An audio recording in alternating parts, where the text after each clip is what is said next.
St. Casco, what's going on? Welcome back, man. How you doing? Go ahead and place your guess on what knife we're going to get.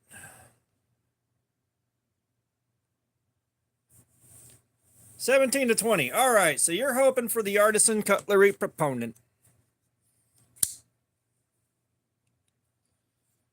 Yes, this is a Proponent. We have seen this before. This has been in the pile a good few times now.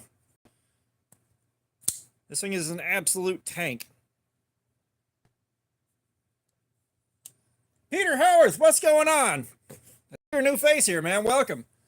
Welcome to the Insanity. So in 6 minutes here at 5 o'clock, we're gonna go ahead and roll this. So you're guessing what, 1 through 4, or are you guessing 14? Full Fire, what's up? How you doing, man? Oh, brother, we love knives. So if you haven't been here before, what we're going to do is we're going to roll this right here, and it's going to pick out which knife we get to cut cardboard up with for the rest of the night with, and see how long it takes to wipe the edge out. So that's what we do here. We're doing edge retention testing. Mad Yako, what's up? So 1 through 4 here, if you're not familiar with it, is the Monicala Assault Team 1. And I think this is still below $40, and you got titanium right here and 14C28N.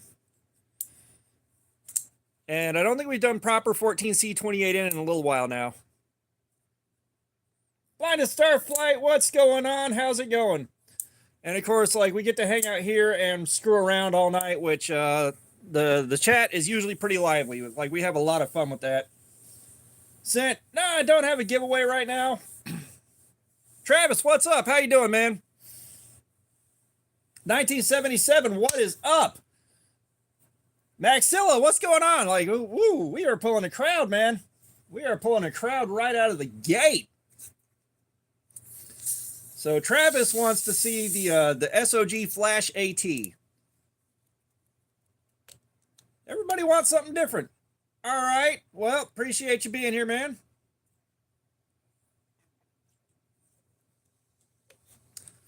Dude, I'm doing pretty good.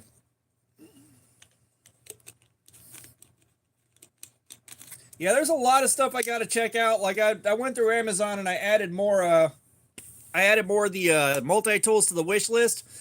You know, the only thing I'm looking at is trying to cover a new multi-tool every week and a new knife every week. Like, the costs are going to spiral completely out of control with that. Like, I'd have to have a lot more money coming in than Bro, thanks for the gifted membership, man. Thank you. Like, you do too much to support. Like, you and Chef Rocky. Like, you and Chef Rocky do so much. All right, Starflight, maybe we'll see you again in a little bit here. You know we're going to be here for a while. You know we will be here for a while.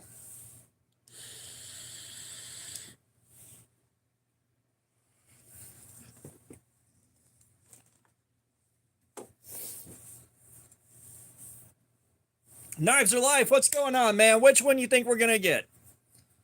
I'm kind of interested in the Monicala right here. That is 14C28N. I don't think we've done that in a little while. Yeah, Maxilla's going for the Concept Motto and doing that to see how the S35VN stands up to the Rat one. That'll be kind of interesting. And then we got a Cryo D2. I believe we got regular D2 here. Yeah, we got regular D2, but it's not an absolute monster of a blade. And then this, I got to look it up again and remember. It's nothing too special for the steel, but it's a little bit on the soft side according to their internet. Sant, would you quit getting stabbed? Stop it! Find another hobby. 17 through 20, that may be a bit of a wedge. It may slice really good. I don't know.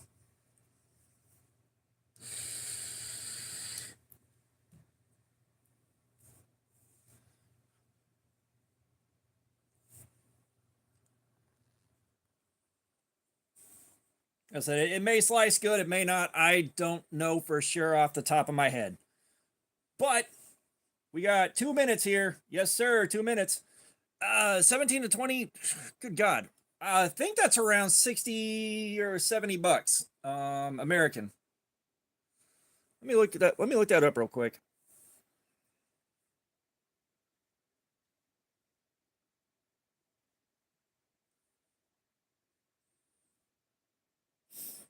Yeah, $69.99 for that version. I know there's supposed to be like a titanium or something like that. Yeah, the frame lock gray and S35VN is $212. So you can see why I got this one. Uh it's the artisan proponent. Like, it's the proponent. Cisco, what's up? I put socks on for $2. You want socks? $2. Adriel Vega. I hope I pronounced that right, but welcome. So yeah, we got 1 minute and we're gonna find out which knife we're playing with tonight. KO, dude, I'm sorry. I didn't know I was stepping on your stream. That's why you asked about that earlier. Holy crap, dude. I'm sorry. Sorry, like, I'm just kind of in my own bubble here and I don't know everybody else's schedule. Man, my bad.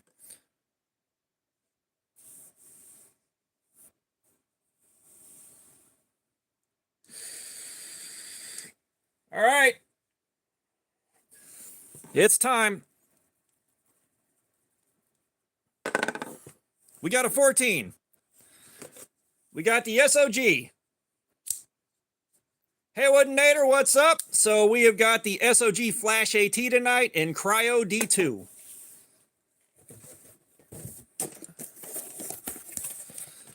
I honestly thought the die was not going to stay on the table. One day.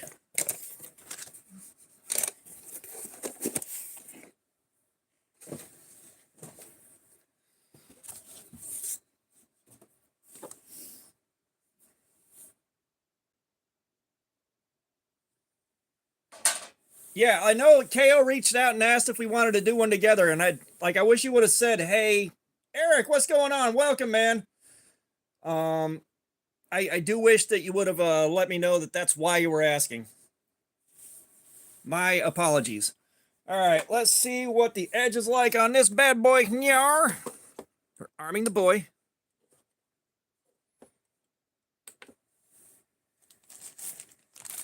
Why did I tear that out? Full fire. What are we looking for? Full fire. Are we looking for socks? We looking for socks or a figure? What do you want?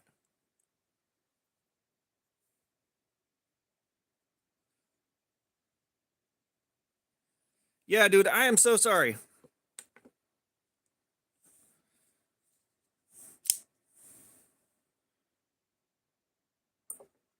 Okay, we got a 132. This is a good edge. This is a good solid edge. We're going to have a good time with this.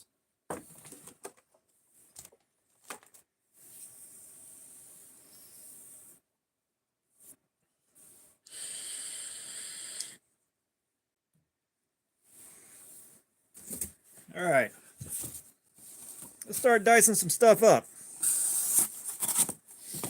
Oh, we were at 136. Let me write this down. I got to remember to write this stuff down.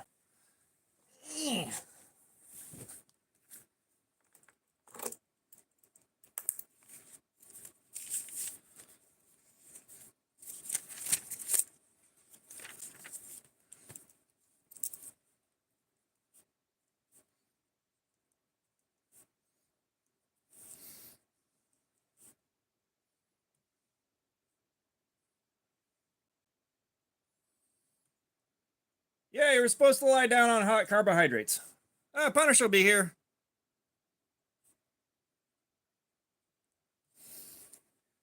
Yo, Daddy 421, what is going on, man? How are you doing? So we got the SOG Flash AT tonight, which I like almost everything about this except it's an assisted opener with an axis lock on it, which makes it a little sketchy to close. Like, pick one or the other. You don't need both. I'm sure the intent behind it was to close it two-handed, but... Gabriel, what's going on? Welcome back, dude. Come on, full fire. Okay, socks, sorry. everything with an axis lock get compared to the bug out? Like, it's an axis lock, it's a bug out.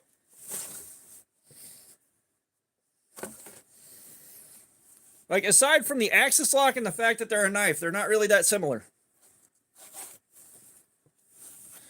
All right, sock game has begun.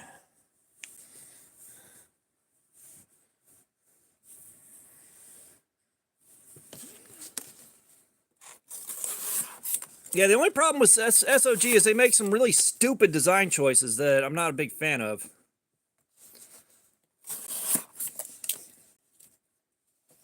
Yeah, Benchmade was the ones that patented their axis lock. Someone may have done that before and they stole it, who knows. But that's why everyone started coming out with them in one big go, is because Benchmade's patent finally expired.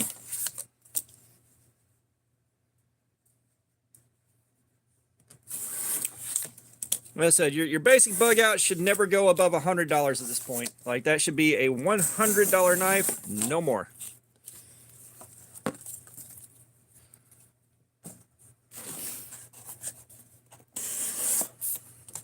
Yeah, I've got a clone of a Kiku that Rich over at Ace on Knives sent me, and that thing, it's okay for a small knife, but it's a little weird. Oh, nice.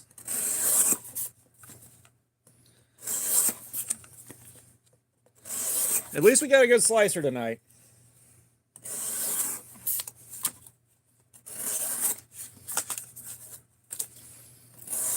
Yeah, you guys saw how many videos I uploaded? Like, that was everything I had to upload.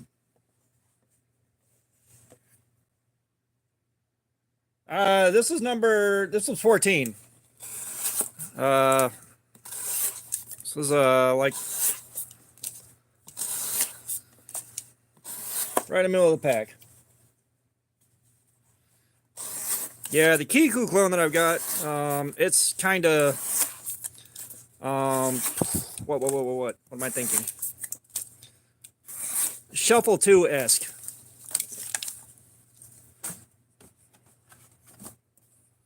Oh, actually, it was 136.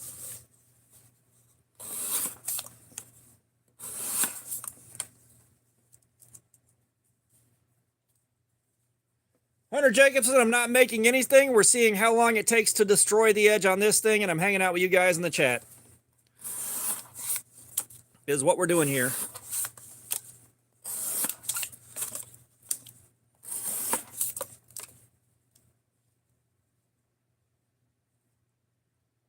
Old iPod reference. I'm not sure what was the reference. Well, this is Cryo D2, so we should get right at about 4 hours, maybe a bit longer. We've done Cryo D2 on the Terminus XR. No. Was it Kershaw? Yeah, Kershaw Shuffle.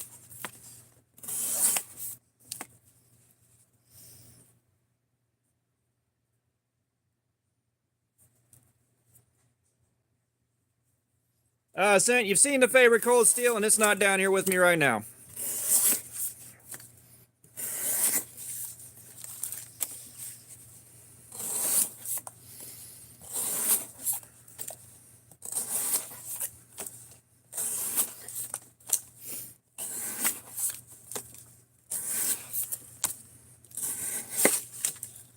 Like I said, like the Kiku knockoff, I think that's G10 or FRN on the scales, and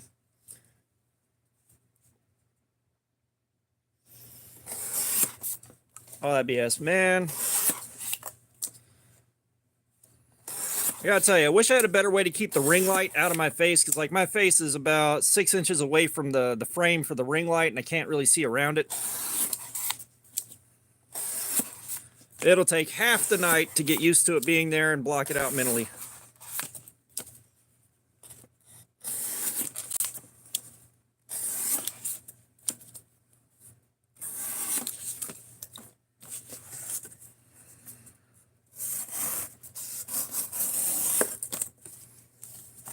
I mean, I did instruct everybody to lay down on a fresh lasagna, so that could be a hobby for you. Just see how many lasagnas you can lay down on. I thought your hobby was getting stabbed.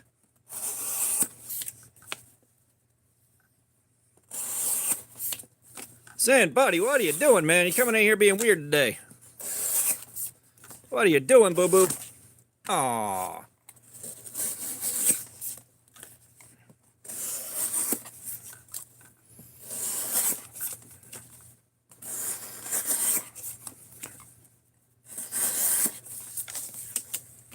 Fishy VR. Yeah, dude, trust me, chat's going by so slow. I say hey to everyone, man. Welcome.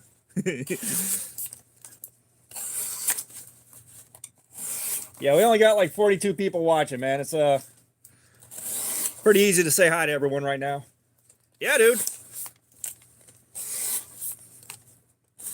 Something seems fishy here, though. Sorry, I couldn't resist. I'm actually surprised it took me that long to make that dad joke. Which, unfortunately, my anger got the better of me today. I tripped over the tripod I used for the pocket checks on the other side of the room. And I could have probably salvaged it. I bent the hell out of the leg and it snapped off when I tried to straighten it back out. I smashed it on a tile floor as hard as I could swing, and dear God, it exploded. So, until tomorrow when a new one shows up, like, that pocket check's gonna have to be under here. Which,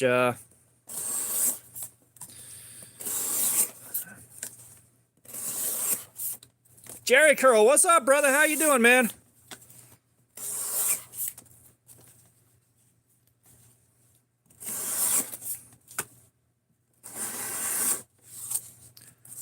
I will say, this thing cuts really good. My only complaint, why put an assisted open on an axis lock?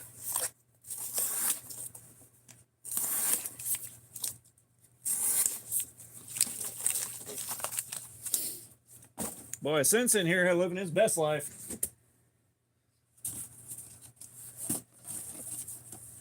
Yeah, it's assisted, so it's a bit more difficult to close one-handed than oh no, the rat one is old news. We already did that. So the reason I was pumped about the motto is that we could compare it to the rat one and do another S35 VN stream and see how they stack up against each other. Which I would have done tonight, but I asked for the wife's feedback on it, and she said just let the D20 pick a knife. So that's what we did. But we did the rat one, and that S35 VN went for 4 hours.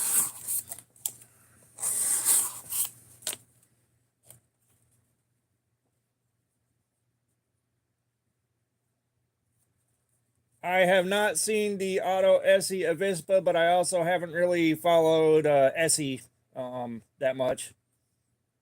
Zent, that question makes no sense.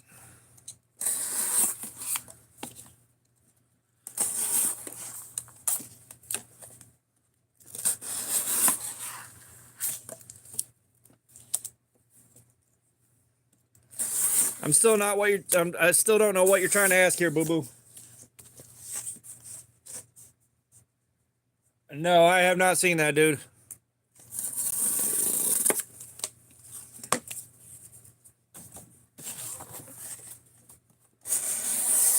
You got to remember, my property value is a lot lower in years, man. That just sounds expensive.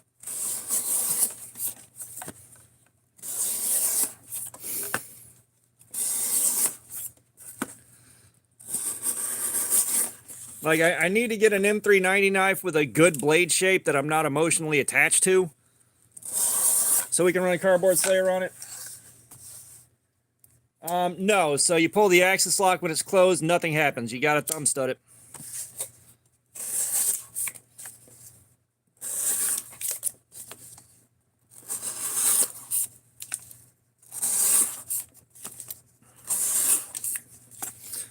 Like, given the overall cost of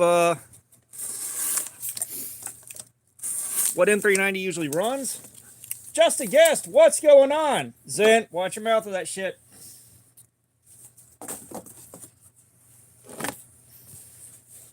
Yeah, you ain't getting a bunch of warnings, man.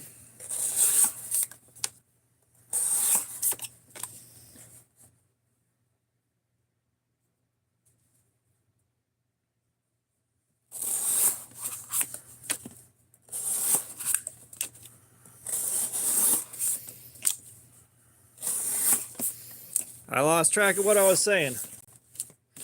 It's not that. All right, I kind of get what they were going for here, and I think the intent was to be a two-handed close, because, I mean, outside of the combination of the axis lock and the... yeah, it's not the thumb stud part that's the issue. Like, it's the assisted open. Like, when you're pulling this back... When you're pulling this back and also trying to close it with the spring action, it really wants to slide forward in your hand, or you have your fingers a little bit too close to the danger zone sometimes, and it's easy to get your finger up under here and get sliced while you're closing it.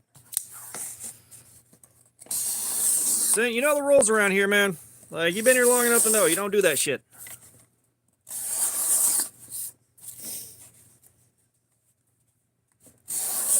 That's it. That's the thing. Outside of that one thing, I really, really like this knife. I really do. It's just SOG makes some of the weirdest damn decisions that I see out here.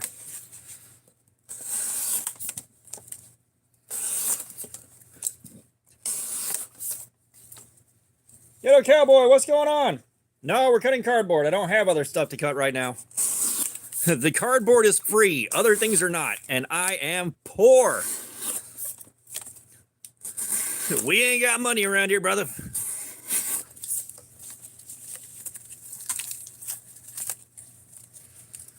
If you want a spring assist, really you want like a liner lock or something like that. Like a liner lock's the best thing for spring assist.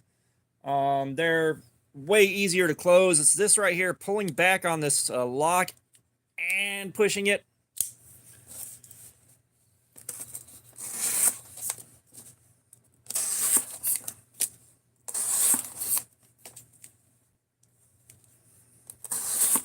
Yeah, Sin's out here just living his best life. Nathan Cooper, what's going on? How you doing? Yeah, listen, there are ways around it. You know, like, I can close this one-handed. It's just not ideal. You know, the two things just have no business being together. Like, I can totally close it one hand. It's just a weird-ass design.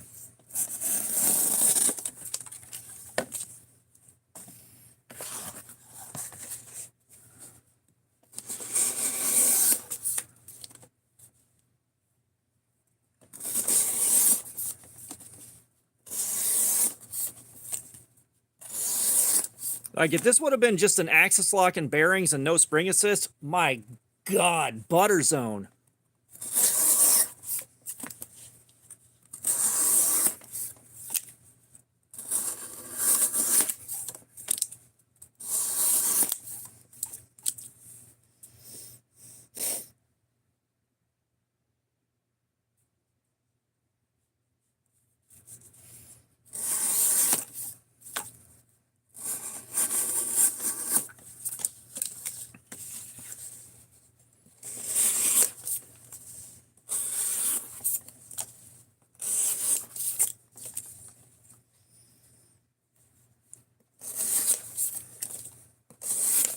Ah, dude, don't tell me you can't shipwreck stuff no more.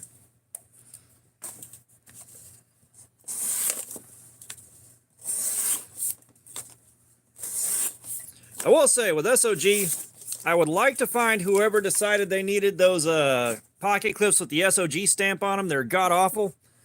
I just want to find out what they were thinking. Brother, if you want a Manix 2 and you got Manix 2 money, I don't see why not. Right now, my nicest Spyderco is a Tenacious, so at some point down the road, when I have the extra scratch to blow on it, I will pick up a Manix or a paramilitary or something like that. But if I got to save up for that long to get something like that, it's going to be a very, very careful decision. Yeah, like, this clip is plenty good. The new clip on the Terminus XR, really good.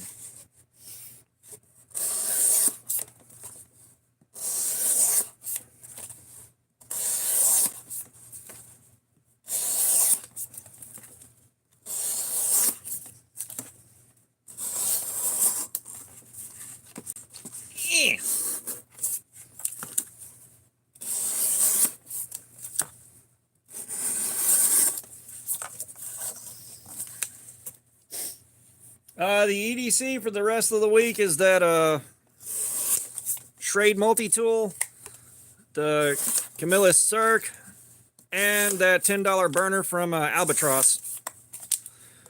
Which, it's a weird decision by Albatross. Like, they want those to be shown on a channel. Like, you know, they got so much nicer stuff than their burner knives, and they want the burner knives to show up on a channel.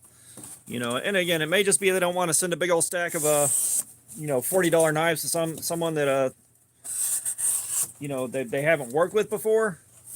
It's just a weird decision.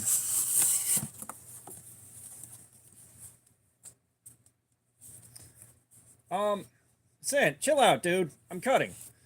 I don't know if they appreciate it or not, but you know that they're $10. They are burner knives, like they have to be. However, if the one I'm carrying does wind up taking 4 hours of cardboard slayer, we may be onto something. She ain't pretty. Got a lot working against it, but a D2 burner for $10 could be something.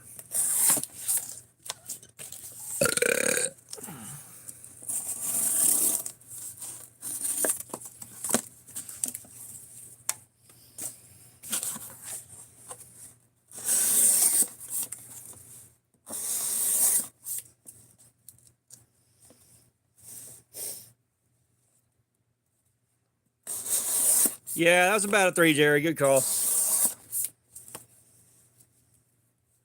Oh, yeah. No, like, I assume they're probably not going to be the happiest campers in the world, especially not when I get done with them and start picking apart the stuff I don't like on the cheap ones.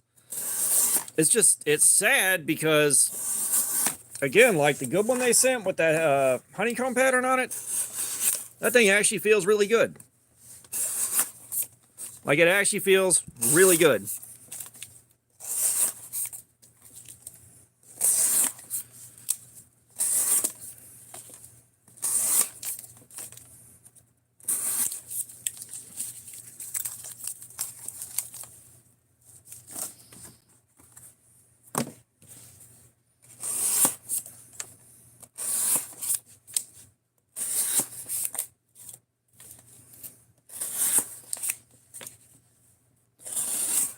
Oh, get used to it, boo-boo. It's downhill from there.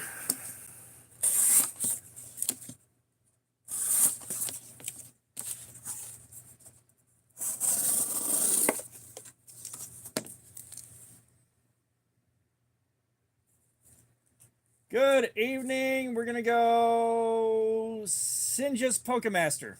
We're going to try that. But welcome from America, dude. I appreciate my international guys showing up. Yeah, thank you for showing up, man. Internationals are always awesome.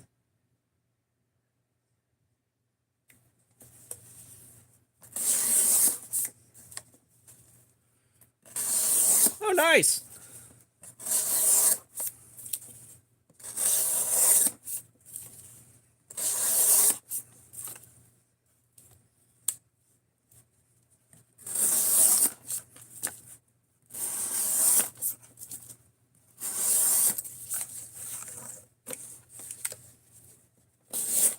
Yeah, it's amazing how cheap silver is right now, because I do remember a few years ago it used to be significantly more expensive. Like, silver seems to be a bit more volatile than gold.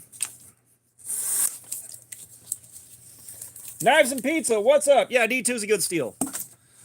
Especially for how well it keeps the cost of a knife down, is good.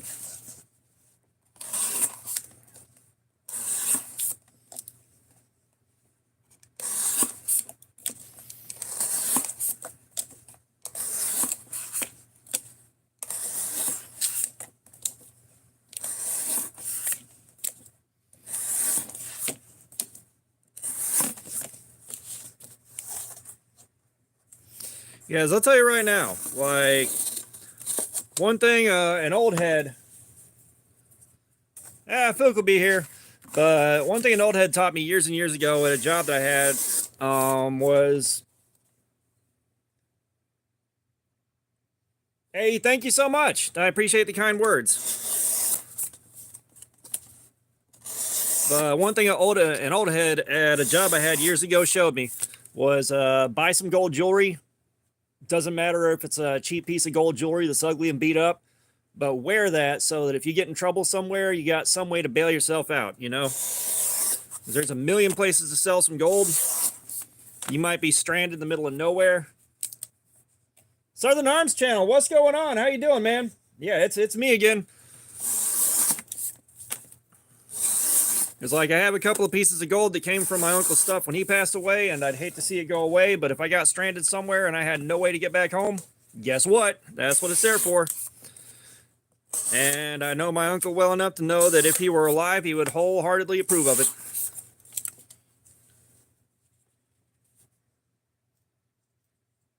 Oh, God, I can't even imagine how bad the brain rot can get. Jesus Christ. Well, I think part of it is these streams are typically not populated by 11-year-olds. Most of the guys that come in here with that stuff don't last long after they start getting roasted.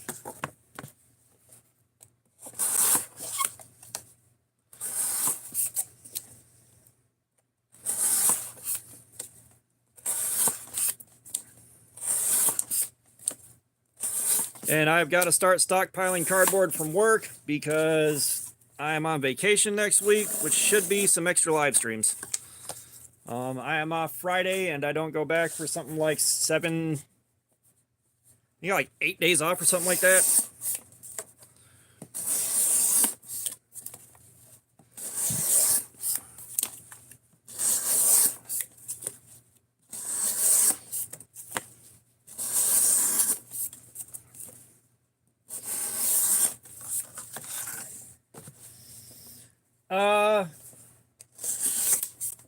Let me make a decision on Friday. I may end up going to my home group for the first time in forever because I've been procrastinating on that. However, if your live stream is on Sunday, we might just go in on your Sunday stream and do that instead on your normally scheduled time.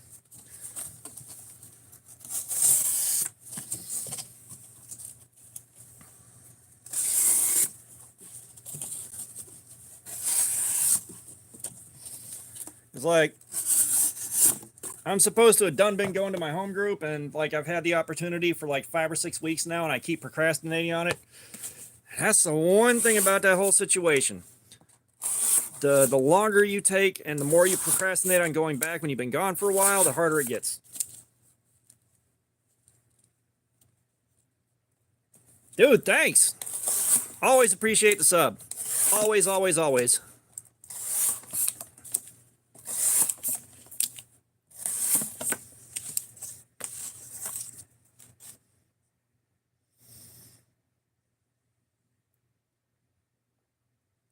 So my state's kind of free for all. I can kind of do what I want. The biggest thing that I've carried has been the Cold Steel Mayhem. That is a 6-inch blade. The only caveat to that is, like at work, I can't have that out on the sales floor.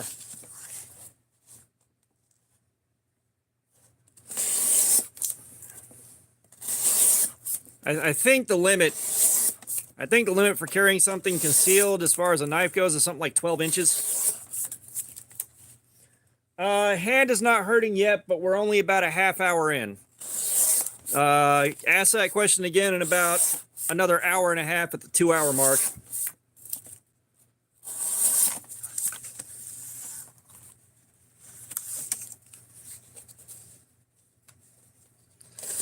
I know the laws changed not too long ago, so I'm not sure if you're on top of the current laws and looking at it now, but the last time I looked, it was a 12-inch limit.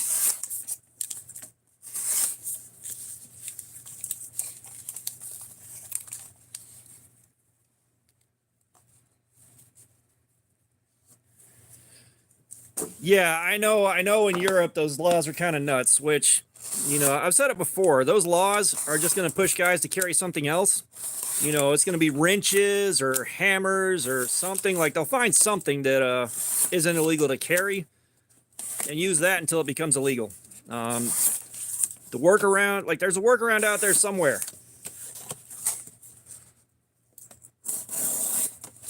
Because I know for the longest time in Georgia, where I'm at, the blade length requirement was 3 inches basically. And even then, like, you kind of had to mess up pretty bad. And then you were looking at that being used just to tack an extra charge onto whatever you did wrong.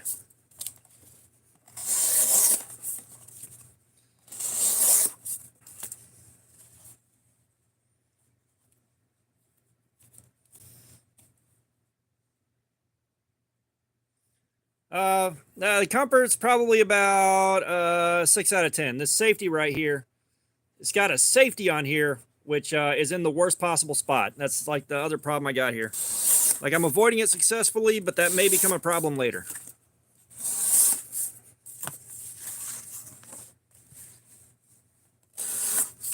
Brother, I haven't been mentally capable of watching a movie in ages.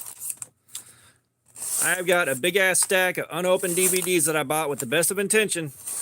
I haven't sat down and watched them yet. Maybe someone here has and can offer you some more guidance. Yeah, we got a friend in the chat right now. Got 1977. He is in Croatia.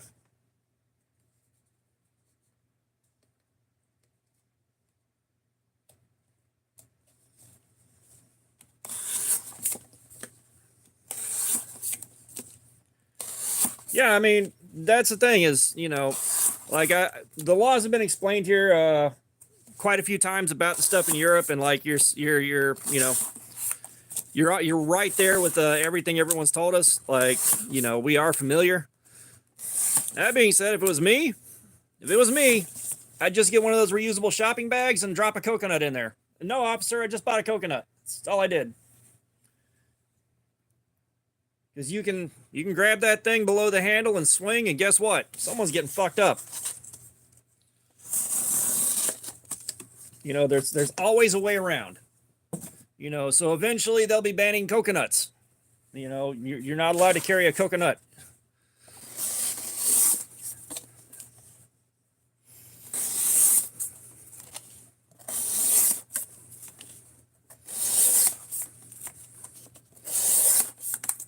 And then if the coconut gets really gross because it's been in the bag for a while, like when you do, like if you do get to bust it open on someone's head, boy, they're going to have a bad day. Yes, you are listening to movies and banning coconuts while I'm seeing how long it takes to destroy the edge on this thing. This is what we do around here. Welcome, man. Speaking of which, Pokemaster. Pokemaster, you get to pick a figure out. I need you to pick between these 8 options. We need the Ninja, the Frankenstein, the Robot, the Grim Reaper, the Mummy, the Knight, the Scuba Guy, or the Alien.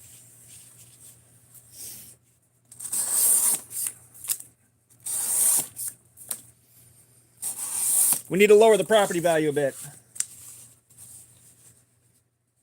I've got a big stack of cardboard, but I work retail, so we constantly have cardboard. Like, we make giant bales twice a day. I'm not going to wind up doing much of the free streaming website, but that's just me.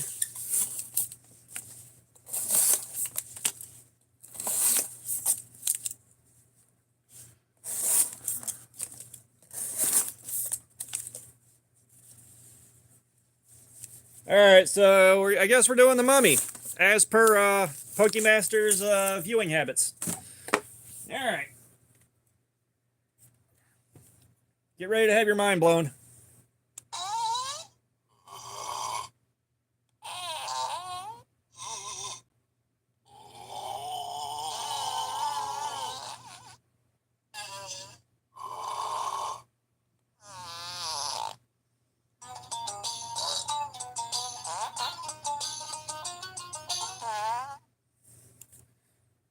I believe it's King Toot. But John Soriano, welcome. How are you doing, man? Yeah. Everybody loves the farts.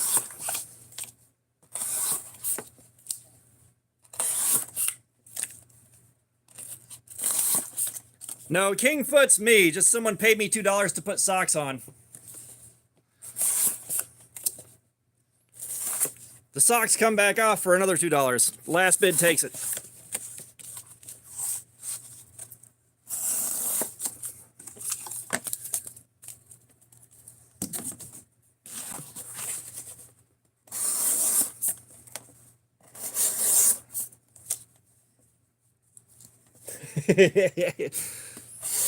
Brother, I try to maintain a specific vibe here. We need things to be peaceful, respectful, and this is also an open place to discuss some heavier stuff.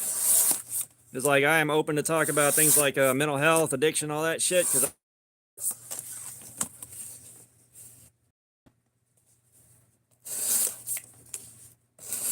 But we mostly keep it pretty lighthearted.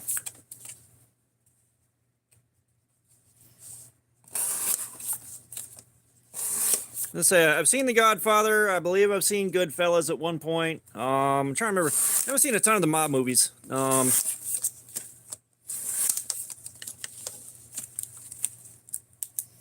I have been collecting.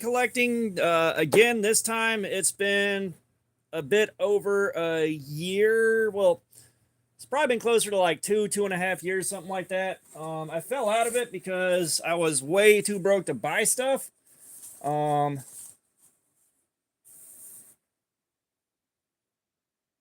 oh,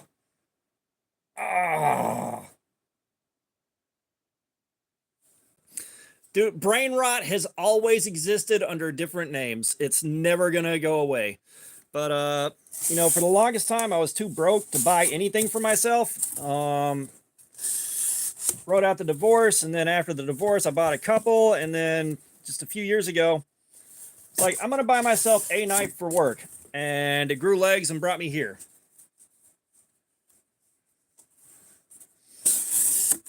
As I said, you want some brain rot? Remember Annoying Orange? Remember that Fred dipshit?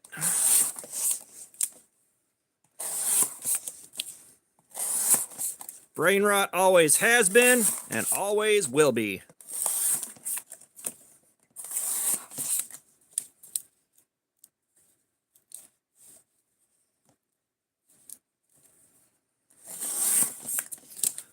Annoying Orange was bad enough, but again, you get to that Fred dipshit. I still had PTSD. Like that was a very painful chapter in my life because my kids were the exact right age for that bullshit.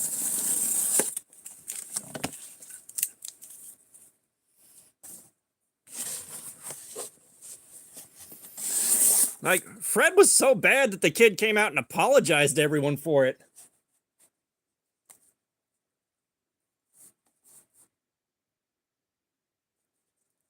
Froggy Man, welcome. So the custom made stuff I have is going to be in the fixed blade realm, and then I got a couple things that I made for myself, but it's not a lot. And the custom made are things that me and friends of mine, you know, screwed around in our shop making, stuff like that. The ones I made aren't that good. They are not good. I am not good. I'm not good enough or patient enough to really make knives. My equipment also won't cooperate. Yeah, the only thing I know Andy Milonakis from is 3 Loco.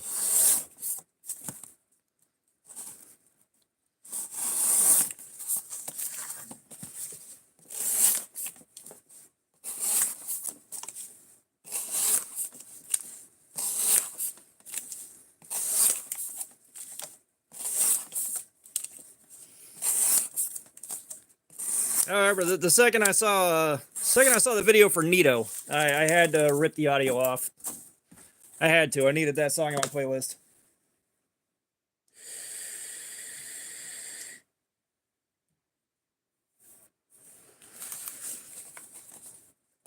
Yeah, see, that's one of the problems. Like, if you're new here, you got to understand, like, there's 2 things happening here. One, I do not have a lot of money to spend on anything. 2, like, kind of the heart of this channel is finding hidden gems. Just stuff that's under about $50, give or take, that's fucking awesome. Yeah, we've found some winners. We have found some winners. But, you know, we also go through a lot of duds.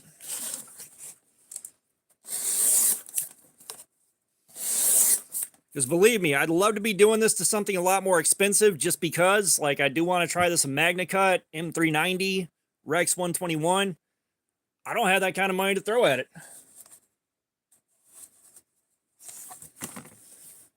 Forging Damascus. This came from the first piece of Damascus I ever made. 14-layer lazy twist. Now, one thing I did, just as an experiment, is I really like making a cable Damascus. I really like making cable Damascus. And so I took cable Damascus, I cut it and flattened it off, and then I took regular random pattern Damascus and sandwiched those together and hammered it out. That looked really cool when I got done, I'm not going to lie.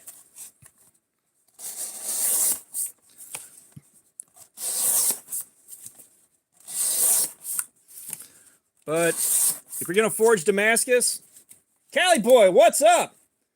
If you're going to forge Damascus, one, make sure you use your flux and start with clean steel.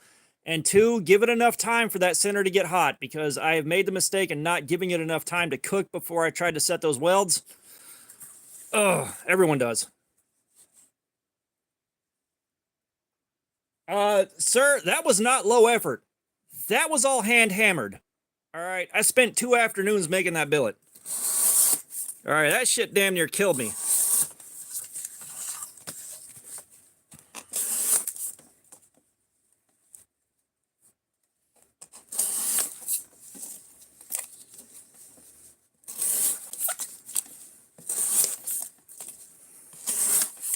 Like, if you've never made Damascus without a press and you're just using a 4-pound hammer, let me tell you right now, it'll beat your ass.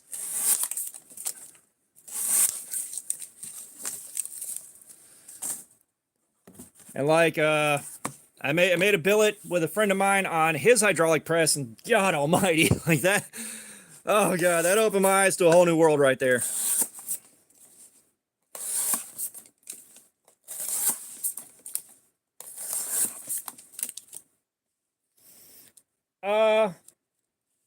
Ben Roberts, the OnlyFans is here. You want to see a feed? It'll cost you $2.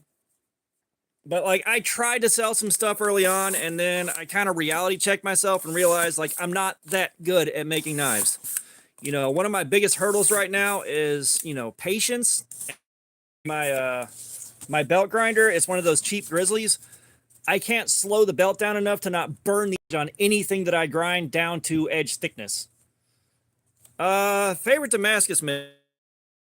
Not any one specific Damascus maker, but we'll say if either Alex Steele or Will Stelter's making Damascus, I enjoy the hell out of watching that. Kyle Royer, he's another one.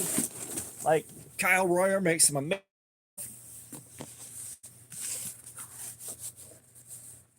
Pokemaster, thank you for being here, man. Have a great night. Get some rest.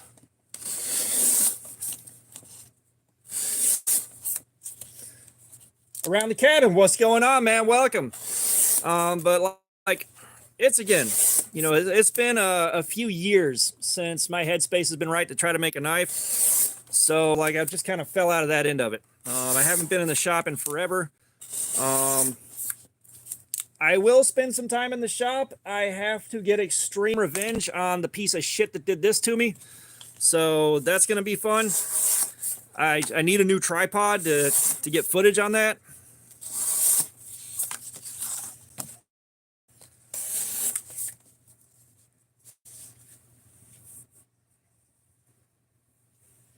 I've heard of Chad Nichols, and like, I'm on Wi-Fi. Everything that's happening that's causing issues is on YouTube's end.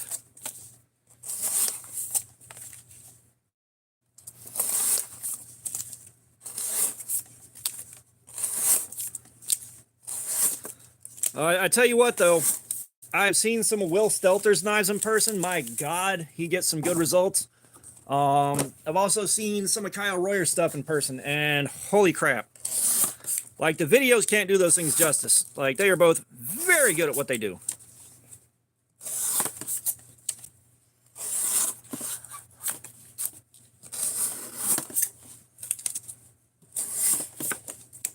All right, Jerry.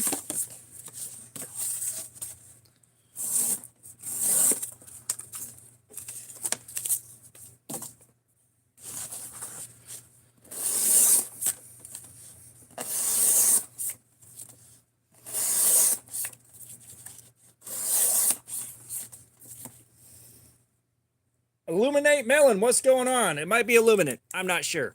But we're not making anything. We are seeing how long it takes to destroy the edge on this thing. And I get to hang out with you guys while we do it.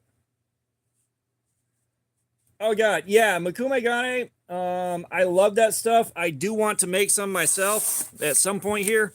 The only problem I've had, like, I bought a ring in Makume Gane. And that thing dyed my thingy green.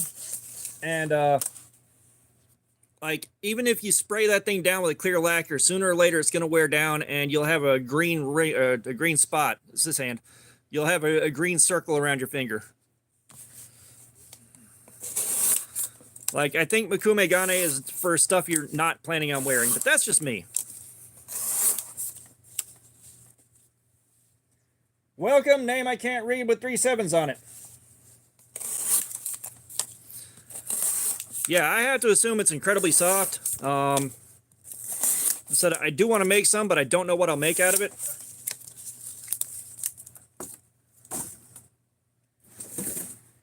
You know, and it's just the copper in there. The copper leaches out.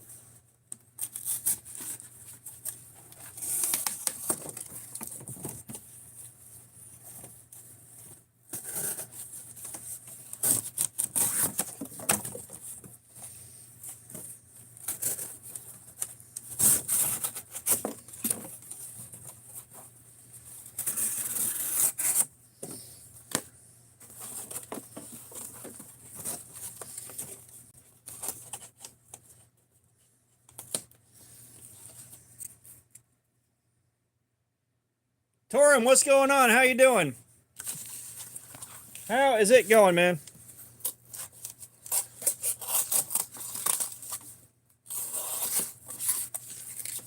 Cameron J, what's up? We have got the SOG Flash AT, and we have it in Cryo D2.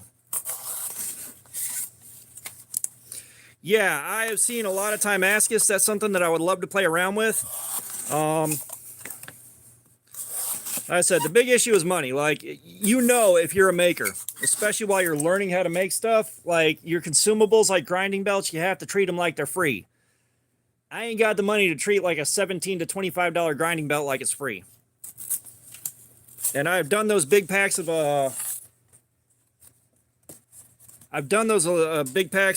aluminum oxide belts from eBay. And one, they don't get what I need done. And two, they are still a bit expensive for me to treat them like they're free. You know?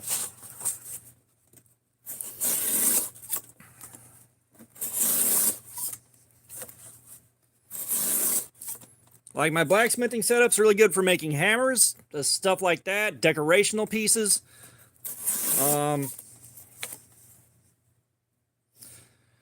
No, not an Ozark Trail. However, while I'm on vacation, we're going back in on the Ozark Trail dropout. Adeline, hey, what's going on? Welcome. We're going to sharpen that down to 15 degrees and see whether or not we can chip the edge out on it. Y'all, this cardboard sucks to cut. I'm not...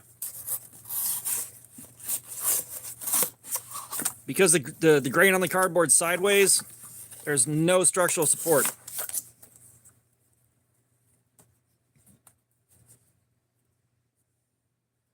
Torin, don't come in here with that bullshit.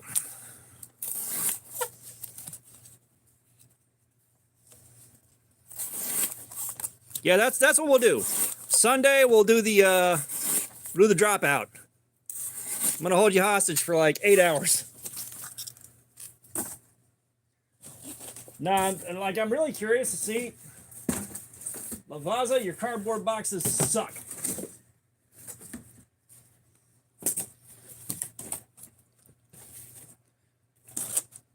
Buddha Cat, no sir. This is a SOG Flash AT. No, I don't get notified when somebody subs. I think I may have turned that off a while ago. But no, the D2, we're only about 45 minutes in. D2 should hold up minimum 4 hours. So we got a long way to go.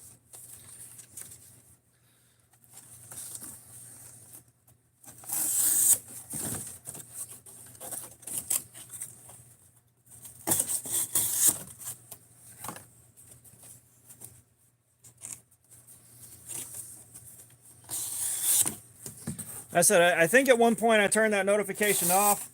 I've got to find the notifications for when someone likes something, because those are starting to pop up a lot, and it's like, bro,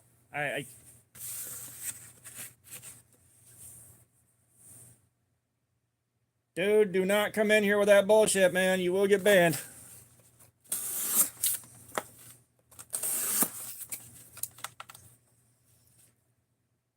Oh, Cap Addict, what's up? Yeah, you don't have to be here for 4 hours watching it. Like, this stream will wind up being probably 7 to 8 hours long. We'll be here all night. So feel free to dip out, come back. Dip out if you feel like it. Don't come back. All is good.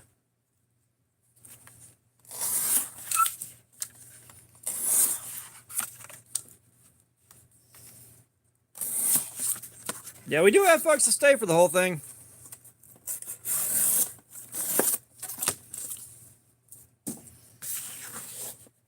Ghost Gamer Boys, what's going on? Welcome.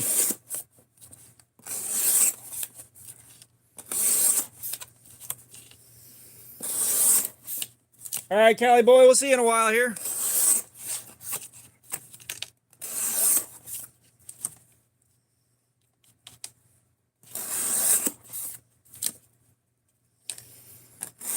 Yeah, I mean, there's plenty of live streams. Like,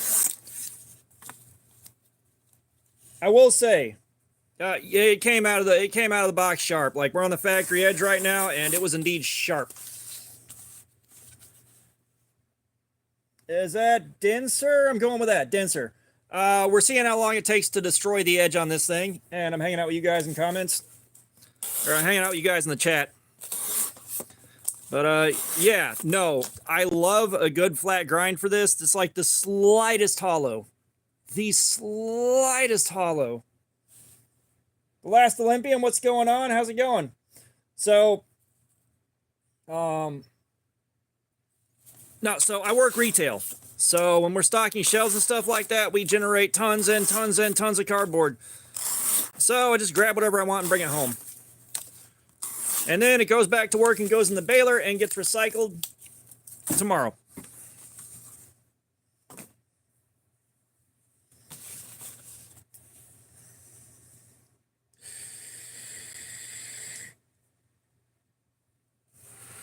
Alicia, welcome back. How you doing? That was weak.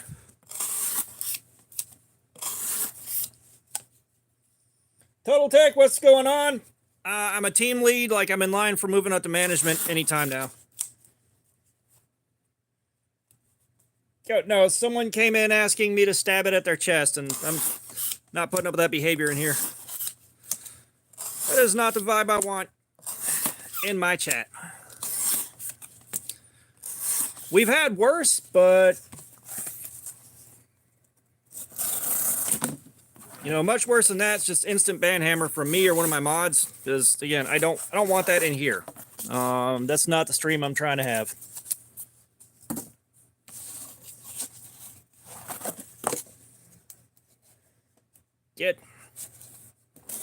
Knives are both weapons and tools. Let's be realistic with ourselves. Yeah, I'm over on the dry grocery side of things.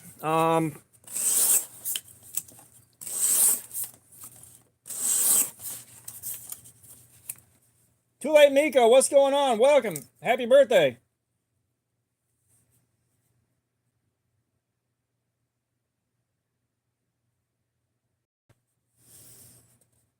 Favorite food, that's kind of a hard thing to call. Weechi, what's going on? How you doing? Trying to have a very mellow, laid-back stream with the comments being in a good place. Not having my comments turn into a brain rot fuckfest. I promise you that.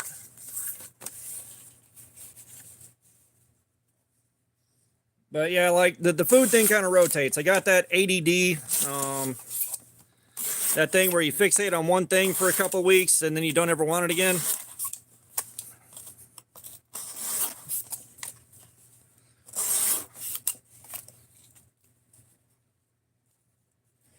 Yeah, no, I mean, depends on who you are. Like, for us, a knife is a tool first and foremost. You know, anything in your hands can be a weapon.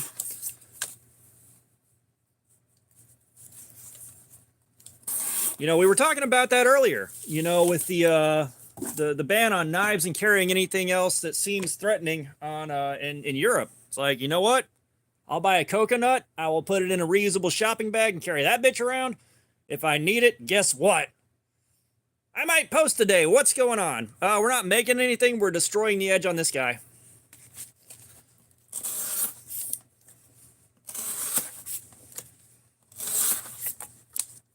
Yes, correct. We are making a mess. Yeah, I mean, most of the fun here is hanging out with you guys in chat.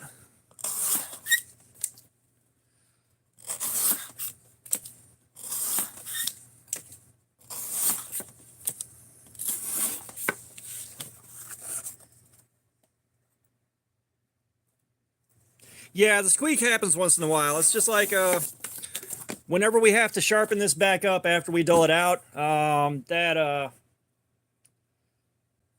the sound of it being sharpened, some people, it really does not agree with their phone speaker or their earbuds, whichever one it is.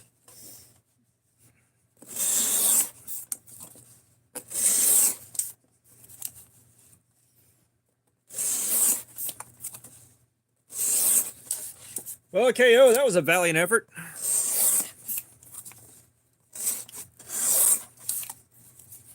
Josh Yoder, what's going on, man? Welcome back. Bruh, I have no reason to start cutting stuff all weird. I'm trying to get straight lines on this so that I can get as many cuts as possible out of it. A lot of people find this really satisfying. I find it really satisfying. You know, older guys here, older knife guys here that have been around for a while can clearly remember even older guys being like, don't cut up cardboard, it'll destroy your edge. Which makes this a little bit more fun. No mechanical sympathy for the edge.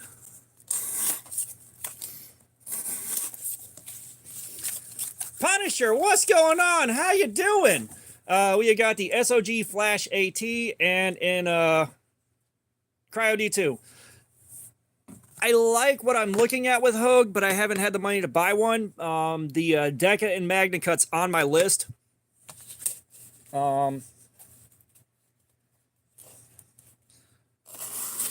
This is like, again, like if you're new here, I don't have a lot of money to throw around. There's a reason most of the stuff that shows up on this channel is well under 50 bucks.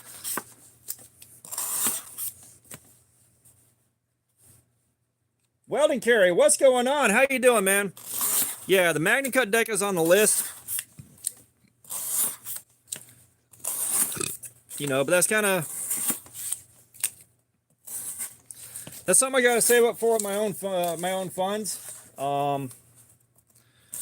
Because the super chat and channel donations needs to go back into the channel, and I either need to be buying the stuff you guys want to see on the channel. Currently, we're working on saving up towards a Work Sharp Precision Adjust Professional, or I need to buy stuff to give away to you guys. So what we are doing is, again, destroying the edge on this thing, seeing how long it takes to wear it out.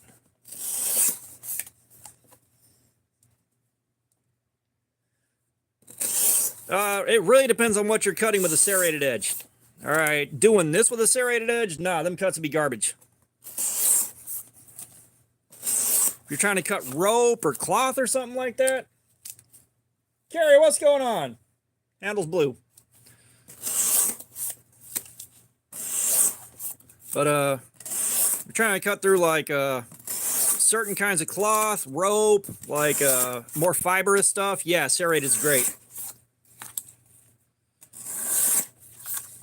I know, you're good. It's a valid question. Yeah, so we're almost an hour in, so we'll take a pause and see where the edge is at after the first hour, and then we'll get back in.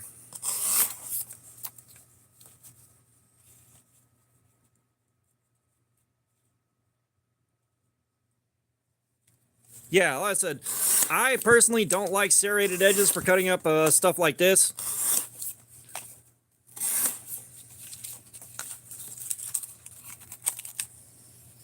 Well, I mean, you shouldn't be cutting a box where you're plunging in deep enough to hit the serrations.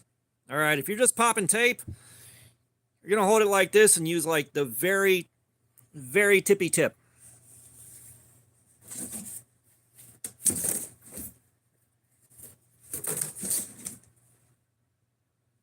All right, so that's nothing but Mio boxes now.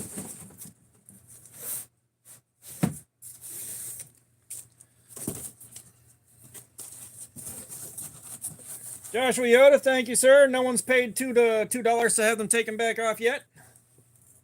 Yes, I believe Full Fire paid $2 for the socks.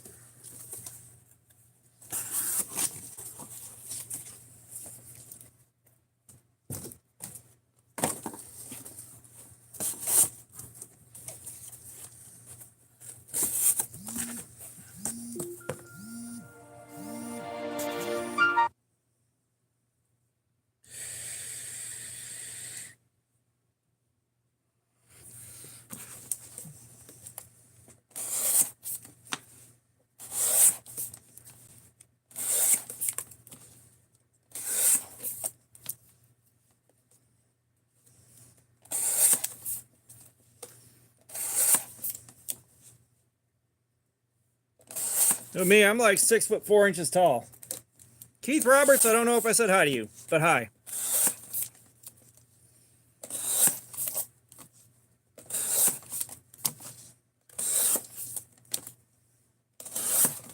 Adeline's just all over the map tonight.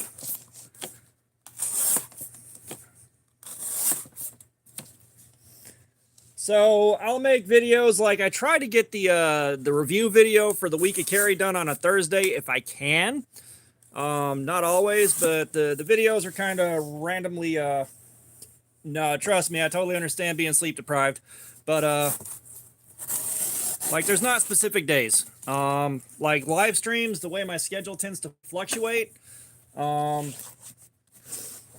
It'll be on some random days. It was going on Fridays, and I'm supposed to be somewhere on Fridays taking care of myself, and I've been procrastinating for a long time. I need to break that habit.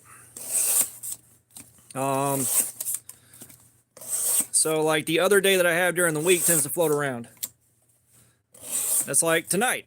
I have my day off Sunday, and my next day off is Friday. Isabella, what's going on? Welcome. If you're new to YouTube, you arrived in a weird place.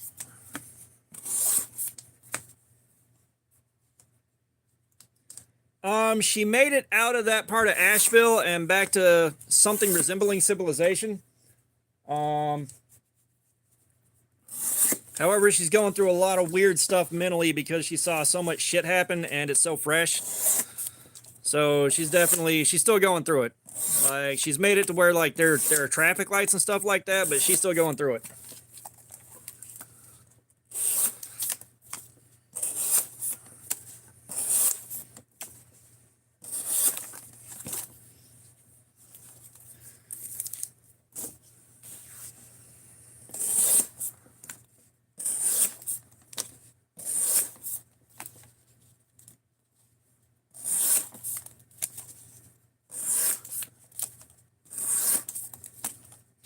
Yeah, it's kind of one of those things where, like, she already had enough that she had been through that she was still cleaning that mess up mentally, and then that happened, and it's like, bro, why did it have to happen to you? Of all people, you needed the break.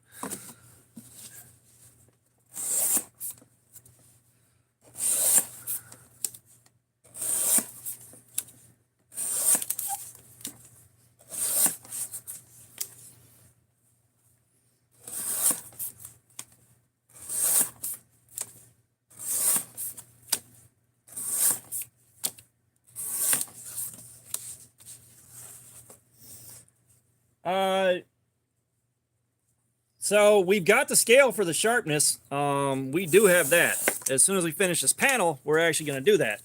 However, like if I was cutting wood, I'm not cutting up a bunch of wood and filling the carpet in this room up with chunks of wood. The cardboard's bad enough. I don't have a good way to set the camera up outdoors to do that, and I don't have a good enough source of wood to cut up to make it worth the hassle. The juice ain't worth the squeeze.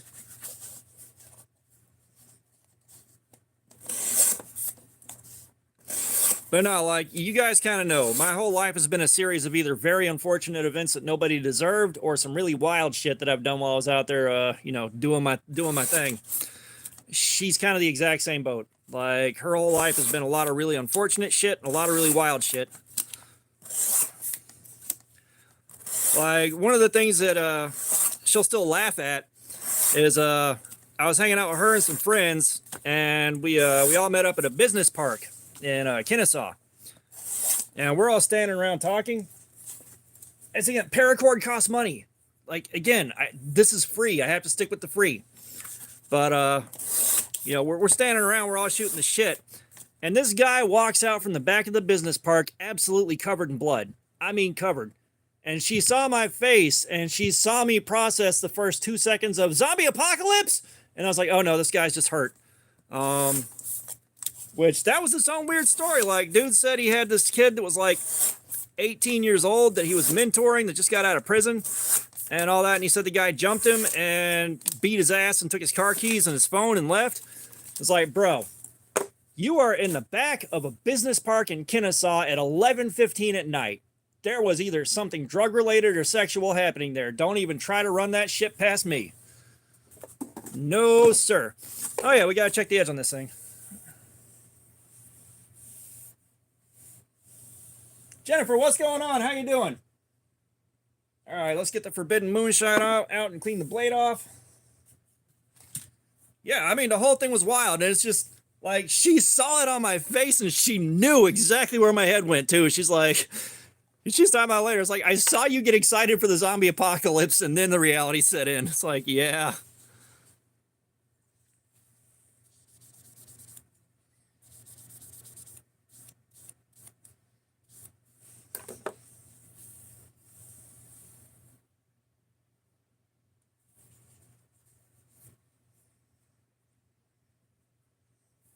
What was that, a negligent discharge on your blade? All right, KO, I will try to hang out for at least a little while, but we both know I'm going to be absolute wrecked by the end of this. Yeah, it's a nice thought, Jennifer, but I no longer drink or do anything mind-altering. Damn it. Okay, so we're still holding on to a pretty good edge there.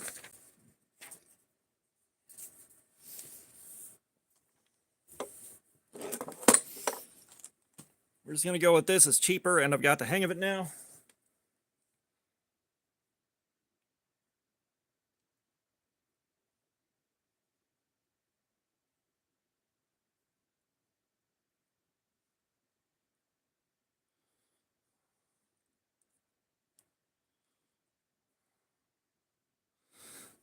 Tension feels decent.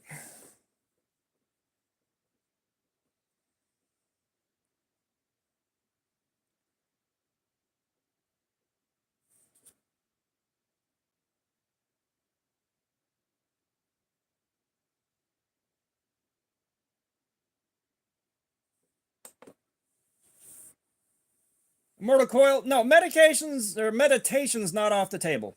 That is a valid question. But Kajerb. Kajerb, I like Kajerb well enough. I've only got a couple of Kajerbs, but the ones I have are okay. I'm not that big of a fan of the Tigress just because that's a weird design that's not that great.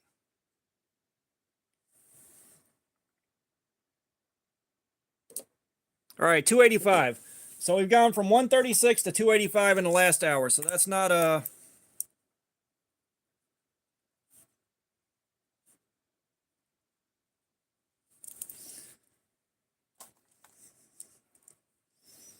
yeah, the AR RPM 9 steel, if memory serves, is pretty decent.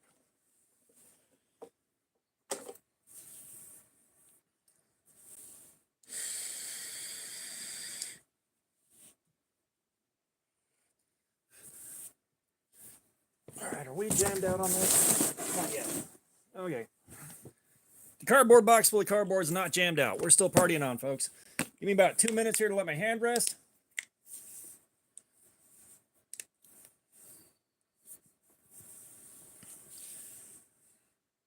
Yeah, it's like, I think one drink would, over the course of about 8 minutes, turn into binge drinking. That's all that ever happens.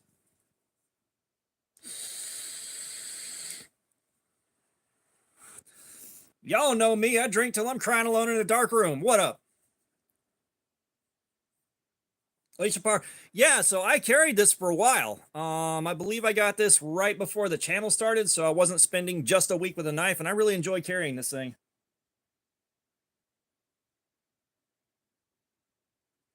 Beanie Hat VR? Yeah, I can't do that.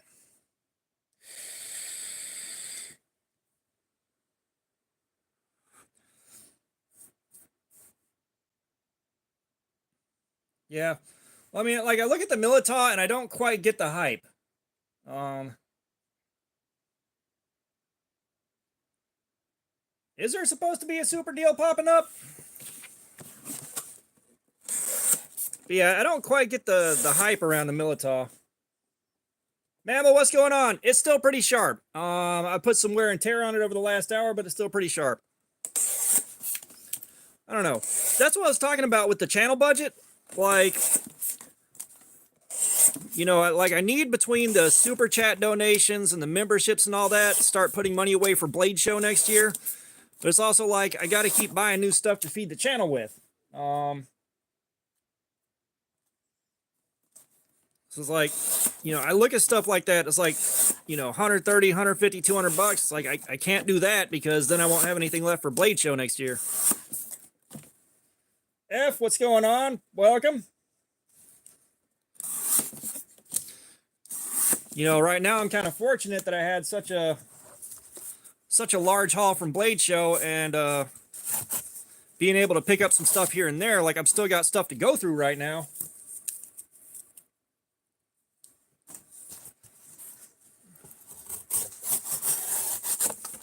For sure. And Yako, I think you know the rule around here. Never offer to send anything that you want back. That is one thing. I do not want the responsibility for mailing shit back.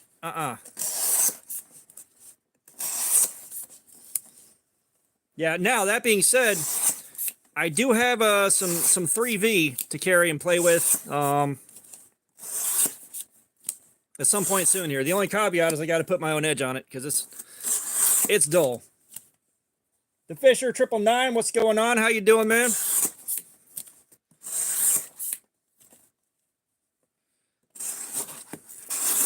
Yeah, I said it's Camillus, it's Cold Steel, and SOG under the same banner. Jackson Mallory. Sorry, I almost said Jacob there. I gotta slow down a little bit.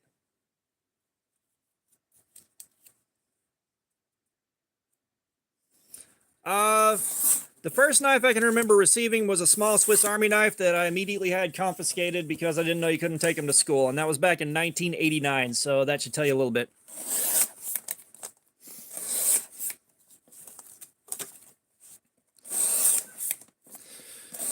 Yeah, so we're still on the hunt for a good Camillus. We're gonna find a good Camillus at some point here. KPSBR, we're seeing how long it takes to absolutely destroy the edge on this thing. And I'm hanging out with you guys in the chat, and we're having fun.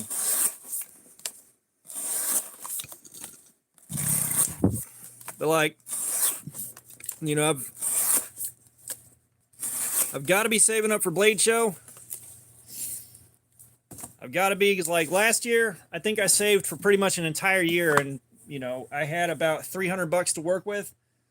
Money's not getting saved fast enough this time, so I've got to really start figuring out where to pull from and where to put it back.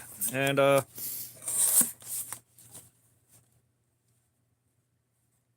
that's a good score. That is a good score. This is like...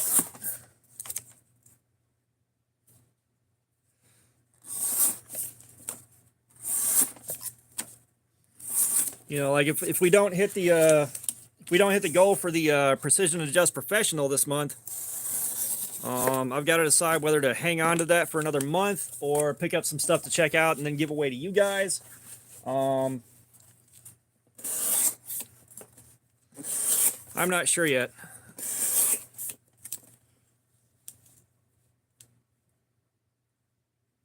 So I've tried fundraiser streams a couple of times now, and not much happens. The audience is still on the small side for that. It's like my last live stream.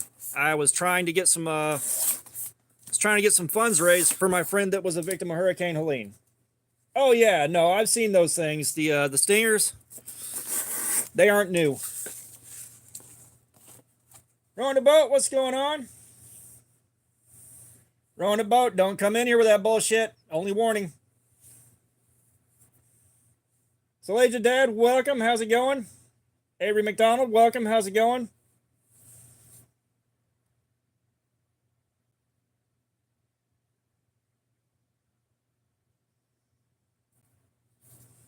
Bye forever.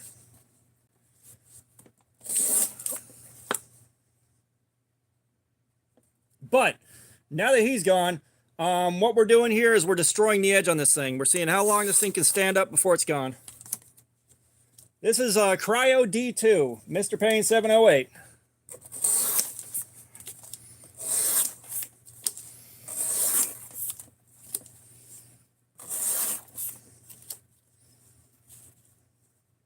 I've got one buck knife. I've got a 110 made in 1980. Buck knives kind of just too expensive for 420, 440, for 420 steel. No. I don't quite see enough value in those outside of the name. Ace on Knives, what's going on? How you doing, man? We got the SOG Flash A2, and D2. Jackson Mallory, I don't have any butterfly knives. So I only buy what I can carry and use. No, the only Spyderco I have right now is a Tenacious, an 8CR13. But I can't really carry and use a butterfly knife effectively, so I can't really do a fair review on it. And I don't have the time or the patience to learn how to do tricks with them, so they aren't on my radar. I had one years and years ago. I knew a couple of very basic tricks with it, but that thing broke because it was cheap.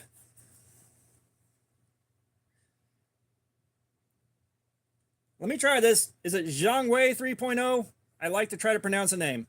But I like fixed blades, but I can't really carry them.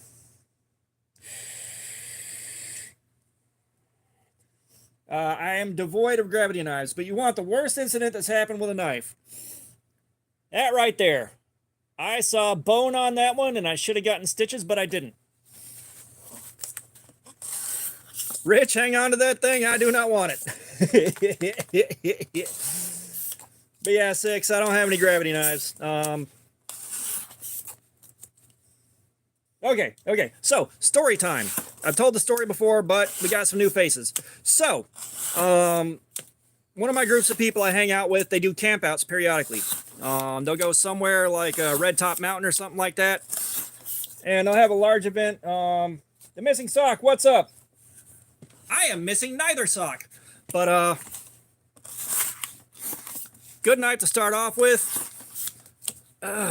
Geez. Let the guys in there answer it. Red Velvet, what's up? So we're telling a story. But they do campouts. And I went to one of them, and I've got 3 cold steel machetes. I got the Bowie, the Copus, and the Cavalry Saber. And I carried those with me to play with them in the woods, because that was the only chance I was going to get to play with them in the woods for a long time. And so I get there. It's Saturday morning, and Saturday morning, guys have been there since Friday night, and nobody built a fire. I was both enraged and disappointed by this, so I went to build a fire. I dragged a couple chunks of wood up out of the woods, and I start swinging with the cold steel machete Bowie. I was trying that out first. It skipped off the wood and went all the way around, and my wrist hit my waist, and the blade bounced off right here. And because I did not have health insurance, I just had a friend of mine slap a maxi pad on it and tape it down, and I went back to building the fire. And that's what happened there, and it took forever to heal up. Do I have a cadet? I'm not familiar with cadet, so obviously I don't have one. Like I said, there's a ton of stuff I don't have. I know the impression that a knife channel gives is that, you know, basically I have one of everything, especially when new stuff drops, but this channel is still very small, and I am very broke.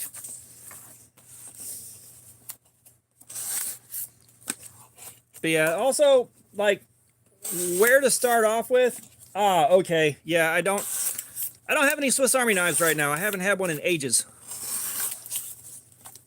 We're destroying the edge on this thing. We're seeing how long it takes to just catastrophically destroy the edge.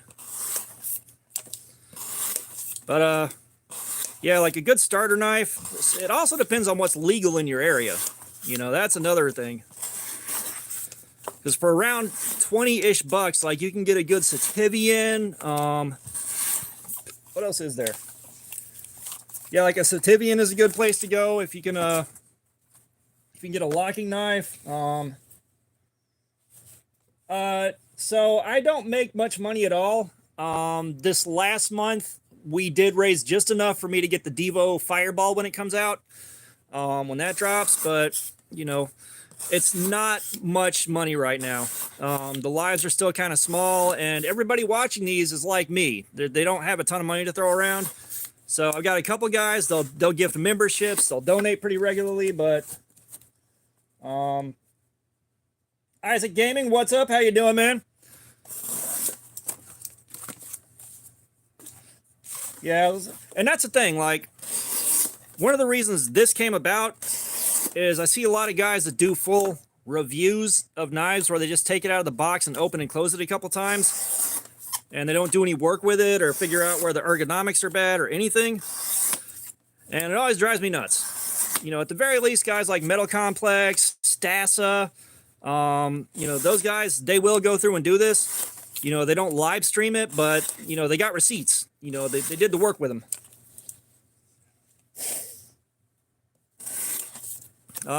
Another great starter knife, if you've got a Harbor Freight nearby, and it's in this box here somewhere. No, that's a Kershaw. But if you're looking for a... Yeah, and that's the thing, an overview or a first impression, that's fine, but, you know, don't treat the knife like you worked with it if you didn't work with it. But if you can get to Harbor Freight, this right here is $10. It is fan-fucking-tastic for $10. This is a great place to start. Are you talking about it, Chris Reeve? Ozark Trail. You guys know my opinions. This thing right here is fantastic. What is this knife? This is the Harbor Freight Gordon folding knife. This thing's been around forever, and 8CR13, and it's really damn good. I've carried this for a while. We did a couple of live streams with it. Like, that thing for 10 bucks, holy crap. The only thing that beats that for $10 is that Ozark Trail Axis lock right now. Adeline, yes I do. This is a safe space.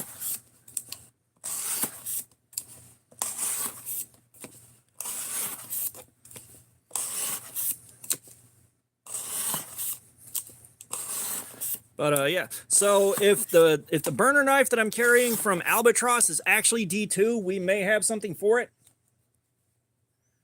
That's not too shabby for a paraframe. Like, a paraframe gets a ton of hate. Like, so many people intensely dislike it as the worst knife ever. I promise you, I have carried far worse.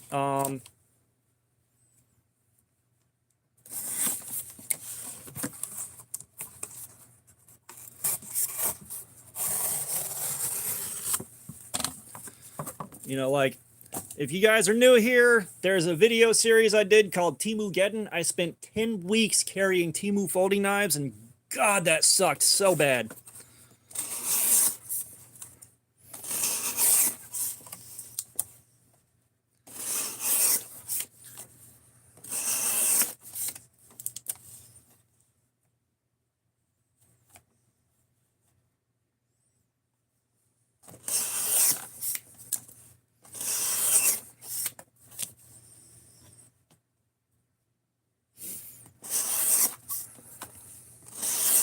Like I said, this is a safe space. I pretty frequently go on tangents about mental health and self-care. I go on tangents about addiction and recovery. Like we get into some stuff. Like, I try not to stay on it too long, but, you know, sometimes people need to hear it, and sometimes people need to know it's okay to ask for help if you need it. You know, there's no shame in it.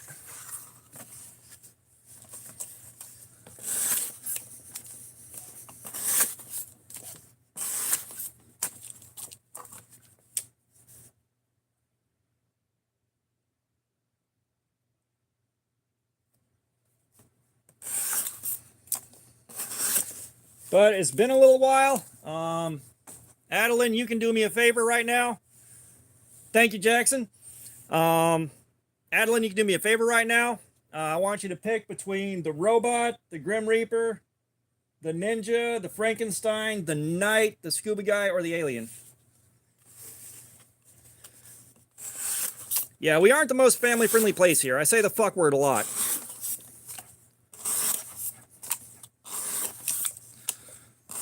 Like, I've had guys that have been on the streams for like 45 minutes or an hour, and then they're like, yeah, I've been watching, like, you gotta calm down. I'm watching my kids in the room. It's like, why did you not say something earlier? You've been here for an hour.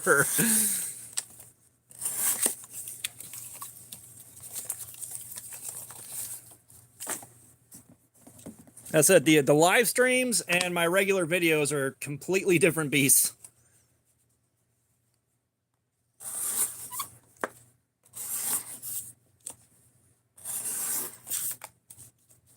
EWS Radio, we are going in on the SOG Flash AT Cryo D2.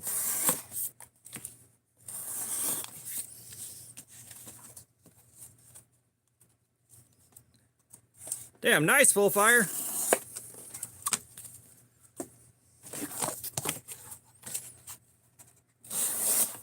Yeah, oh, believe me, I got stories for days, man. My life has been absolute insanity. Like, the last 10 years here, it's calmed down, but I put a lot of work into calming it down. Just kind of hit a point where I couldn't do it anymore.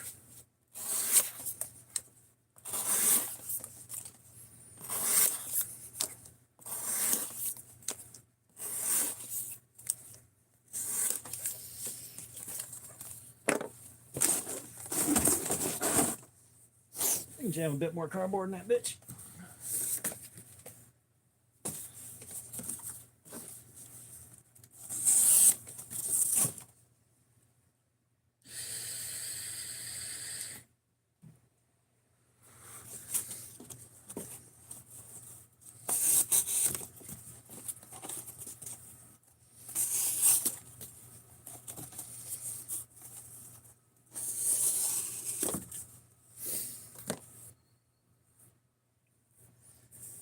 Taylor Malikov, thank you.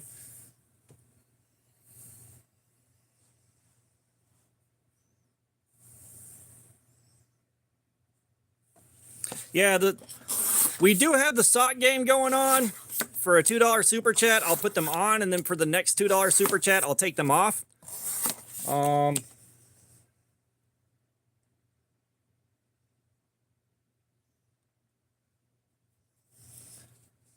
So we're seeing how long it takes to annihilate the edge on this thing.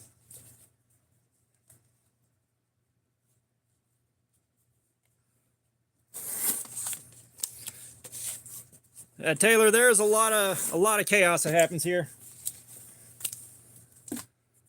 Adeline, you never picked a figure out. What's going on, boo-boo? They are the feet of a hardworking man.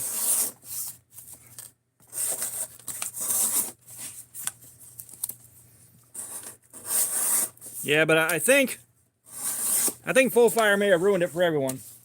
So, Red Velvet, this should be a 4-hour knife. D2 lasts 4 hours like clockwork. Cryo D2 shouldn't be much different. We may get another 30 minutes out of it after that.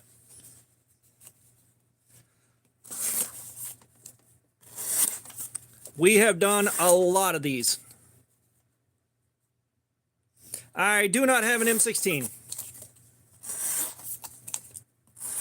Like, when I really started getting back into stuff, the M16's popularity had faded a long time ago.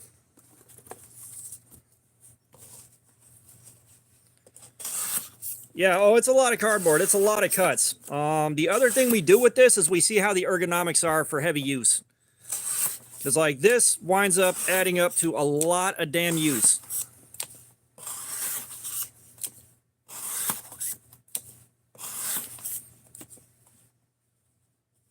Yeah, exactly.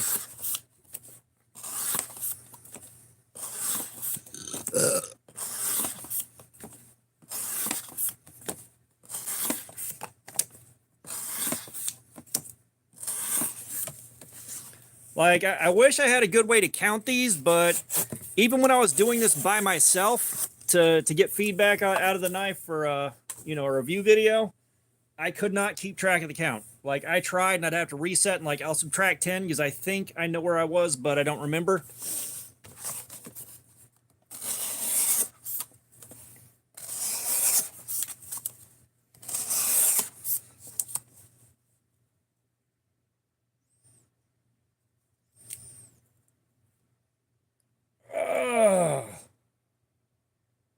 Joe Buzz, what's going on? Brooks Burford 21, what's going on? No, this is SOG. This is the Flash AT. Yeah, I'm not gonna try to weigh the cardboard. Like, we know I'm making a cut every 1 to 2 seconds, basically. And we know that these cuts average out to about 6 inches. So you can math that out if you want. But yeah, I cannot keep track of the number of cuts. It's not a bad knife. It's not a bad knife. It's got one big problem, one small problem. So it's Cryo D2. But this thing is on an axis lock and it's assisted open.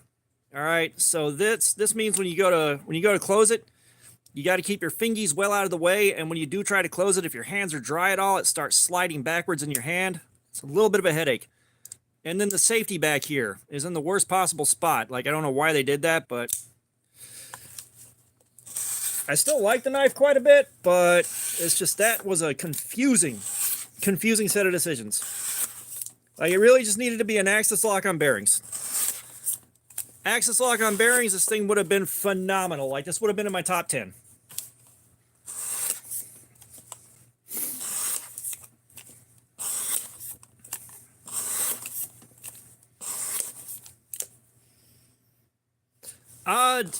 All I know is the difference is one of them is cryogenically treated and the other one isn't, but I haven't seen that big of a difference. Like, we did the Terminus XR with the Cryo D2 and didn't really see much out of it. I'm not too worried about disabling it. Like I said, it's just a really weird decision. Overall, just a really weird decision. Jacob, what's going on? Welcome. Edge retention testing, destroying the edge on this thing.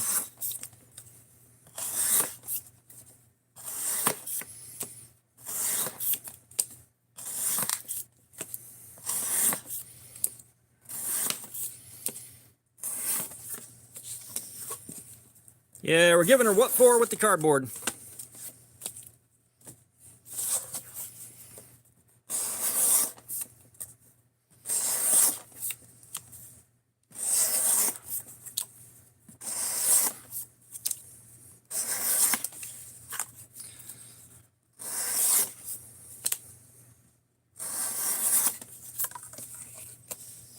Rabbit Fast Renovations, what's going on?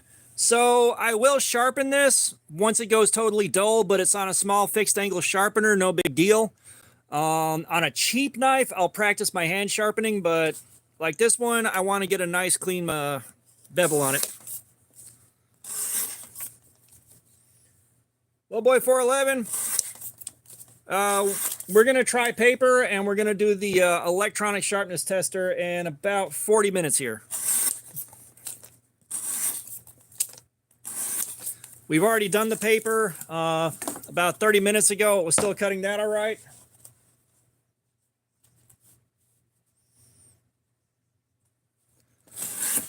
Yeah, like if we got to sharpen this thing after about 40 minutes, the knife is 100% dog shit.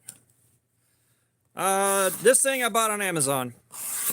Or no. I got this at Midway USA on sale. That's what it was. I don't remember what I paid for it because it's been a few years. But I got it at Midway USA on sale. So if you want the best tips on the planet for sharpening, check out the Outdoors 55 YouTube channel. That's where I learned how to hand sharpen from. I'm getting pretty decent at it. I'm getting things as good as my equipment will allow. But Outdoors 55, that's the guy you want to watch.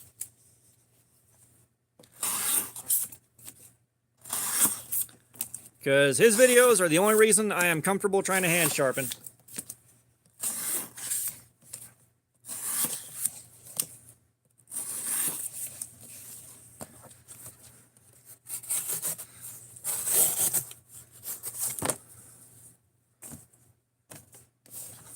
Yeah, man. Let's see. Yeah, and if you're not too worried about learning to hand sharpen, spend you 120 bucks on the Precision Adjust Elite. This thing will give you very, very, very refined edges, and you can put them at the angle you want. It's great. You combine that with some good strops. Oh, you can get some crazy good edges.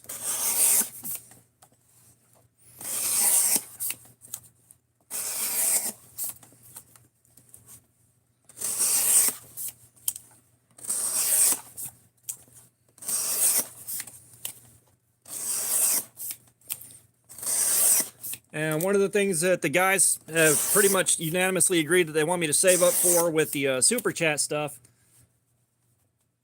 Super to Hobbin, what's going on? We are destroying the edge on this. We're for destruction, not creation.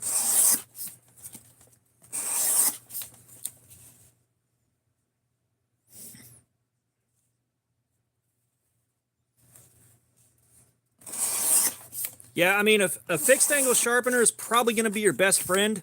And that Precision Adjust Elite's going to be the best value for it. You don't want to cheap out on something like that.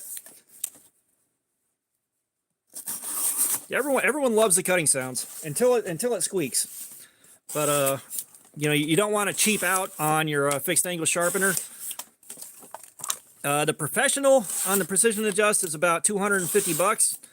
And that's what we're shooting for this month with the channel donations and ad revenue and all that and the memberships. If we can get that, I would be delighted. Because then I can give away that one and let somebody else extract some joy from sharpening their knives easily. Oh no, the squeak is just from it getting wedged in wrong. Like, that's all that is. The coating doesn't matter. But the end game there is making it faster to sharpen. Because like I'll be on the live stream sharpening with that thing. It can take some time. And of course that's time we could spend cutting more stuff up. Let's get some of the double wall stuff out. Brother, we are well past 300. Well past 300.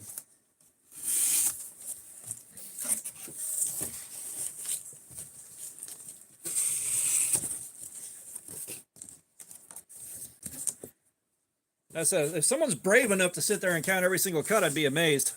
It's like just that 300 cuts is 150 feet of cardboard right there.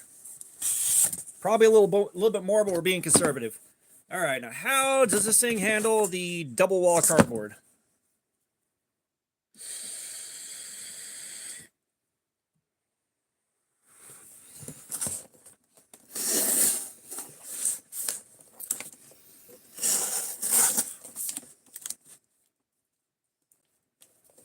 Why, thank you, sir.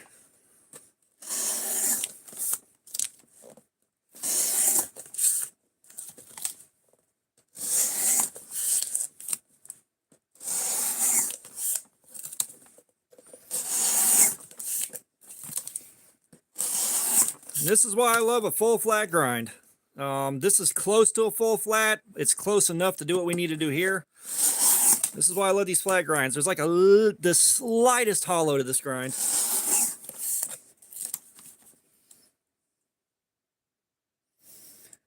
The next knife on the wish list, I'm not sure. You know, like I said, I do need to be acquiring stuff to give away to you guys when I'm done with it. I mean, that's kind of part of the super chats and all that. Personally, like top of the wish, really.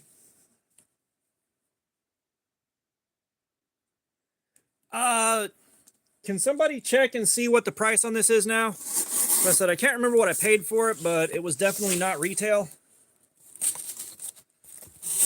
As I said, I bought this thing a good 2-3 years ago. Son of a dingus.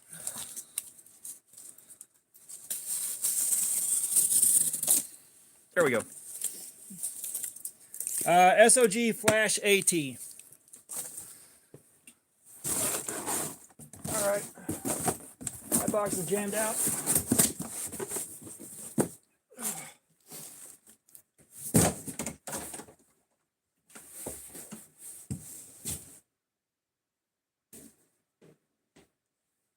And it is with profound sadness that I report to you that there's no pizza box tonight.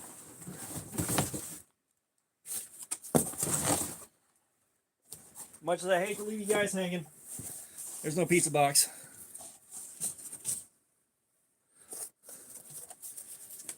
Yeah, because I think I paid somewhere in the range of like 50 for it.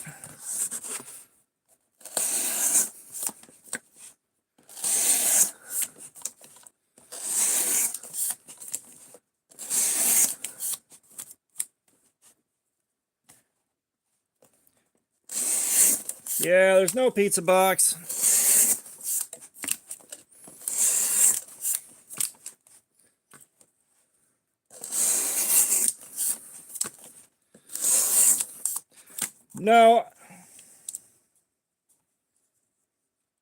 No, we like Little Caesars around here, sir.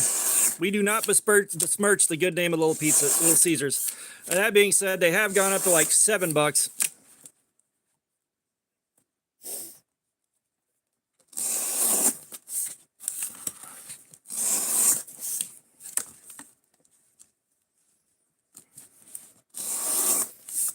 Yeah, as I said, I think I paid down in the $50 range.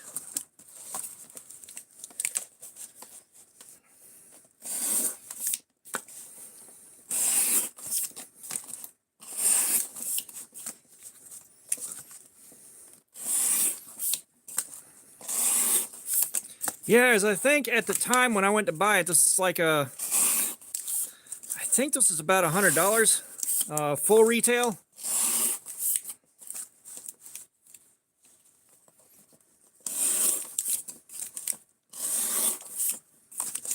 Okay, this safety's starting to really be a pain in the ass. Hunger Bell, I'm not building a Christmas tree. This is all about destruction. We are destroying the edge on this thing. Seeing how long it takes. And oh my god, I hate the safety on this. Nobody wanted that or asked for it, but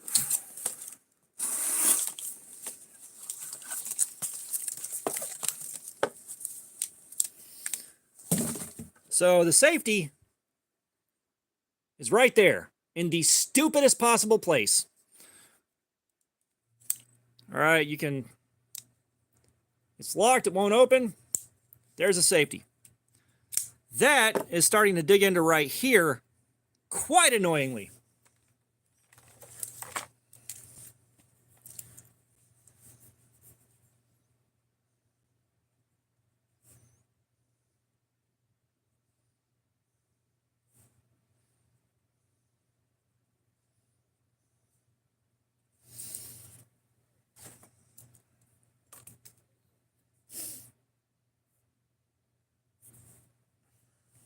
Yeah, no, the safety is incredibly irritating right now. All right, this is like sandpaper on a fresh hemorrhoid. All right, KO, we'll see you in a little bit.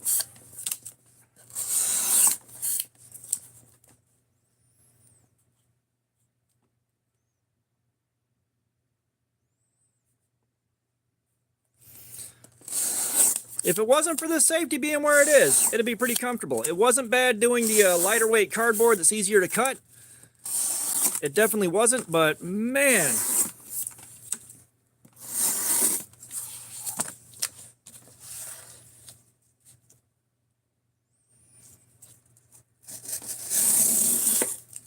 Yeah, for my EDC and general use for your average home gamer, not really that big of a deal, but for doing this specifically, for doing these harder cuts, yeah.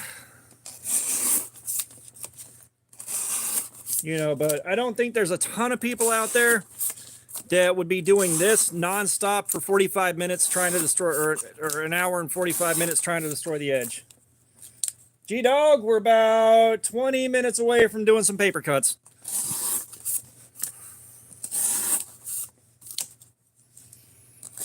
What knife is this? Also, OJ, hey, I didn't say hi.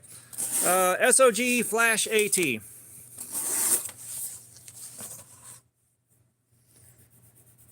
So, like I just told the story a little while ago, but I was at a camp out and I was trying to process some firewood to get a fire started, and I was using a cold steel Bowie knife machete, and it skipped off the wood I was cutting because I had it in a stupid place, and the whole thing swung around, my wrist bounced off of my hip, and the knife stopped right there.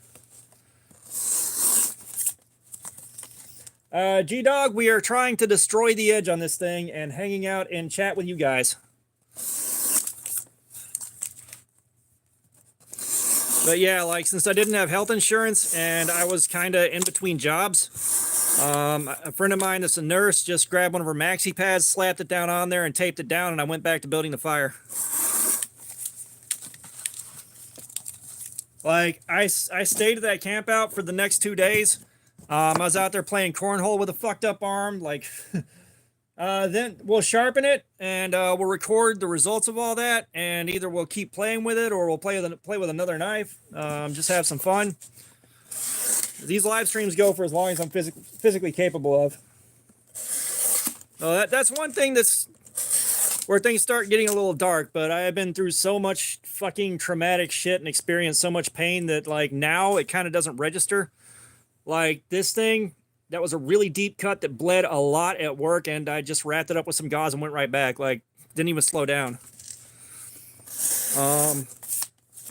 When I passed a 5mm kidney stone, like, all I did was I laid down on the couch in the waiting room for the hospital, waiting to go back to triage. I'm like, just, please call me, please call me, please call me, please call me. I mean, it's not even necessarily so much about being tough. It's just learning how to, like, accept pain for what it is. Like, if you try to fight the pain and you're, like, clenched up trying to, like, stop it, it gets worse. If you just relax, let it be pain, and don't do shit except wait it out, it's a lot easier to bear. It's still pain, it's still not fun, but it definitely takes a lot of the edge off.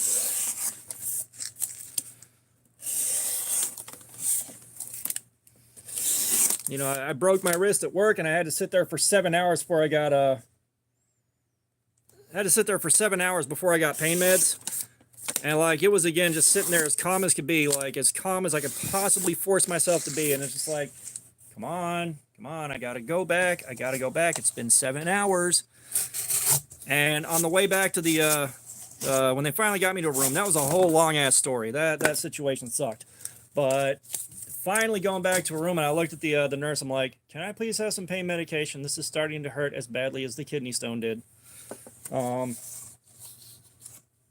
Yeah, sadly, that kidney stone wasn't the worst pain I've ever experienced. However, it was up there in the top 3 or 4.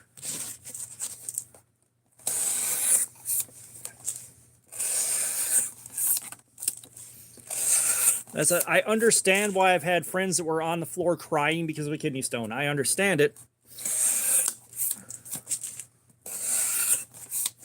But, you know, I think part of that, too, is, like, the amount of shit that I have suffered through and the amount of shit that I have been through over the course of my life. I've hit a point now where it's like I cannot let anyone see me being vulnerable like that. The wife can see me, the kids can see me, but that's about it. Anybody else? Nope, you do not get to see me like that.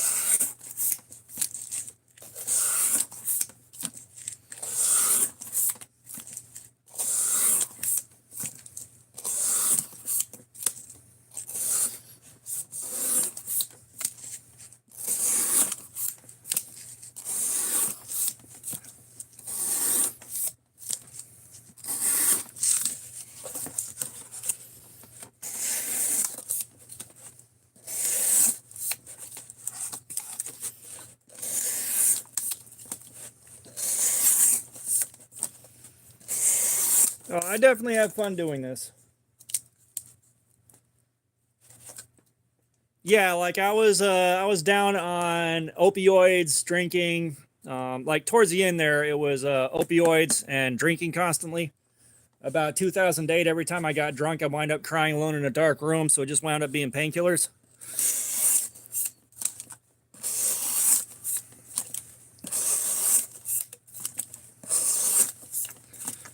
And then the reason I started on the painkillers was because for profound back pain, like debilitating. And of course, you go to the doctor for back pain, it's like, hey, you're pill shopping, get the fuck out of here. And finally, I had a pain management doctor after about,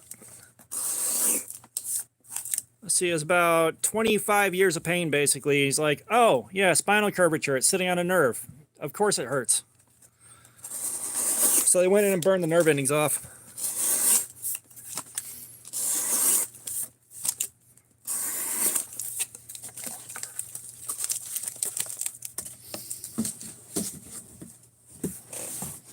Oh, you're going that way. No, you're not. You're not. Okay.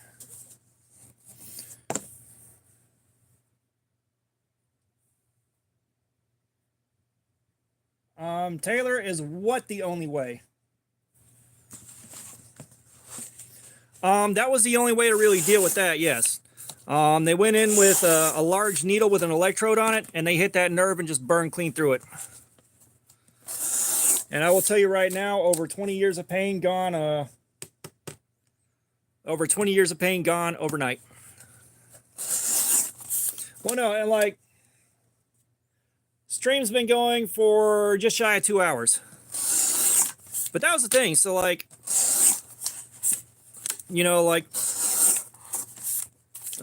smoking the hippie lettuce. That stuff, pain relief and psychological pain relief until it wasn't, and it quit doing the job I assigned it. So then it got supplanted by alcohol. And that kept going until my first kid was born. And my ex-wife,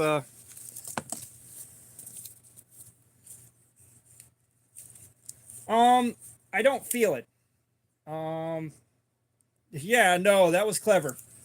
I don't feel it. The thing is, it's just the spine sitting on a nerve. It's not like that was continuing to cause damage. It was just causing pain.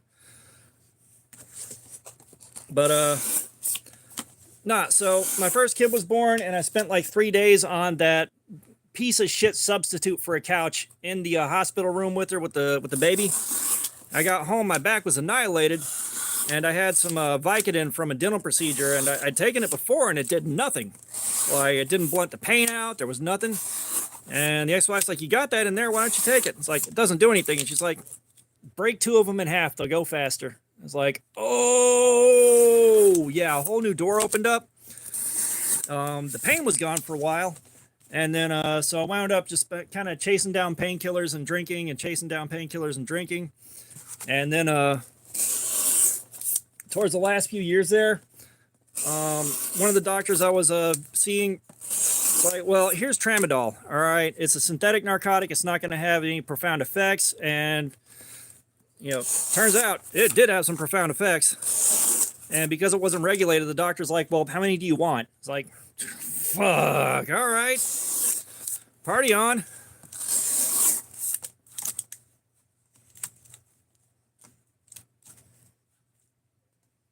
But yeah, like, the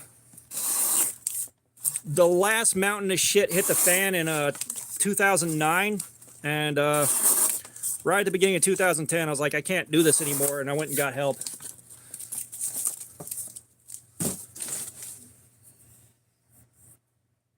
Yeah. Yeah, no, and see, that's where the pain was coming from, is that nerve issue would cause the muscles in my lower left back to spasm. It would never relax, so another layer would spasm and never relax, and another layer would spasm and never relax, and it just kept getting bigger and bigger. On bad weeks, it felt like I had a rolled up shop towel tucked under my skin. It was so bad. Now, that being said, if you're familiar with a Theragun, if you have somebody that can use that on your knotted up muscles, they relax so fucking fast. It's not the most comfortable thing in the world while it's happening, but it'll get rid of them in about 30-40 seconds, depending on how bad they are. But if you're like me, like I was doing a deep tissue massage, trying to help out for a while, because a friend of mine was a massage therapist, and she'd kind of work me in whenever she could. I still paid for it, but poor girl, she felt all the knots. She said I was like the worst case she'd ever seen. She said I was like the worst case she'd ever seen, and the poor thing, she's up on her toes with her elbows dug in. Gabriel, thank you, sir. They can breathe, finally. Not only that, it's euros. It's euros. But, nah, so, it's just, I got so used to it that it didn't hurt anymore having deep tissue massage done. It felt good. Like, those knots, just the pressure on the knots felt good.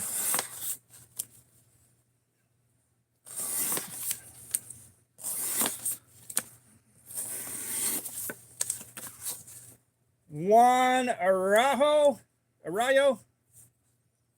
Don't come in here with the brain rot bullshit, man. Come on now. We adults here. We're not 11 years old.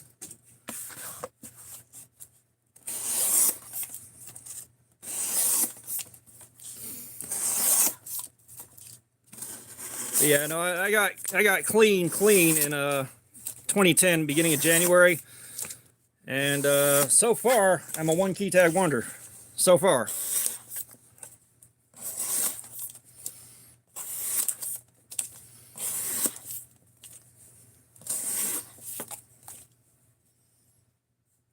Oh no, it gets recycled. Don't worry about that. It goes back to work, it gets baled up and sent back for recycling, and the store gets a credit for it.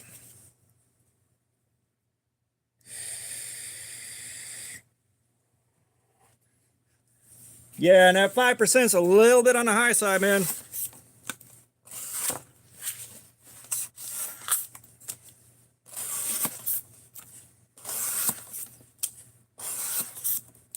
Like, you try to explain to someone the numbers behind that, and it sounds like you're exaggerating. It sounds like you're exaggerating so much. And for those of y'all that aren't familiar, like, dude, rabbit. There we are. I don't know why YouTube is doing this, but things are being weird again. But you get to pick a figure out. You want the robot, the Grim Reaper, the Ninja, the Frankenstein, the Mummy, the Knight, the Scuba Guy, or the Alien. But yeah, like, out of 100 people that try to get clean, between 1 and 4 of those guys are going to make it a year. Of the 4 or 5 guys that make it a year, 1 or 2 of those is going to make it 2 years. Like, the numbers are horrifying.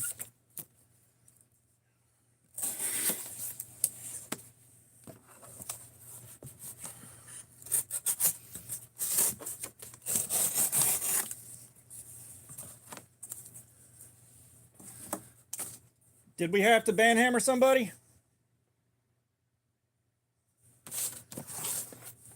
Yeah, Rabbit, pick a figure out, dude.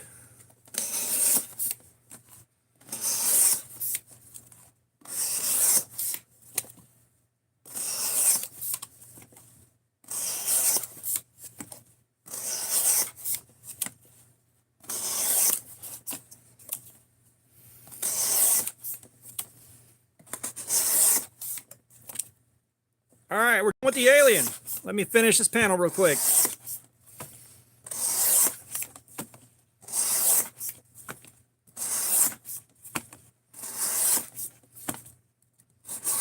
And if you haven't been here for this part of the stream, prepare to have your mind blown.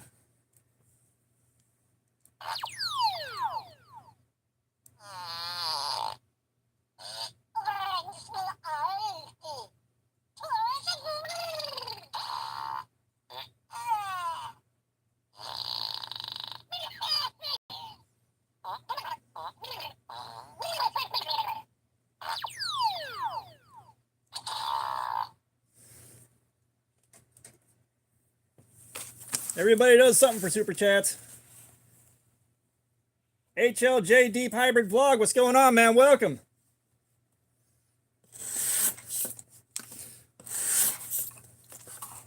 Vitamin Simpson, what's going on? That's actually a pretty entertaining screen name.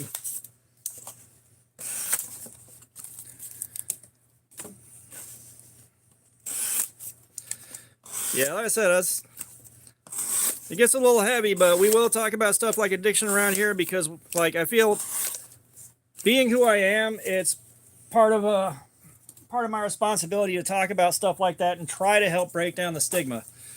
You know, and that's one of those things. It's like the amount of shame people make you feel for being in that position.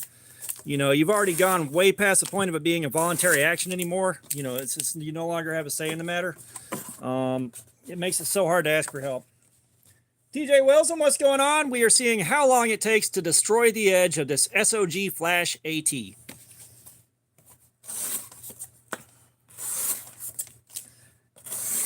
And we are hanging out and talking about all kinds of stuff in the chat.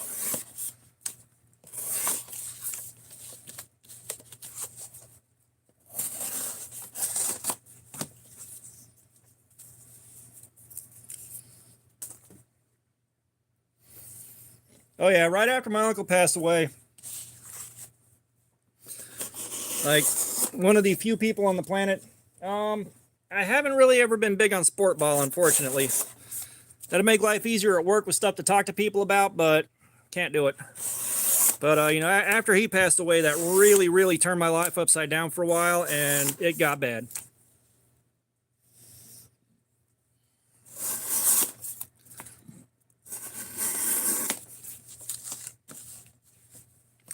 Favorite shoe? That's a question nobody has asked yet. Now, I am on the old side. Original Airwalks. I want my Airwalks back. Motherfuckers, I want my Airwalks. I want my Jinkos. I want my Sobe. And I want my Surge back.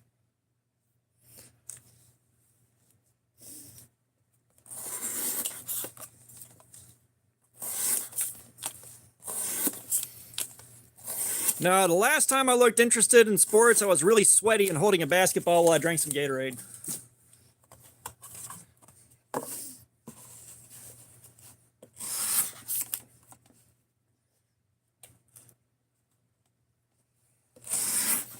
Yeah, it's just Airwalks were so goddamn comfortable. They felt so good to wear. It's like putting your feet in a lazy boy and they're gone.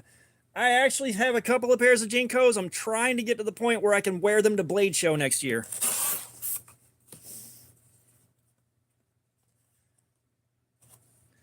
Pringles are about the only chips I'm physically capable of eating because I have 9 teeth left.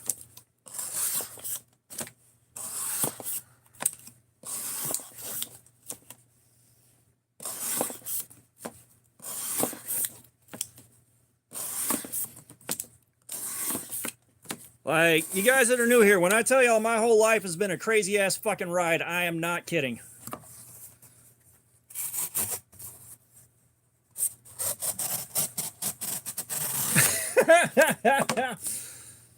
Favorite bird? Probably a shoe bill. That thing looks like it'll fuck you up. Like, bad.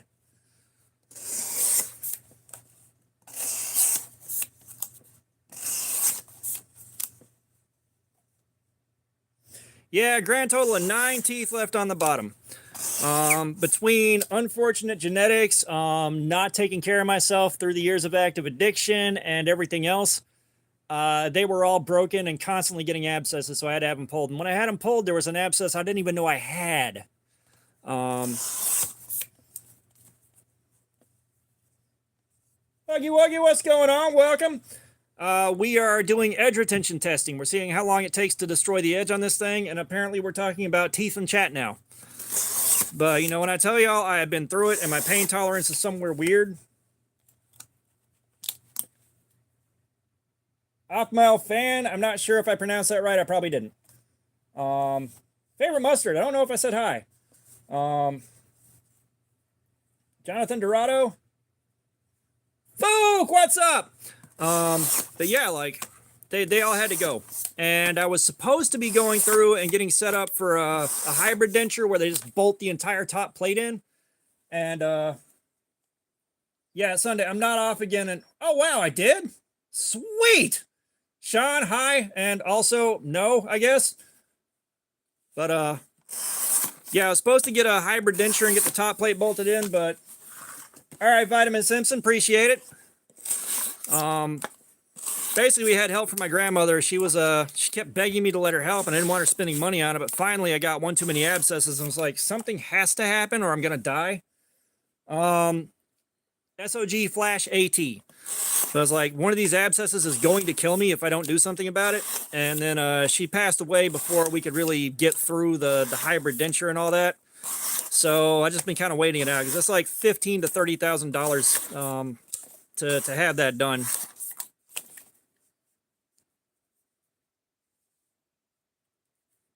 Madeline Johnson, what's going on? We are destroying the edge on this knife. Seeing how long it takes to nuke the edge. Yeah, have you tried don't dying? It's refreshing. Nope. Sam Big Van, what's going on? Joe Google, what's up? I do not have a Tops Pathfinder. I don't have any Tops knives.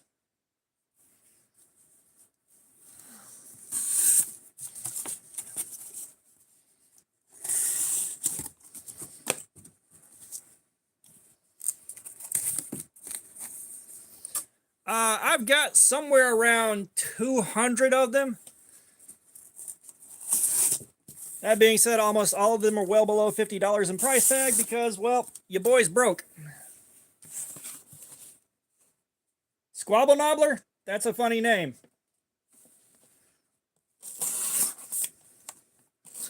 Well, here's the thing. Like, if you're going to do a YouTube channel like this, you got to have new stuff coming in regularly to keep making videos.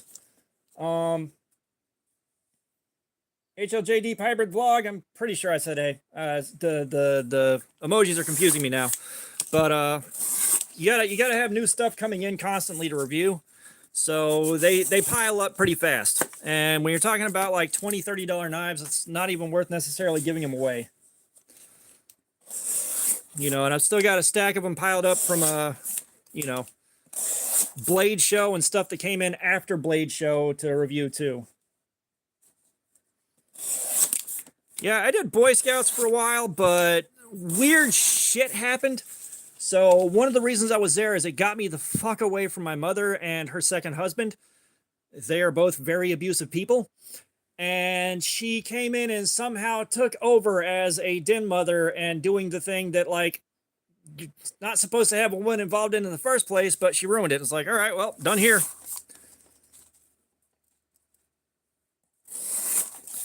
Yeah, Blade Show is a hoot and a half.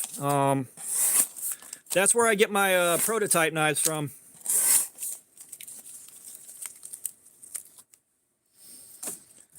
Yeah, we count the fixed blades and stuff. We get up, well, pretty well over 200.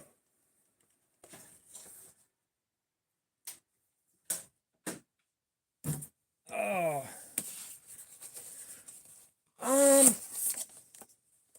Skillet Water, what's going on? I like worms. For $1.99, you can pick one of two things. All right, either I will put socks on for you, or you get a figure fart. You get a farting action figure. Which one would you like?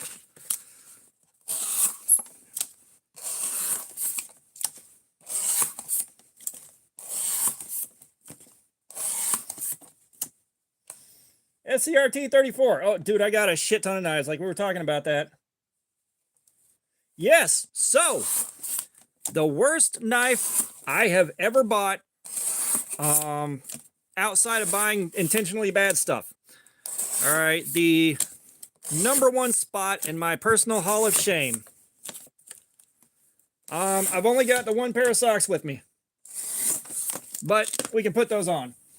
But the Sativian ST155 is the #1 spot in my hall of shame. All right, but if you are the first person to see me and recognize me at Blade Show in 2025, you're going home with this knife. This can be yours at Blade Show Atlanta in 2025. Armando, what's up? So much cardboard stuck to my feet. It's going to be inside my socks now. Son of a diddly. All right, we got socks again. All right, well, if you're looking for a face reveal, wait till right before Blade Show next year. I'll do a face reveal so that you know who you're looking for. Be the first one to find me.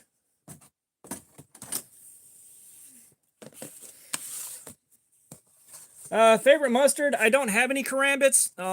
You know, what I carry is working knives that I actually can, you know, do what I need to do with them. So I don't have any karambits.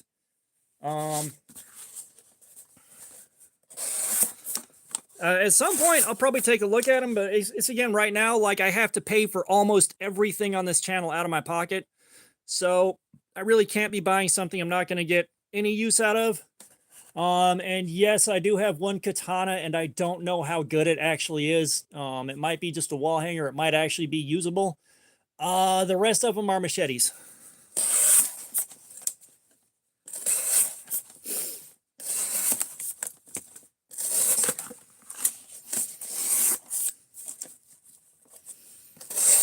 It's like the katana, it came from a family friend when he passed away. They found it in his stuff, and it's like, here, you'd like this, wouldn't you? It's like, yes. Yes, I would.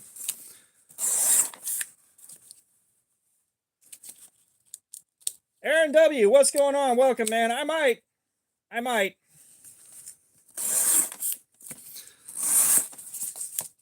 I don't have any butter knives that I want to destroy on the...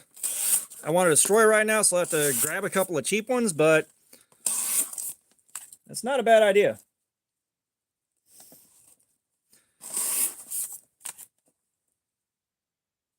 Someone asked about the scar?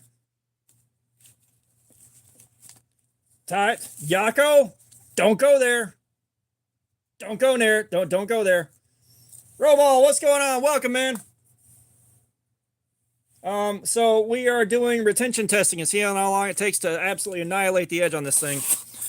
Which we are at our second hour of cutting, so we need to take a look and see where the edge sits. I almost did. I'm glad you caught that. Like, I'm trying not to air people's real names out. Yeah, well, Rabbit Fast, D2. Every D2 we've done has gone 4 hours, except for the O-Knife D2, which did 3.5.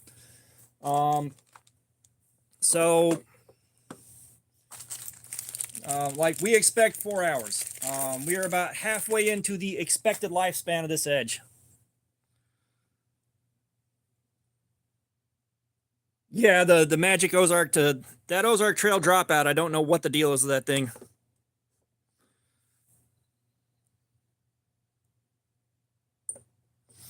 So we got a 259 on that, which is actually, it's a little bit lower than what we got last time.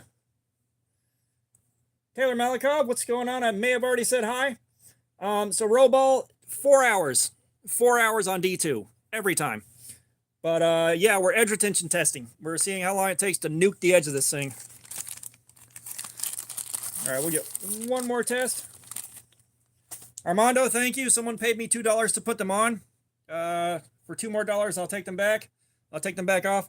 Razor blade. Son of a diddly, where'd I put my chart? Where is my chart? There is my chart. So we get into utility razor blade between 100 and 200. Below 100, you got double edge razor. And then where we're at 259 is we are still comfortably in utility razor range, like in between new high-end cutlery and utility razor, which this is about to be expected. Yeah, no, D2, so HCR 13, 2.5 hours every time, like clockwork.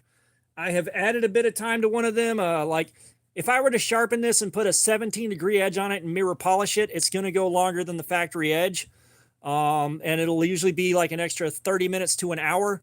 But on factory edges, HCR is 2.5 hours and D2 is 4 hours.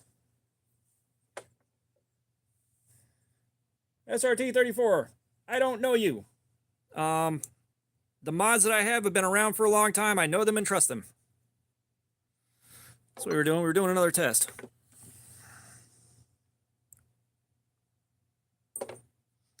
$3.75. So that's believable. So this cut right here is from a piece of shit knife that I shouldn't have been carrying, and I knew better. There is a video on that telling you about how I got this cut. And then, yeah, this one's a machete. A machete bit me. All right, so we got to try this again just to confirm the number because they're so far apart. Sage, what's going on? While the answer is a no, we're not doing the brain rot stuff, man. Come on.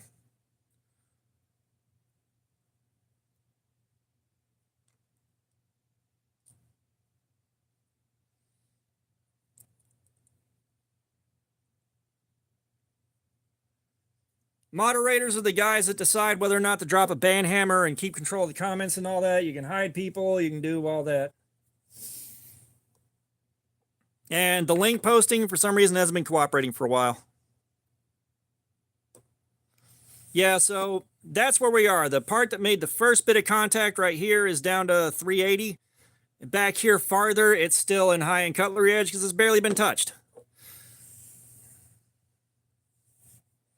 So let's put this back up on the table. Let's write this down.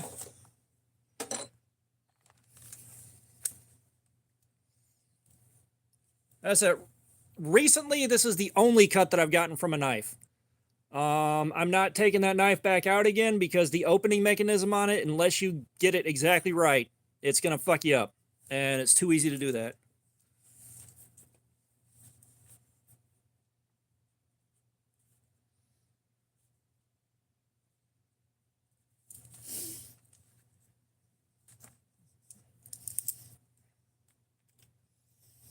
Yeah, no, your D2 should be in good shape.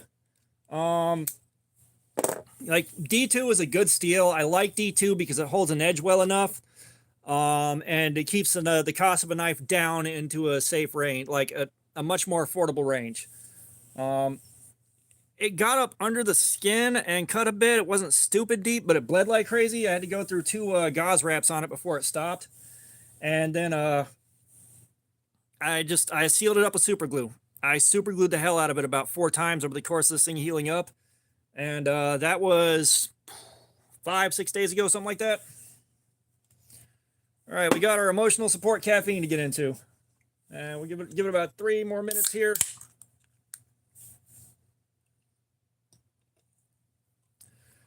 Roll I am not done with the knife. However, I am taking about a 5-10 minute break here. Let my hand rest up because doing this puts a huge beat down right here. You can see where I've developed a callus from doing this at least once a week. It's I let my hand rest for a few minutes. But yeah, I mean, liquid Band-Aid I think is essentially super glue, but I've got large bottles of super glue. I do make my own lanyard beads and I use that super glue a lot, so I've got some big ass bottles of it, so I'll just go in there and put a few drops on.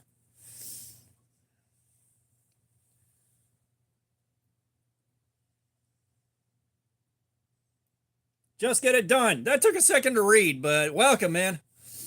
I mean, I don't feel like they're baby hands. They're extra large.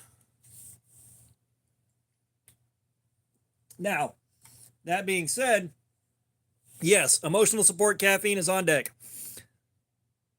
I do not believe that having your hands all tore up and crusty and calloused to hell and back, SCRT 34, thank you for being here.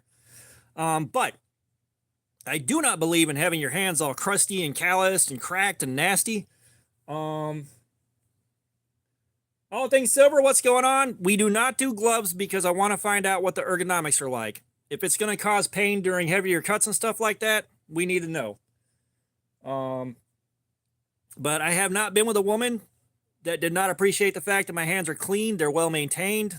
This is the worst they've ever been, and it just needs some lotion. You know, like, it's never been a bad thing to have nice, soft, clean, well-maintained hands.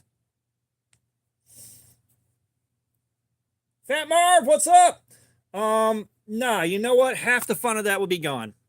Like, half the fun of this is sitting here cutting it up. Like, you know, again, if you've been around in the knife game for a while or you're older, like, Back in the day, older guys are like, don't cut up cardboard, it'll ruin the edge of your knife. It's like, okay, cool, let's ruin the edge.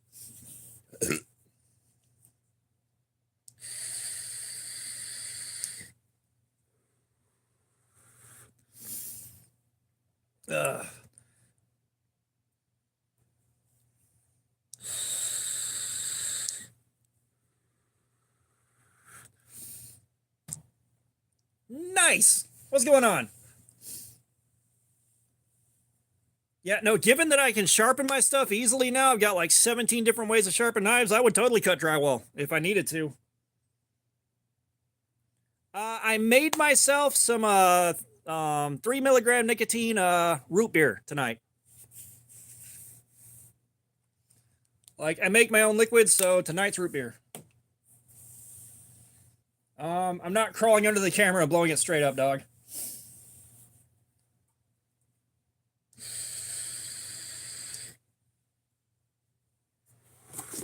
All right, back at it. Let's flick the stud. Eh.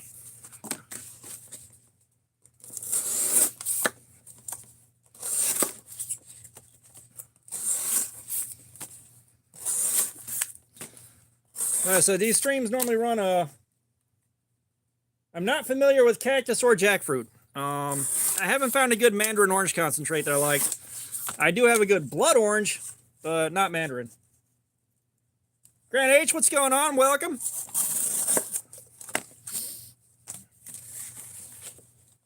Palmer Connolly, what's going on, man? How you doing? We got the SOG Flash AT tonight.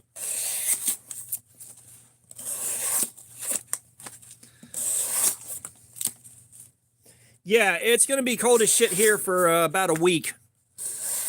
Like, we actually got our first 39-degree day coming up.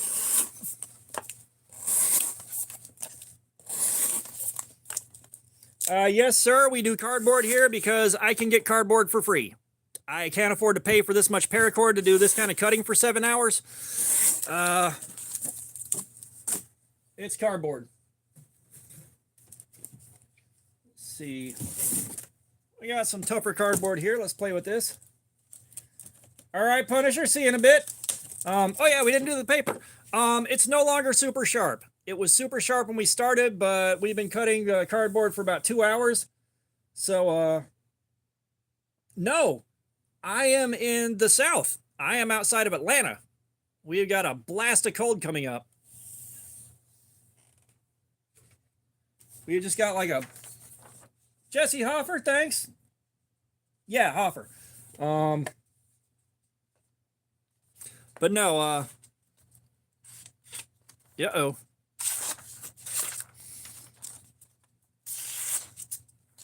So, like, we can get some okay cuts on the paper, but trying to go through, we got some pretty big snags, which is to be expected. This is about what we expect at this point.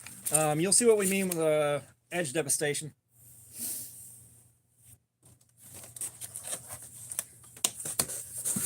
Yeah, because, like, it's coming up from the north, and it's just a shitload of Arctic-ass air. Like, it'll get hot again in another week or so. But, like, for those of y'all that weren't here for it, I lost my air conditioning for about a month back in, I think, August. It hit, like, 88 degrees or more in the house. Oh, I got to cut up another box to get some cardboard. But, Hormel Black Label Bacon, you've sinned one too many times and your day of reckoning has arrived. But, yeah, like, cooler weather, I'm always happy to see now. It's like, you guys, it got so bad in the house.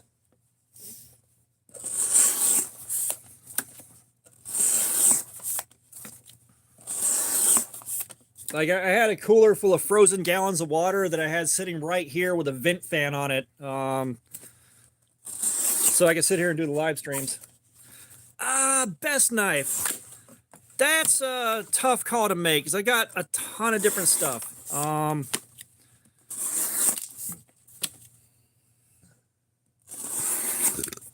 Like, my favorite knife at the moment is my Cold Steel Mayhem. But like best is kind of it's a very subjective thing. You know, if you want to go with possibly the nicest would be my Benchmade bug out with the M390 and aluminum scales. Bullseye Ben, I didn't say hi yet. How's it going?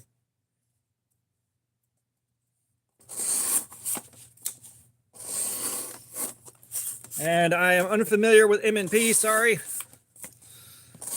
I love guns, but I cannot afford that as a hobby. I have got exactly what I need to get myself out of trouble if it comes down to it.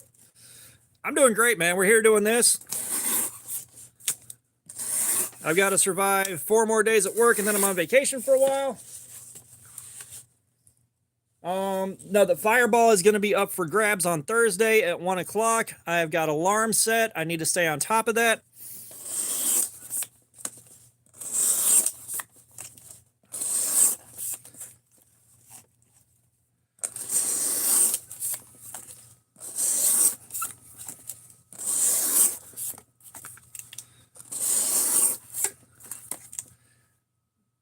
Me with knives, what's going on? God, this safety, why is it here of all places?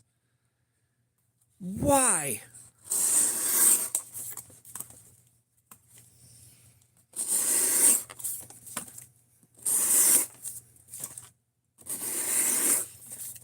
Yeah, I briefly spent some time with the gunsmith. I was trying to get into it, and then basically I couldn't afford the gas to go to his house anymore, so it's like, all right, that's over and done with. But I believe he had necked down a 9mm casing to feed a 22 to go through body armor.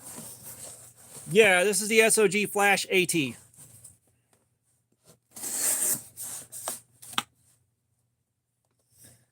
So I've got a 1911 chambered in 45 ACP that the last time I saw my uncle alive, he brought that thing to me when I bought it from him. I've got another 1911 chambered in 22 long rifle. I have got a Mossberg Renegade 12 gauge pump action, and there is a Charter Arms AR-7 Explorer 22 long rifle. So like it is the exact kit to get yourself out of trouble. Like I could use like an AR or something like that in the collection, but I don't have one. And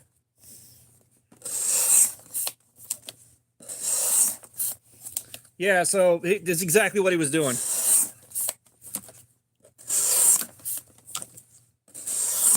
You know, it's like right now I'm desperate to get myself promoted at work. I have been, you know, fighting my ass off for it and not getting it because we ain't really getting the bills covered the way we're supposed to. We have been having to do all kinds of bullshit to kind of dodge having to pay some of them. And we're kind of at that point, like not earning a living wage.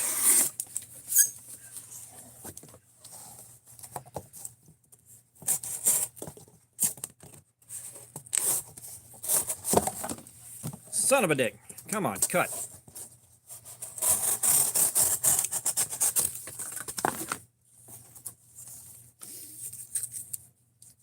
Yeah, I like those 177 pellet rifles.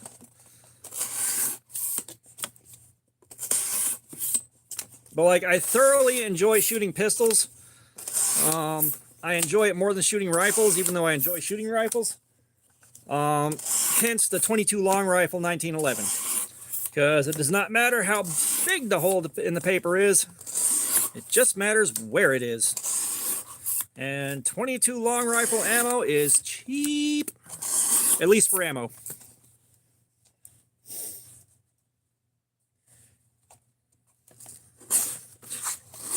Yeah, I started the YouTube channel because I really wanted to, like...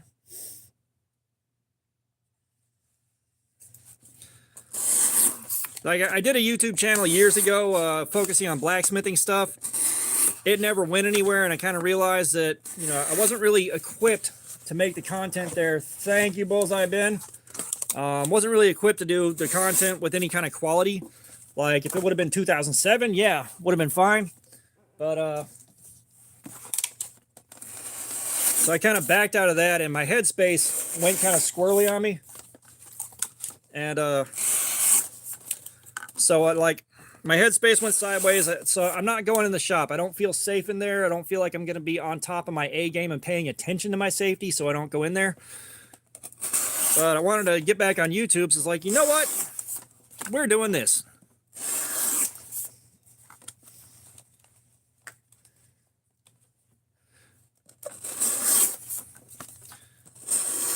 Yeah, I don't think I'm driving that far for a collaboration video at the moment.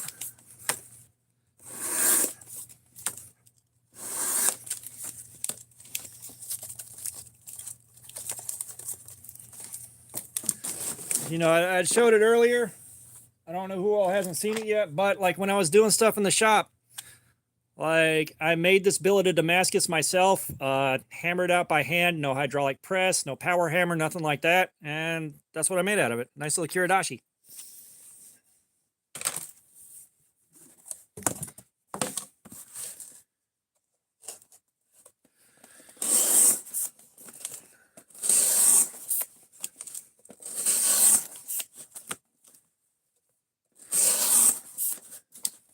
Yeah, Yako, we do need to hang out and do something. I don't know what, but something.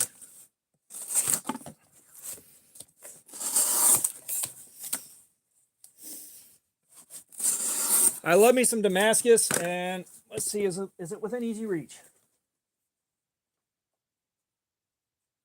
Oh, come on, it's almost always sitting here. Oh, yeah.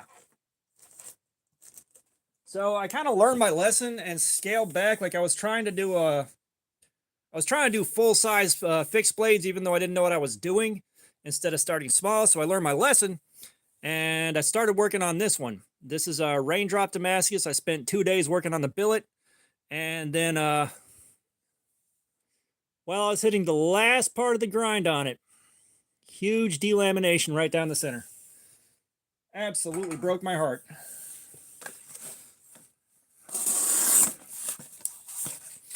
Which is why the edge that's ground on there looks like shit. It's like, you know what? I don't care. Red Velvet, what's up? Welcome back.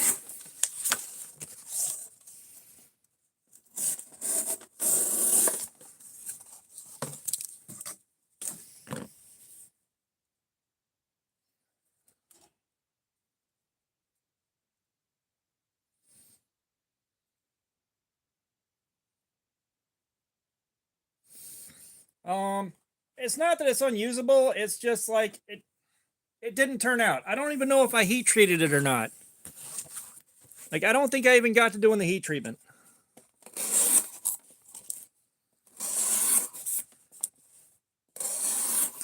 But yeah, I think the first knife was a little Swiss Army knife, nothing crazy.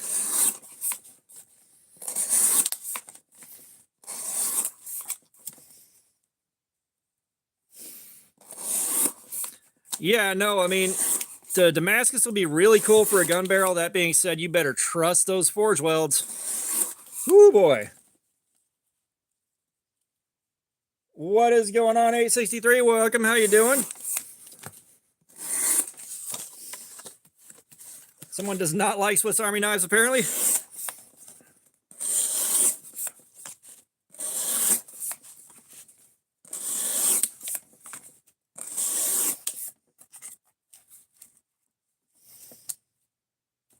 Yeah, there's a lot. Like this last week there was a ton of videos that got dropped in a few days just because I needed to get caught up. Otherwise, like if I hadn't done that, I'd be like 2 to 3 weeks behind on uploads. And it's like, no, I can't be doing that. Aww.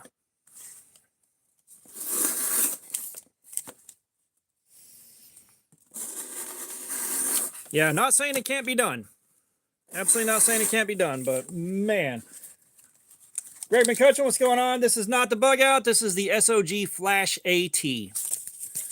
And Cryo D2 Steel. I'm actually saving the bug out for while I'm on vacation.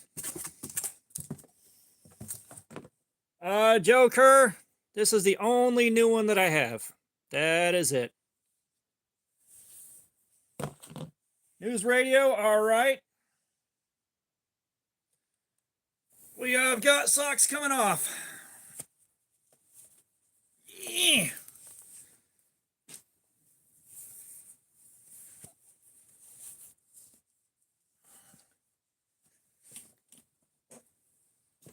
Yep.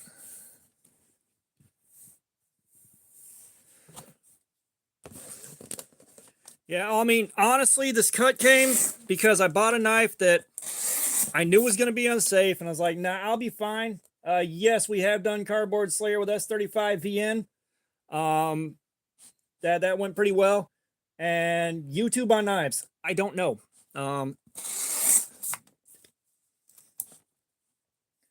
We're still down below. We're still down below 3,000 subscribers. So I don't have a big enough audience to tell you whether or not things are shadow banned or whether or not they're not pushing it. I don't know. Like I don't have enough of an audience to tell you if it's putting a dent in the views. You know, we're looking at like 35 to 150 views on a video unless something really pops off. But YouTube seems to be okay on knives. If you look at Metal Complex and Stassa and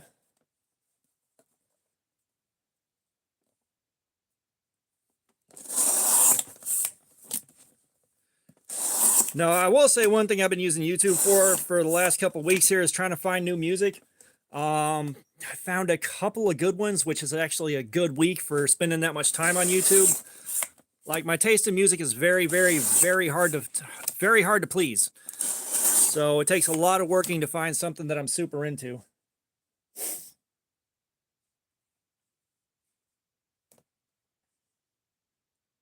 Cameron, good luck, dude. It's already full of super glue.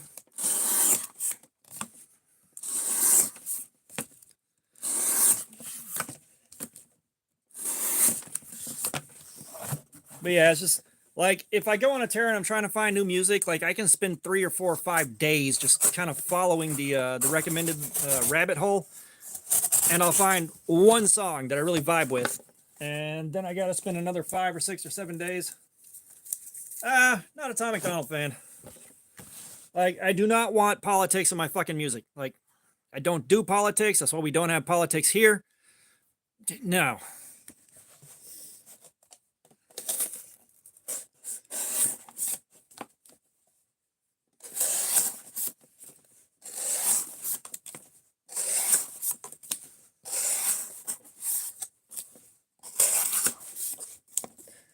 I know Gabriel, you asked earlier. Sorry, I don't know what the difference is outside of it's got a cryogenic heat treatment, or a cryogenic, heat treatment.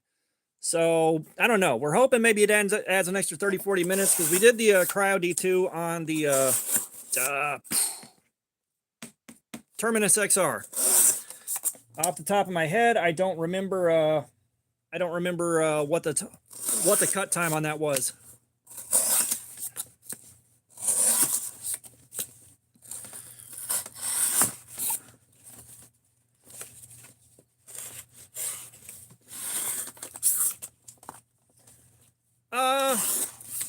Not a big fan of either, to be honest with you, but I would probably have to go with Kiss just because some of their stuff's got a pretty good groove to it.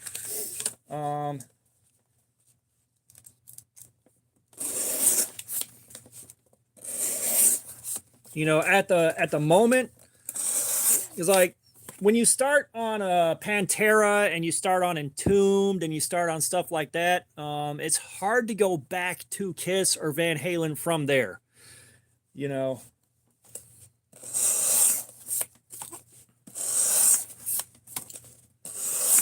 Now, if we are going for the older stuff, Iron Maiden every day. Like, love me some Iron Maiden.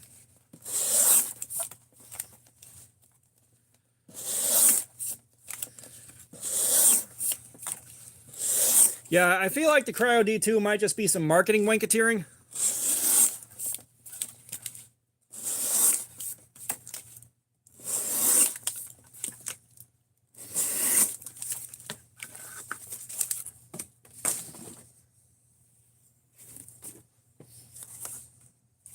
I still got that to cut.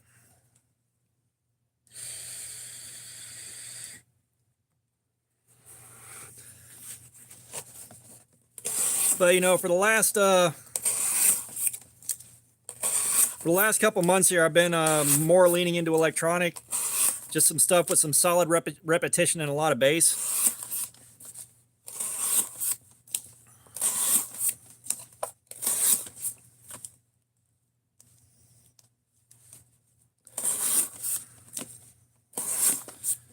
Yeah, I mean, there's a ton of fantastic Iron Maiden, just a ton of fantastic Iron Maiden out there.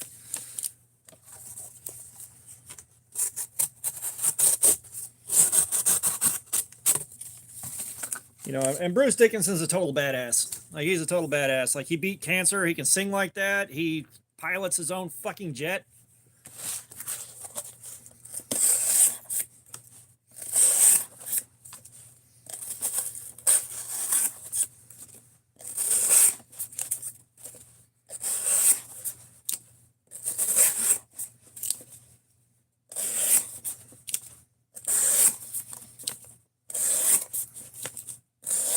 But yeah, the last couple that I got hooked on was Generator by Justice and Neverender by Justice. And they're both electronic, but they're like complete departures from each other.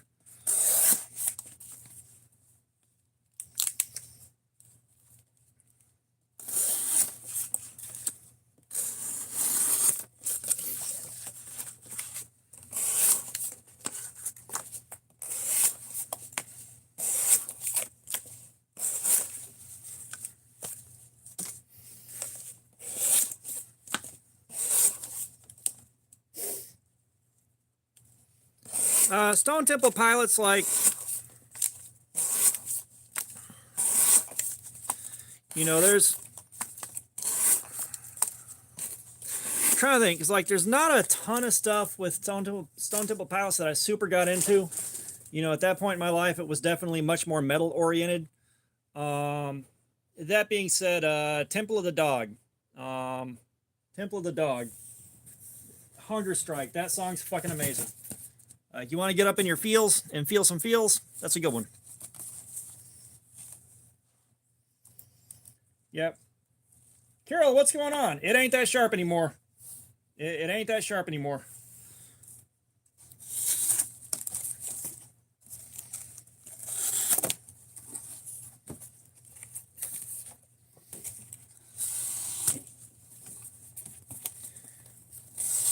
Yes, I mean, if you want to know why you haven't heard of Stone Temple Pilots, oh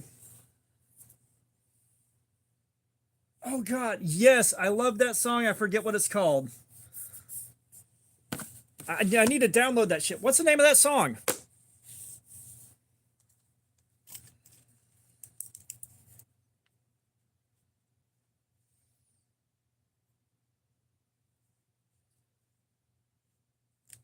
Not a fan of the Osmond Family.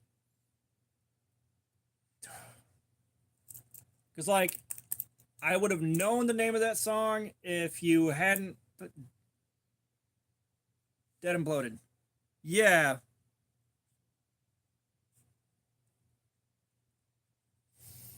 Yeah, so, like, and that's the thing, is everybody might, you know, everybody might make one or two things that I really like and then nothing else. Yeah, Offspring, the Smash CD was a fucking masterpiece.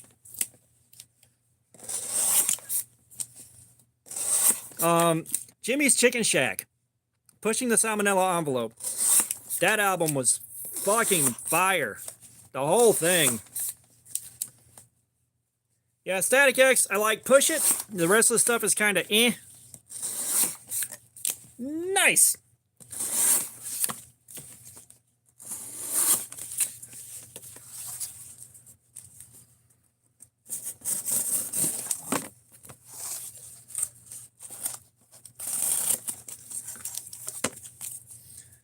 And like, Rabbit, you seem like you might remember Crash Test Dummies. Alice in Chains has some good stuff. White Zombie had some really good shit.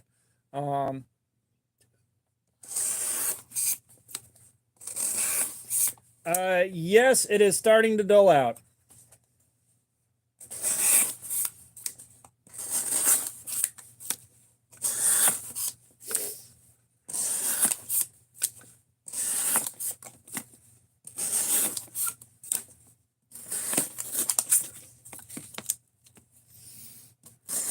And it's, again, Alice in Chains had some stuff that I really liked, and then the rest of it was kind of meh.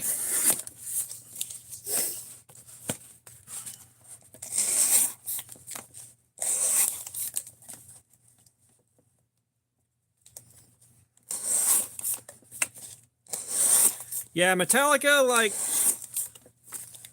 I did enjoy Garage Inc. I did enjoy Load and everything back there, but I listen to it so much now that it's just like, I can't. Like, I really listen to it way too much for way too long. Yeah, Disturbed's had a few. I have not listened to Bury the Light.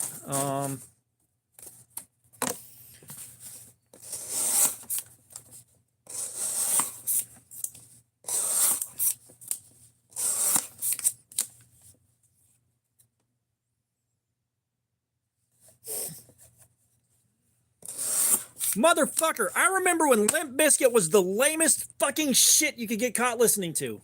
Like, it's one of those things too, like, everybody loved Limp Bizkit and everybody collectively decided it was the lamest shit on the planet at the exact same time. And now they're back. Like, my kids said they loved Limp Bizkit. I'm like, where did I go wrong as a parent? And look what's happening now.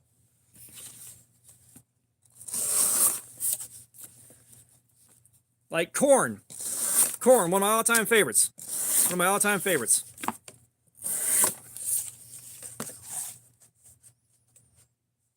And for Murder Drones, oh, we do not watch the language around here, sir. We do not watch the language around here.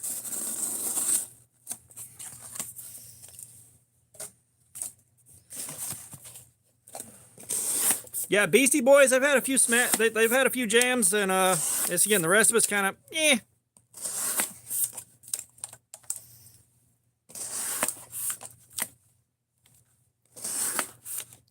Like, I never had anything against Nickelback until you couldn't turn the fucking radio on for 4 fucking minutes without hearing it.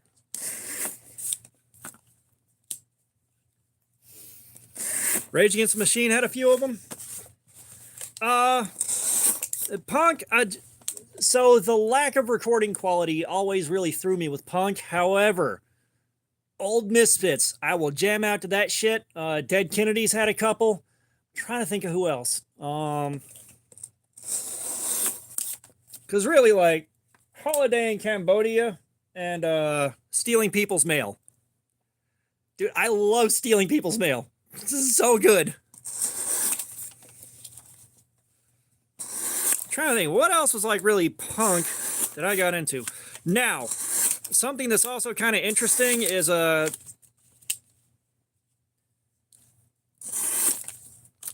one that's called Go Hang, and there's a few of their songs. It's like a combination of it really is like punk with a banjo. Like, it's a really weird mix, but it's so good. The ones that are good are really good. Skillet, not really. Fear Factory, they have some good shit. Yeah, Tool, the Tool that hits, I really connect with, and then most of it's kind of, all right, it's all right. I won't argue with it. I won't complain if it's on the radio.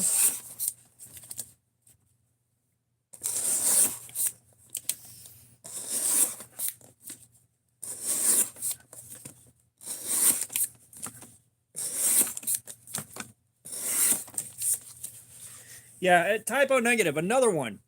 The ones that I connect with, I really connect with, but most of it's kind of, I see where they're going with it and why people like it, but it's not for me.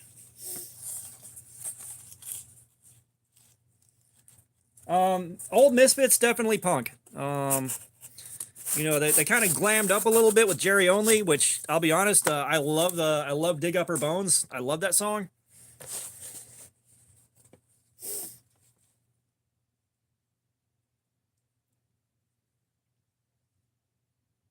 Chevelle, I was waiting for the Jerry Only sucks comment. It was coming from somebody.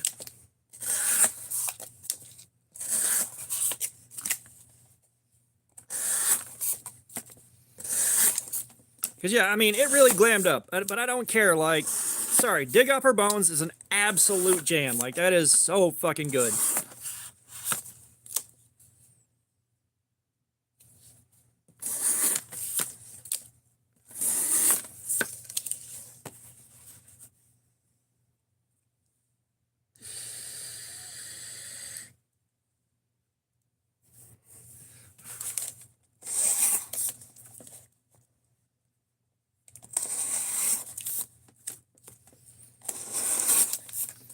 No, like I said, the old Misfits with Danzig, like I can listen to almost all their stuff and have no problem with it.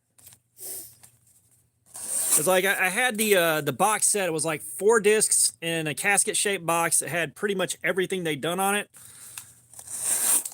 It was really good. It's just really good stuff. Back when I was trying to gain muscle mass working out, and I realized I was only getting stronger without bulking up, like I listened to that Misfits a lot. Adeline, what's going on?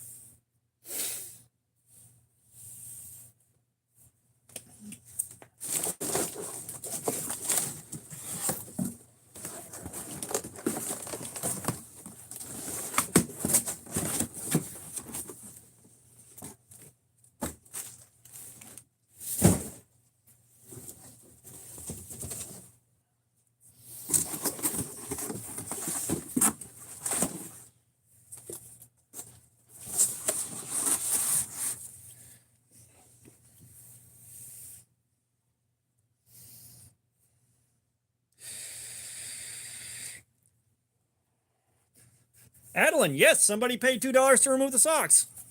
It's the sock game. What did you send me a link to? Girl bands.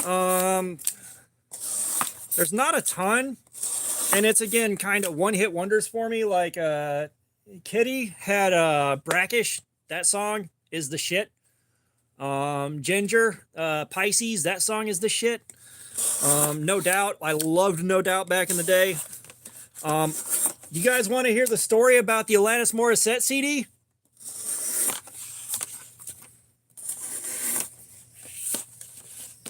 Hey, Bug42, what's going on? We are testing edge retention on this thing and seeing how long it takes to just annihilate the edge completely. Oh yeah, I got you.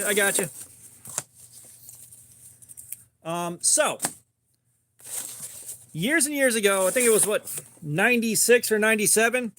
I had the Alanis Morissette Jagged Little Pill CD, and I mean, it was good stuff.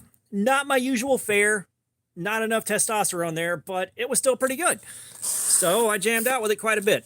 Now I had a friend of mine staying with me because his dad was a friend of mine was staying with me because it's a long story, but he became obsessed with that CD. He became fucking obsessed with it. And every time I turned around, he had it on my stereo with my CD at full fucking volume.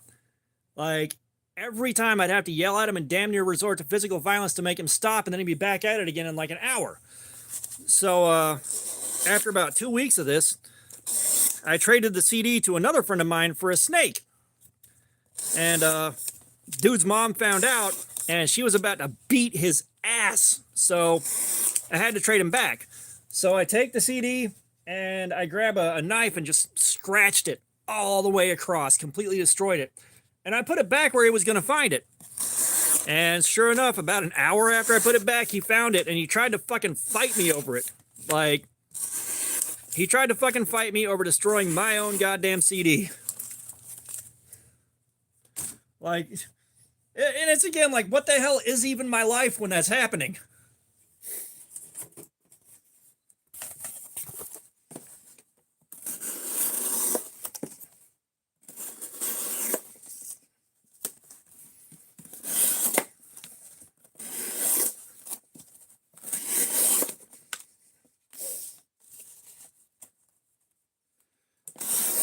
Yeah, like the whole situation was nuttier than squirrel shit. Like, and like, that guy was a hell of a person to have around you too. Like, that motherfucker was just straight up mischief. Like, there was one point, like my first serious girlfriend I had when I was 16. You know, we're in my room and we're getting ready to form the Beast with Two Backs for, I think, the second time in our lives for either of us. And if you remember those experiences, like, you're nervous as fuck. It takes a long time to fucking commit to the bit. So we're in there and we're like, I'm trying to get myself psyched up enough to pull the trigger. Getting ready to close the deal.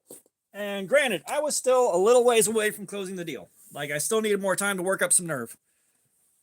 This dude, all right, Like I had made biscuits at some point in the morning and they were still sitting on the stove. This motherfucker took my fishing pole and tied one of the biscuits to the stream and to the string on it, and he comes busting through my bedroom door just waving a fishing pole with a biscuit on it, screaming at the top of his lungs for no fucking reason.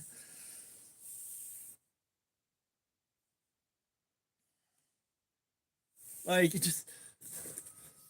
it was confusing. It was like one of the funniest things I'd ever seen in my life at that point, but damn, it makes a good story now.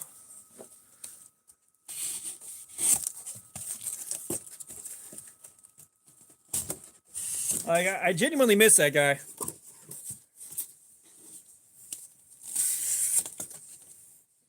Yeah, I mean, shit like that was happening all the fucking time.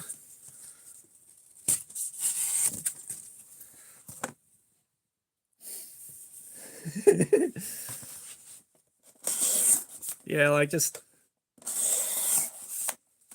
But these, yes, they are DC.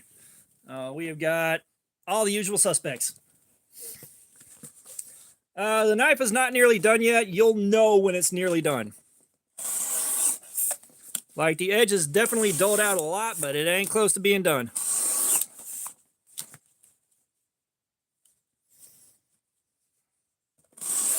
Oh, if you want the donut socks back, it'll cost you $2.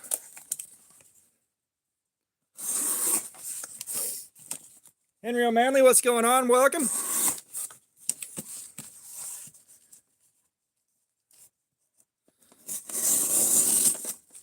Adeline, I'm sure somebody will rise to the challenge sooner or later. Oh no, it's not that it's gonna snag. Do I have a piece? I think I threw away the pieces. Nope. This is what we want to see. This is the end of the knife's edge.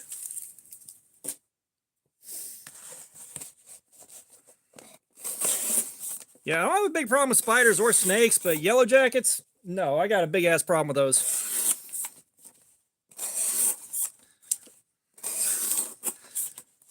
I was actually at a sweat lodge, and a Lakota sun dancer, which those guys are fucking insane. If it does not, calling him a sun dancer does not sound insane.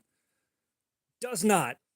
But like we're building the fire pit, and we're getting everything ready for the sweat lodge, getting the rocks lined up and all that, and we find a small yellow jacket nest, and I hear this man in the most stereotypical Native American voice. He's like, "I have respect for all forms of life, except them. Kill those motherfuckers."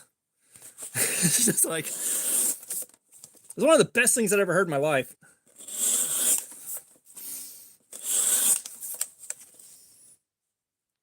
Mullencan, don't come in here with the brain rot bullshit. Don't do it.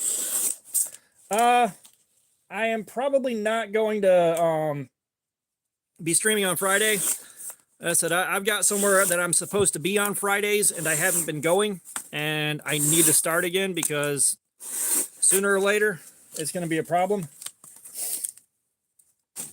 Yeah, I have not experienced a king cobra, but the Colombian red-tailed boa, I am fond of those.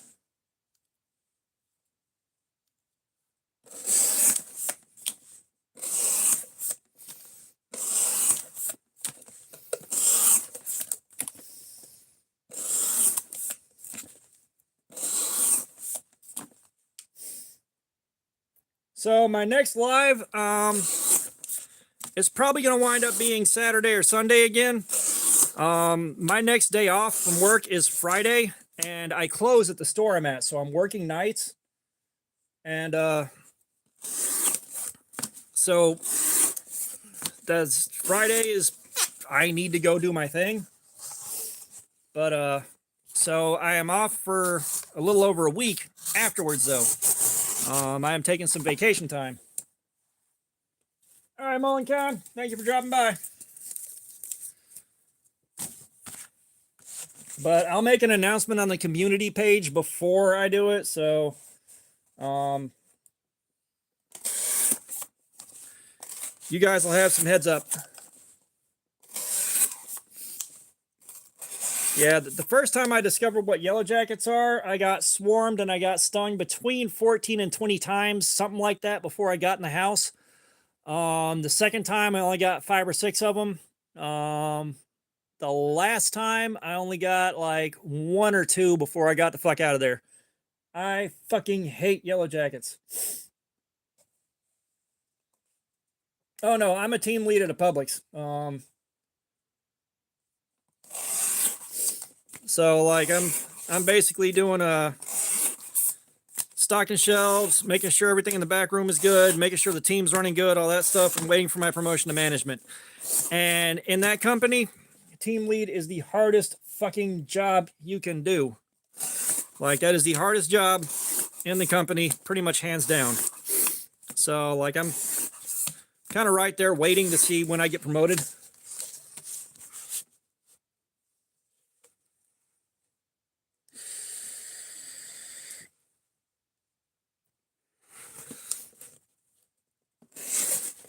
Now, in case you didn't know, Minnesota isn't real. Minnesota is just a CIA cover-up.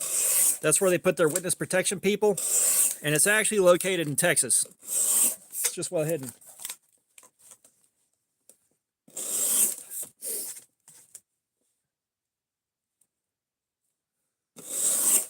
Yeah, I mean, the yellow jackets at the park are free. You can take as many home as you want.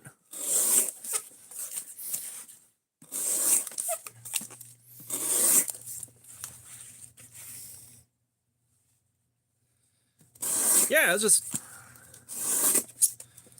So Minnesota Vikings? No, you mean the Texas Vikings.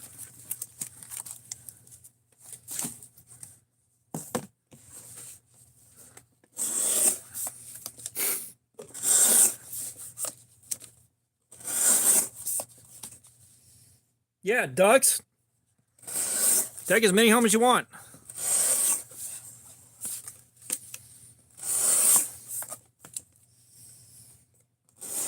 Why do people just announce that they have a question or have a joke? Like, that makes no sense.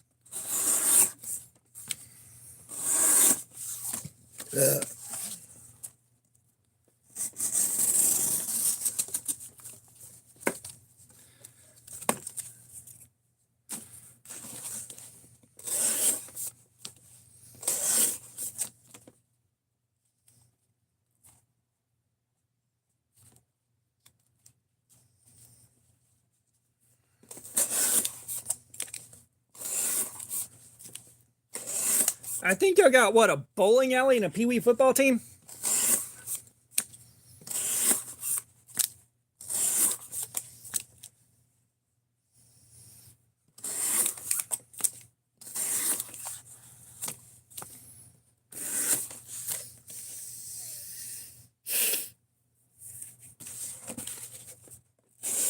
Yeah, I mean, if it flies and it's got pointy shit coming out of its butt, I ain't having it. No, thank you.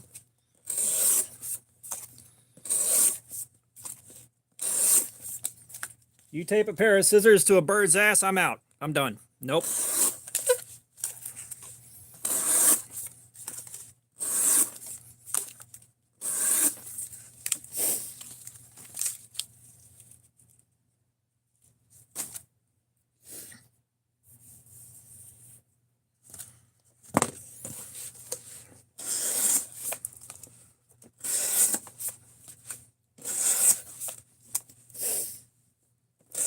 Everyone forgets about the bowling alley.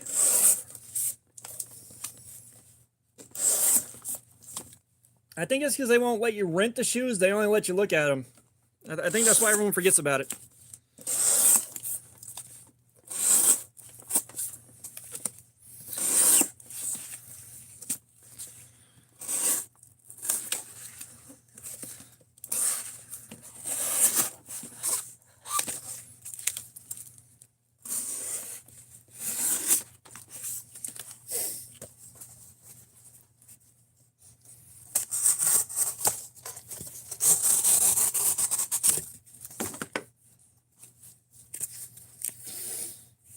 It's been getting dull for a while. We're not completely wiped out, but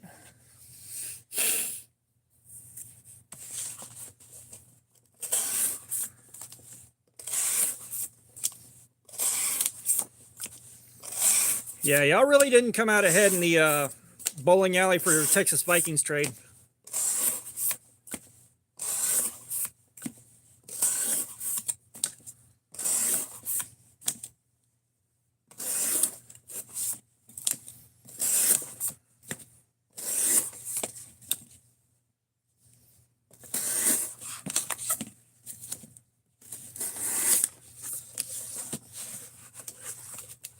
Boy, Taylor don't like anything. Holy shit.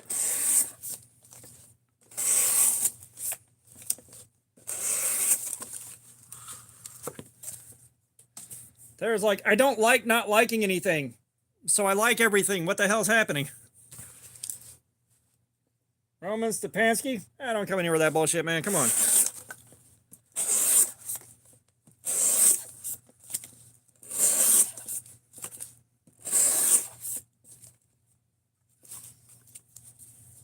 Actually, we have got 15 minutes before we hit 3 hours of cutting time.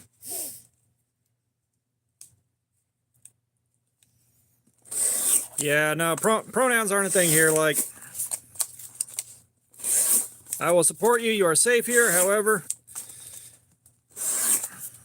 I'm not wasting my time on pronouns, especially not when you're trying to make me fucking guess what they are. I do not have time for that.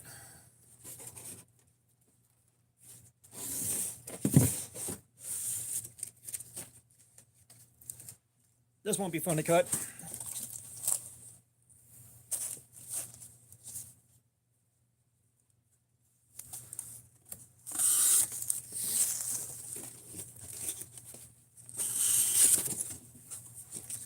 You know, like I gotta draw the line somewhere.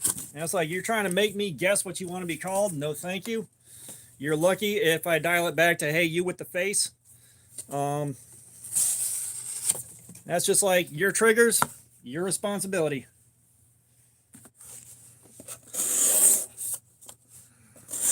I am not responsible for managing your triggers for you, just as you are not responsible for managing mine. If I've learned how to handle my shit, you can learn how to handle yours.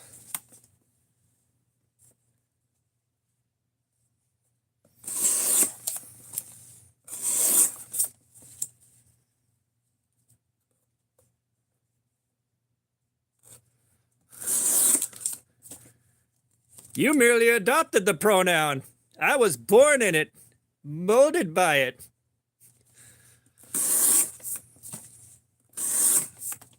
I did not see a verb until I was already a man.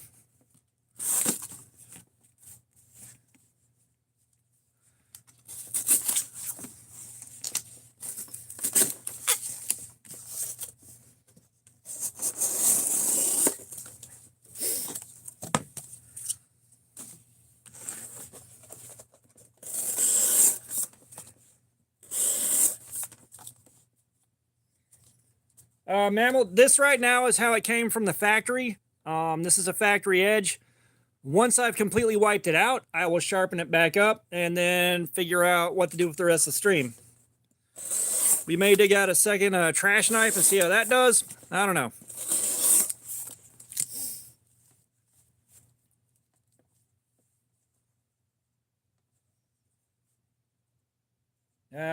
Come on, dude. We're not going there with the language, man.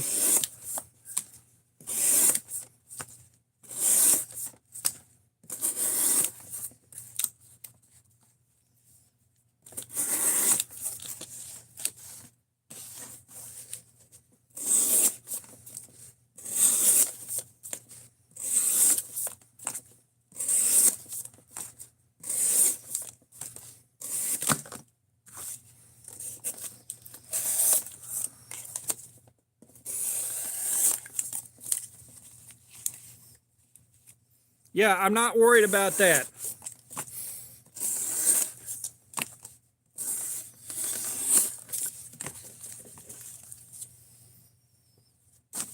All right, KO, enjoy your shower, you filthy, eventually clean bastard.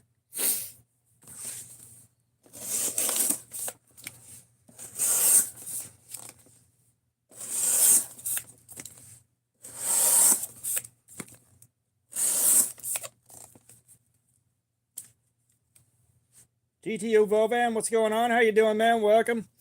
I used to read a lot. After my divorce, for some reason, I just could not sit there and read anymore, and I don't know why.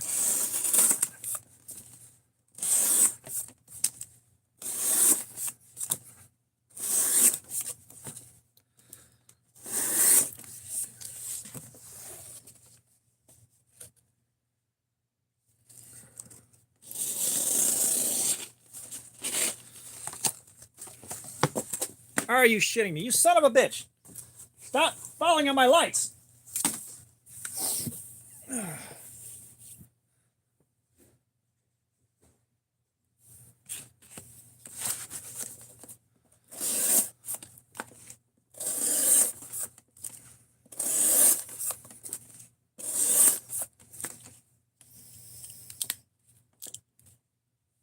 Homie, what's going on?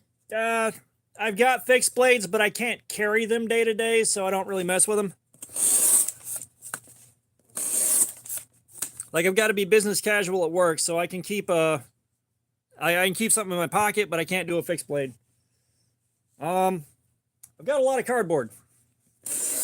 I actually need to get some more cardboard for when I'm on vacation and do a couple, 3 live streams.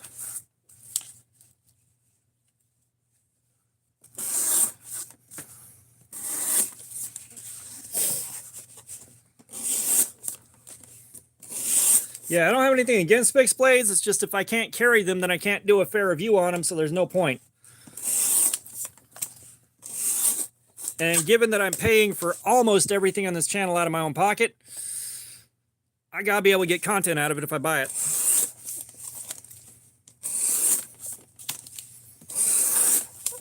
Oh my God. You guys, the safety on this thing sucks so damn bad.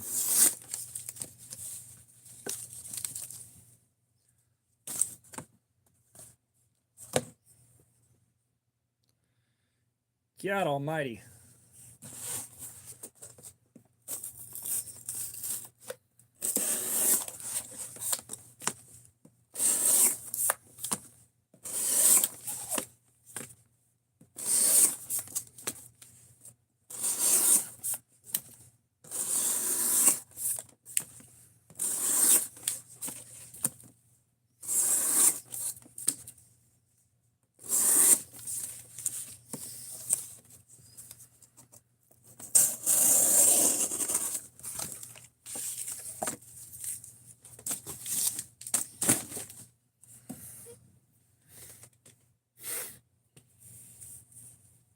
Zach, what's going on, man? Welcome.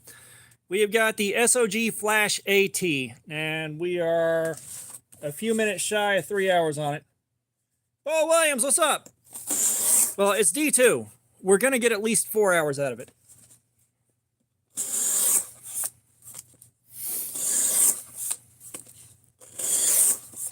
Now, I'll be honest, as painful as this thing is now, the edge can't die fast enough.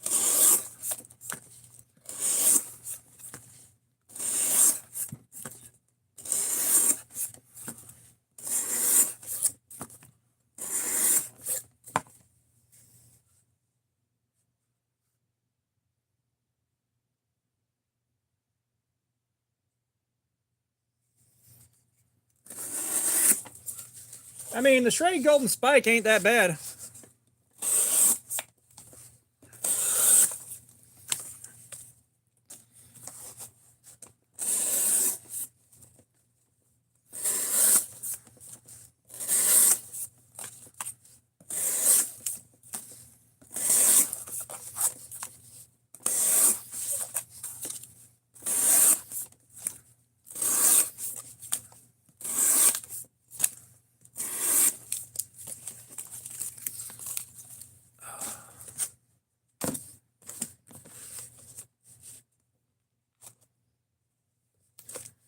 Which knife held up the longest? It's a tie between the Ozark Trail Dropout, and no, I'm not slicing stuff down the middle. But no, it's a tie between the Ozark Trail Dropout, that orange Ozark Trail knife, and the Kaiser Sheepdog XL. Those two have gone for like 8 hours.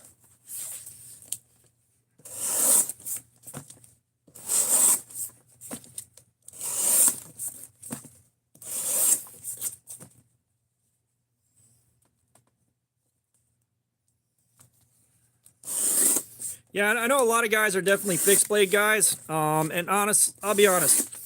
If I worked somewhere where I could carry a fixed blade and it'd be fine, but I'd have so much more stuff to look at and it'd be so much cheaper for a lot of it.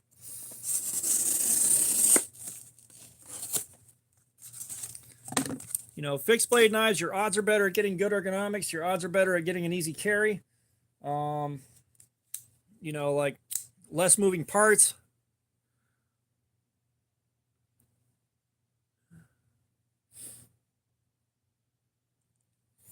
The Kaiser was 154 cm. So they can be cheaper because there's not a bunch of moving parts and shit. You just one slab of steel. They're way easier to design and make.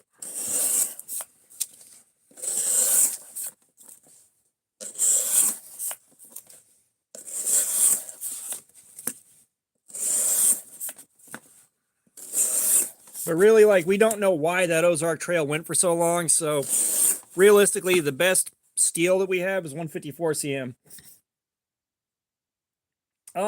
So I have got a Magnum knife with a bunch of skulls on it. That's kind of on the cheap end. I think I've got like a couple other Magnums. I know I got one that's like really old. I got a few. GXHT, what's going on? How you doing? Yeah, like, it's again, like, karambits don't really do what I need them to. Like, they're not working knives like a good drop point or a spear point. And butterfly knives I just have no use for.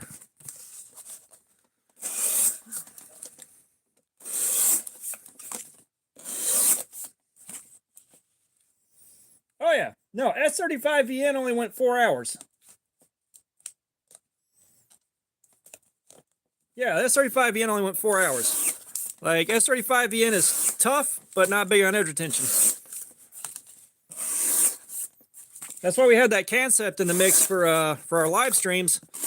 That's a newer S35VN than the Ontario Rat 1, I believe. So we might see a difference there.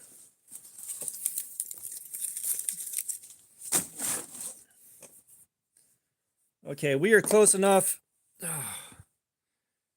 That safety is tearing my hand up right here. God almighty. This was a terrible fucking idea.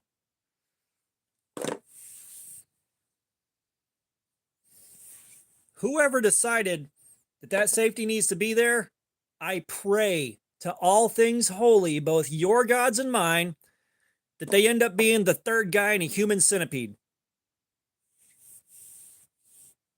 Yeah, no, karambits are great for that. Like, if you gotta do fine work with a tip, yeah. Yeah, karambits come into their own for that. Drag cuts on the tip.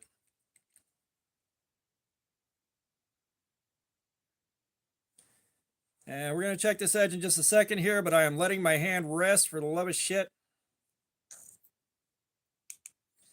S35VN, from what I understand, and KO Knives can share a lot more information than I can about it, is just S35VN is tougher. It's nowhere near as prone to chipping or breaking or anything like that.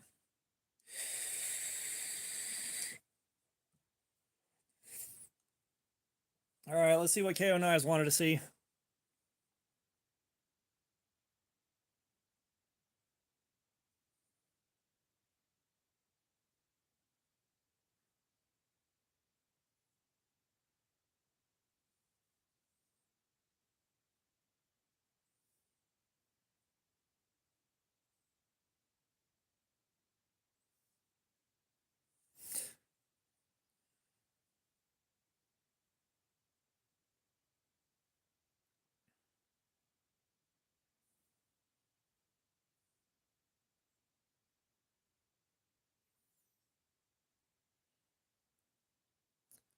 So it looks like Twisted Assisted is just making knives that are UK legal.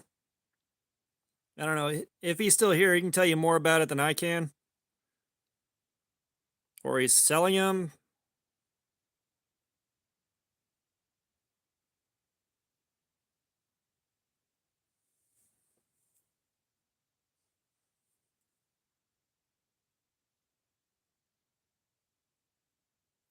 Yeah, UK legal carry knives is a specialty. So if you're in the UK, Might be a good place to take a look.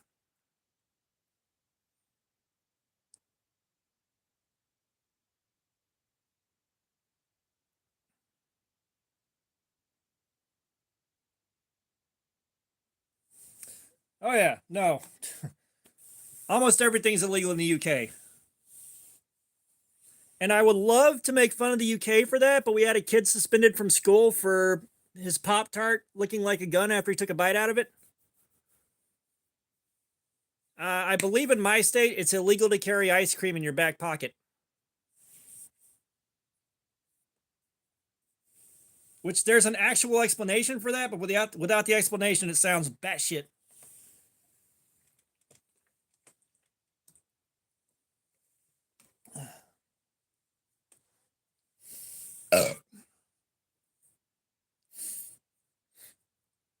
Trust me, there are plenty of fucked up laws everywhere.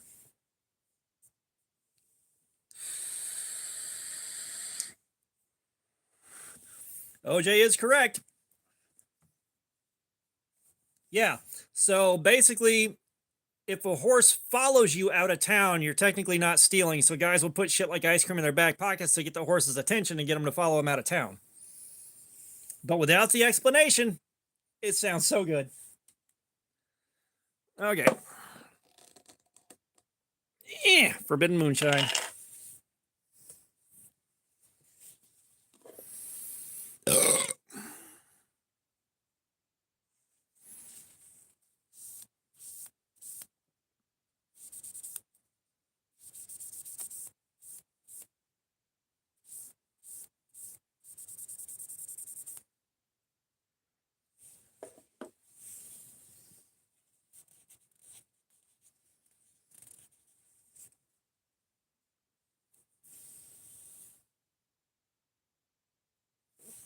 Yeah, there are a few states that have or had laws like that. They just aren't enforced.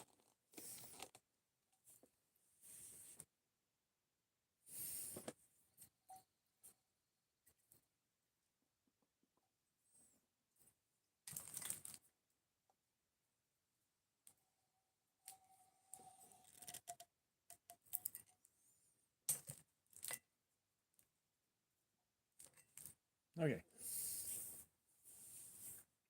Essentially, yeah, these laws are from like way back then, and they never got updated.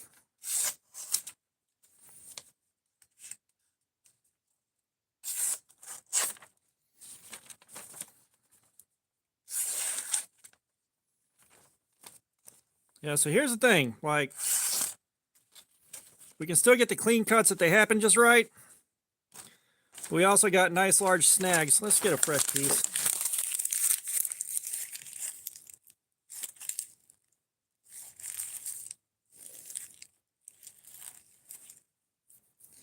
So yeah, like Australian knife laws are kind of like that too. It can't be over something like 2 inches. You cannot open it with one hand. It cannot lock. And even then, odds are decent. You might have to still explain it if you get stopped with it.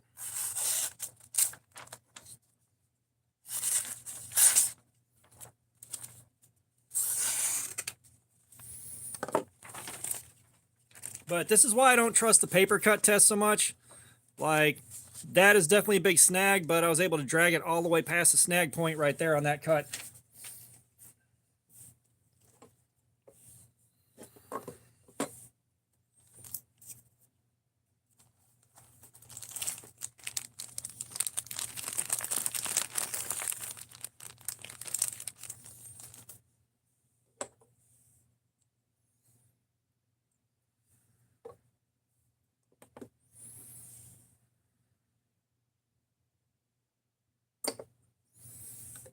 Yeah, so we're pulling a 490 on there now.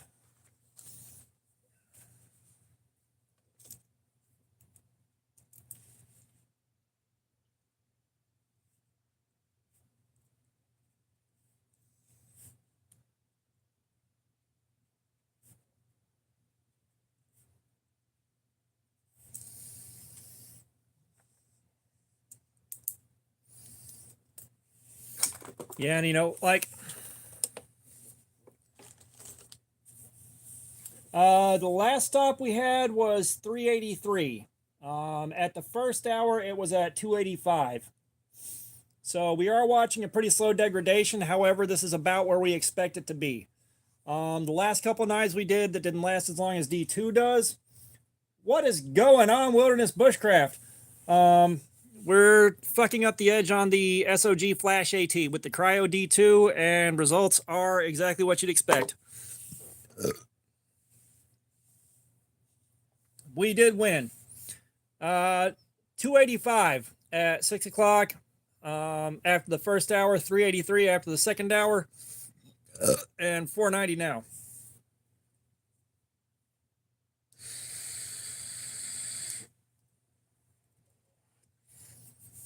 But that being said, we are going to take a few minutes for my hand to rest because that's safety.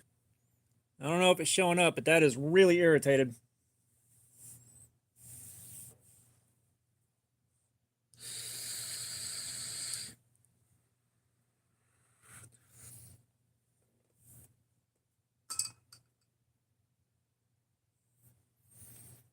However, well, and Carrie, what's going on? How you doing? So, while we are taking a brief break, I am going to use the bathroom. However, you guys will still be with me in the chat, so I won't miss anything from you guys.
And having conquered the vile fudge dragon, I make my triumphant return.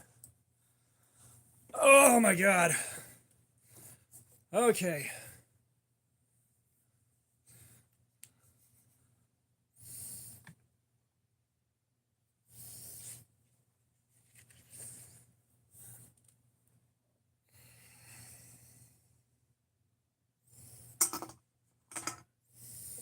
Okay, so you want to see something interesting?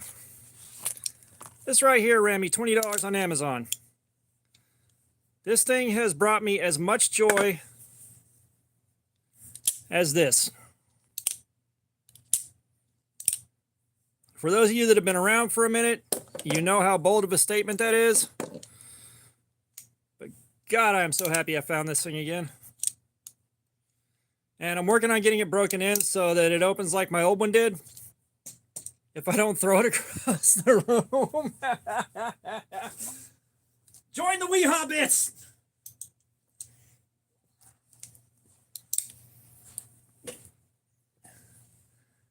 I'm pretty sure it bounced off one of the wee hobbits.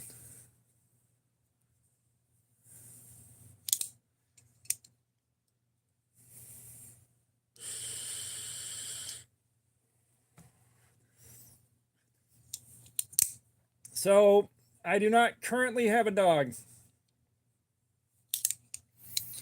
But yeah, like I've been working on getting it broken in because my first one could open like that. This one's actually doing better. We are at 3 hours and 43 minutes. D3VE1 guy, what's going on? How you doing? But yeah, so my old one, I had it broken in where it could kind of do that, but this one I lubricated it while I've been breaking it in, and I just said I do not currently have a dog. Yes, sir, there are toes. I will put socks on for $2, though. Yeah, so I mean, you got that going on, and then you got these, if you haven't seen this before, all right, all the tools in this thing, they open out of this side. And they just about all lock open. Oh, gotcha. Gotcha. Yeah, that one, normally I can figure them out, but I couldn't figure that one out. But these all lock open. And you just press the dingus right here, and they close. Like, this thing is so good. They're $30 now. I got mine on sale. But for those of you that haven't caught the... Yeah, I know. Like, you want the feetsies, you come to me. Yeah, no, if y'all didn't see the video, though, I had one of those about 15, 20 years ago, and I was at a wedding, and they rented a cabin so everyone could stay the night there, and I got absolutely plastered, and I never saw it again. I left it somewhere in the cabin and never saw it again. And it took until now to figure out exactly what it was and order a new one.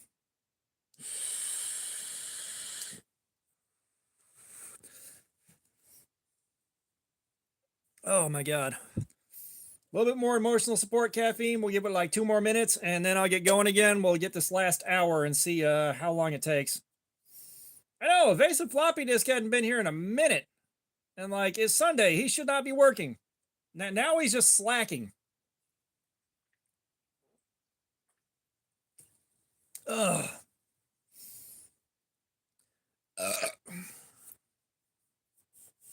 I don't want to keep cutting with this thing. Like, it's been a few minutes and that spot is still red as hell. I am going to be profoundly unhappy by the time we're done with this thing. Once it's dull and we sharpen it back up, though, I'm not cutting nothing else with it. Destroy all the things. We're very slowly destroying the table. A little bit at a time. Wow, there's more texture to that than I thought. A lot of those cuts are deeper than I expected.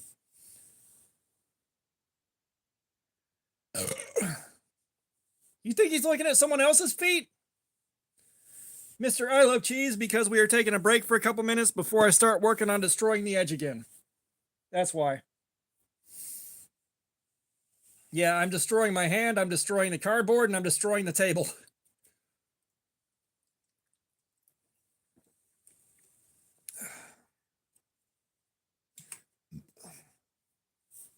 Give me about 1 more minute here and we're going back in.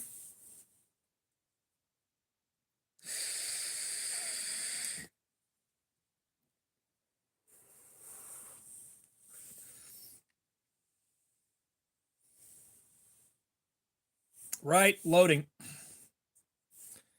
This root beer is good. It's a shame I'm going to stop tasting it in about 5 more hours here.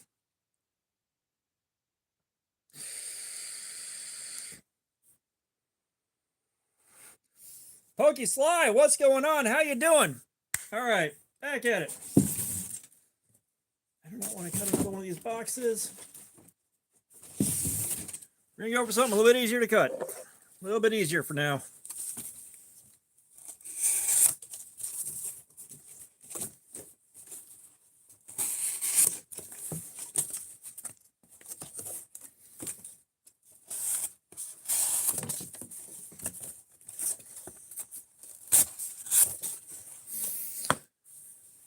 All right.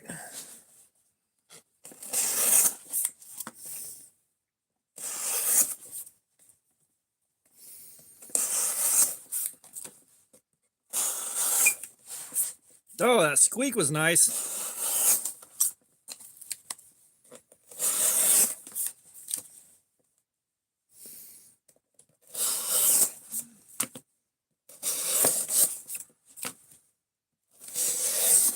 I don't know, like, I still want to pick up the Amalgam comics.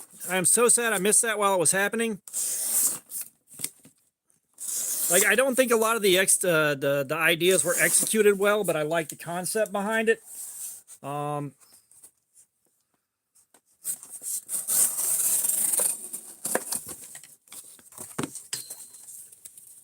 You know, it's like, you know, why, if they're going to smash up Wolverine and Batman together, did it come out so just lame?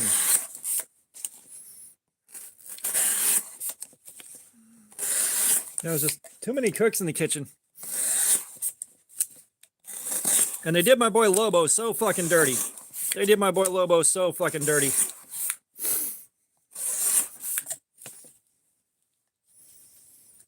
Yeah, no, that Ozark Trail is good. I know I've seen some reports of them breaking and the usual QC issues from Ozark Trail, but still. But like, honestly, if we ever do another Marvel DC mashup like that, another Marvel DC collaboration, I want Deadpool versus Lobo.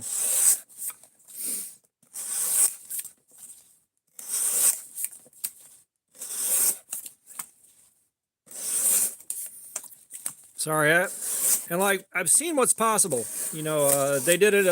They did a series, I guess, where Lobo got a hold of the mask from the movie The Mask. It was really, really funny. Like, I know it's possible. Yeah, they did Captain America and Superman smashed together. It was like, I forget what it was called. It might have been Super Soldier or something like that, but it was literally Captain America and Superman smashed together.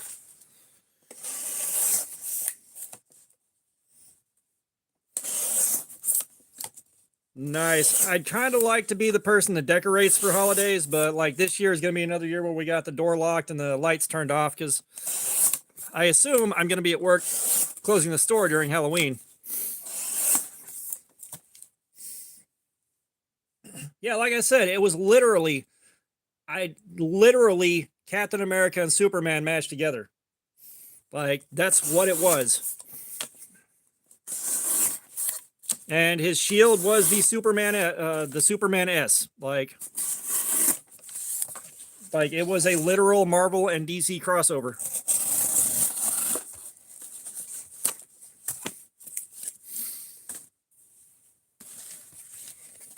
And in my opinion, the Batman and Wolverine mashup was kind of lame.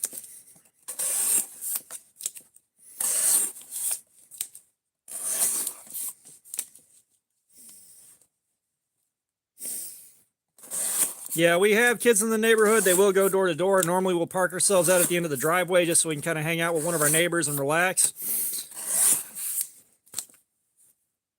However, there's one year, me and a buddy of mine are playing Rocket League, and we're doing a tournament. It's like, all right, we'll wrap this tournament up, and then we'll go. I'll go outside and do the trick or treat deal. And we get through the tournament, and the last guy at the end of the tournament, we get to like the last round. Buddy's teammate dipped on him,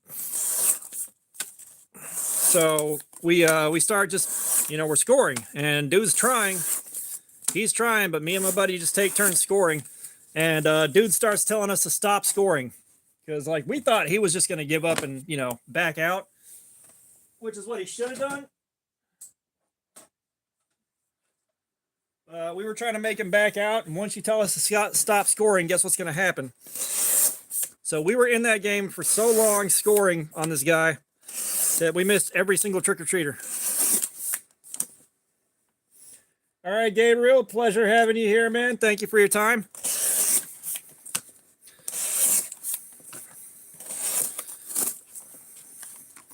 You know what? The safety isn't like a pocket clip. Can't remove the safety like that.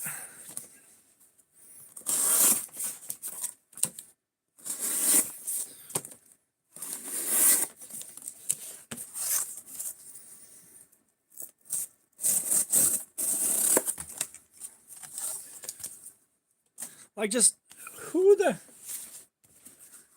I thought you were eating all of it. I thought you'd ask for it. You said you were hungry.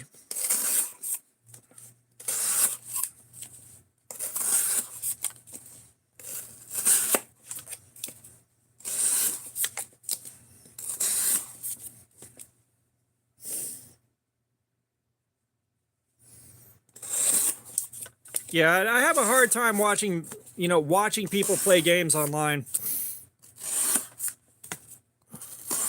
Like, if I'm not playing myself, it gets kind of hard to hold my attention.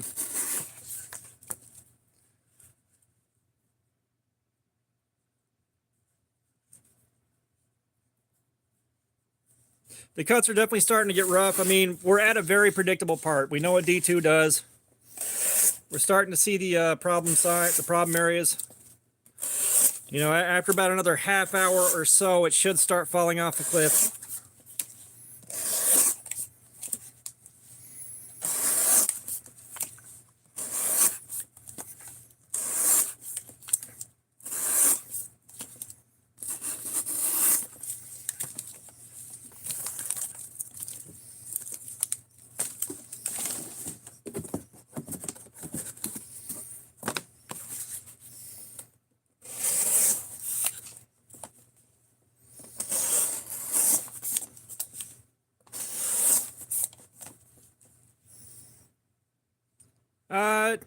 It'd be nice if it was vibranium, but it's just D2. Yeah, NyQuil doesn't do what it used to do. They got rid of the coma part. I'm unsure why, but they did. The blades can get kind of warm, but it's not warm enough to really be any big deal. Like, the blade is warmer than ambient temperature.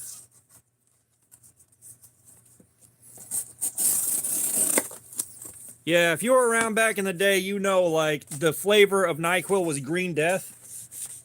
Like, you were going to be in a coma.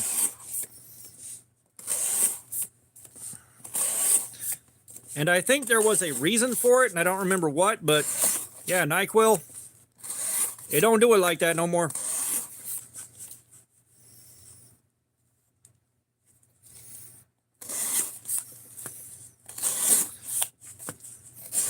I didn't know NyQuil was addicted because there weren't any fun side effects on the way out of the coma.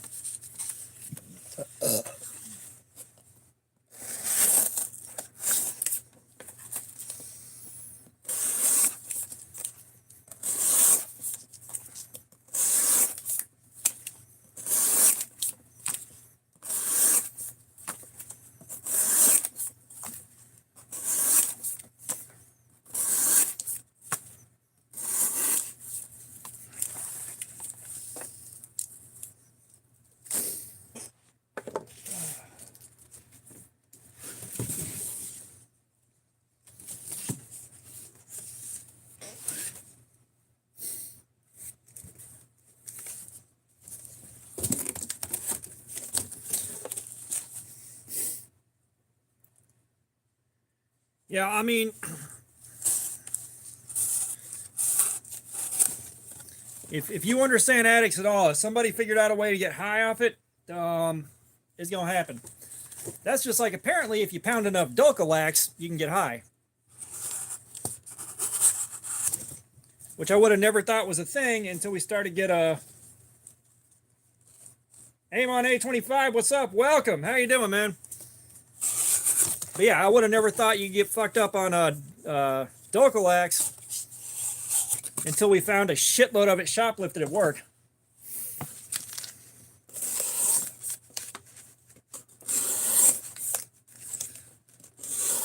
You know, it's just like apparently if you just buy straight up poppy seeds,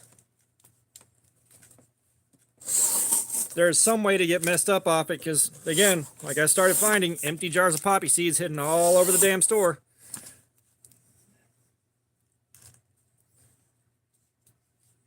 Rabbit Fast Renovations. We're looking all right, man. We're right about where we should be right now. But, yeah, no worries. I am actually going to be on vacation next week, so if you want to, like, meet up somewhere for lunch or something like that, we can definitely get that knocked out.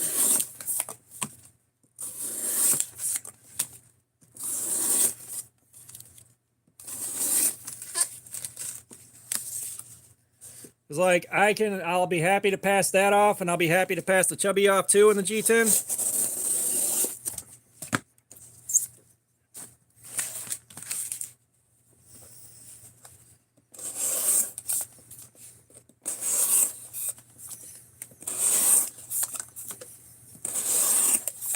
You know, and one of the things that I was complaining about with this stuff and talking about how guys don't use these things with reviews is I liked this thing quite a bit until we started doing this. It started being a problem. You know, once the safety started showing what it was, the hand with the safety, it's back to being irritated. I had a few minutes for it to calm down while I went to the bathroom and did battle with the mighty fudge dragon, but it's back again.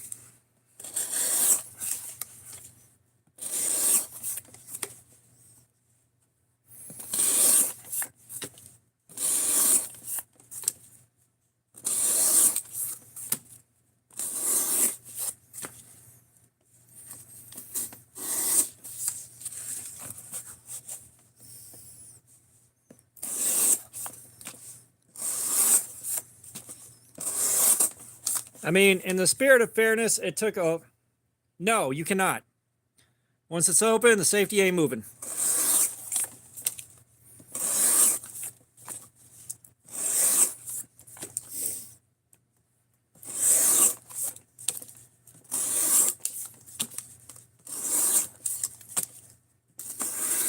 Like, SOG, what were you thinking, boo-boo?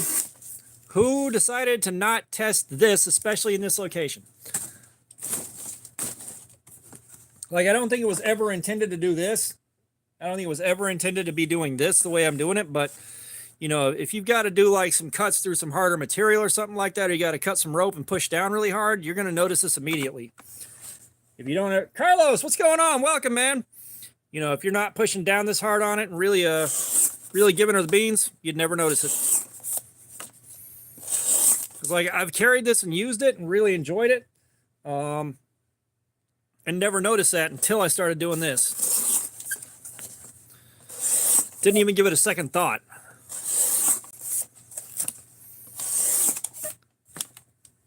Steel City Stacker, what's going on? I am making nothing. I am destroying the edge on this. Now, we're doing edge retention testing and testing ergonomics out on this thing to see how long the edge lasts and how comfortable it is. The edge is lasting as long as it's supposed to, and the ergonomics kind of suck now. Yeah, no, the safety could have been literally anywhere else.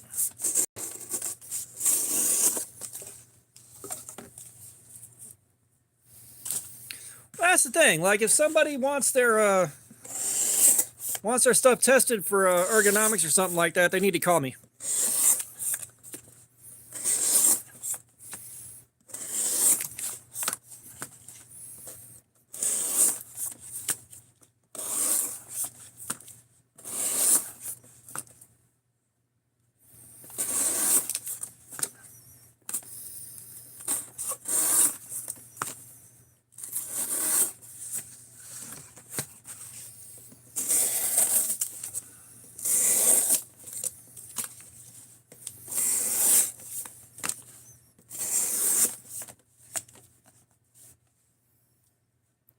KO, please stop talking about your wiener on stream.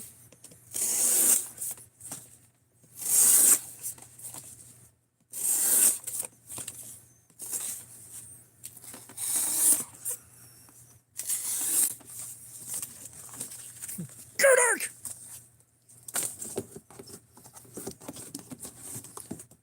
Yeah, we already did our live stream with the Gerdark!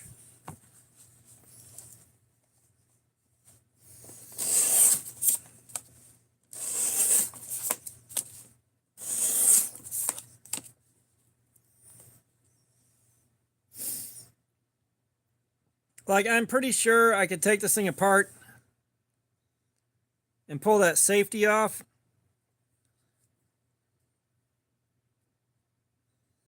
But I don't want to. OJ, welcome back.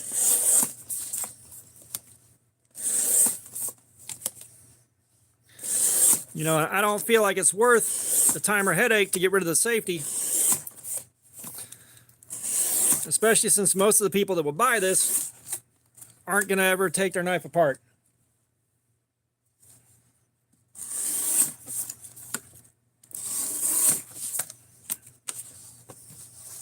Yeah, like there's a lot of bullshit packed into this thing.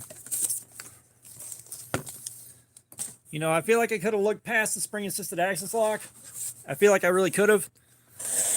And I did, but the ergos cannot overlook.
Yeah, I've had a couple of spring assisted that were spring was a little bit too strong on, and I've dropped those. And it's kind of when your hands are dried out, and especially if they got slick scales, you know, you go to close it and it starts pushing it this way.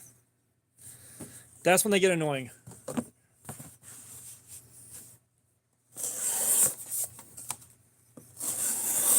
What I don't understand is why, in this day and age, with flipper tabs and everything else, why people think a knife needs to be spring assisted.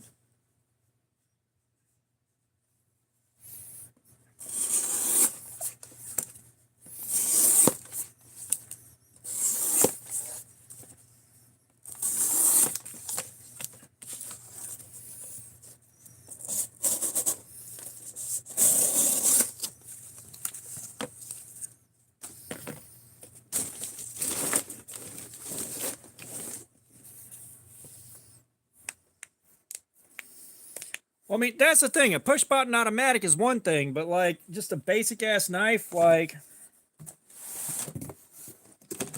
I don't know, the misdirect is a prime offender.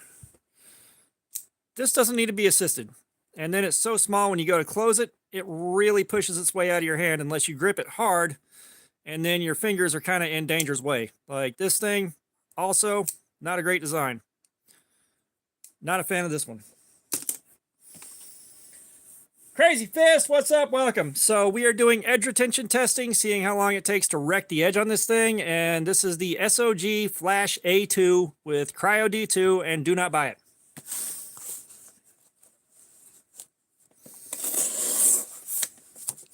I have never experienced an Ontario Rat 1A. It's actually not that hard if you know how to no spin throw.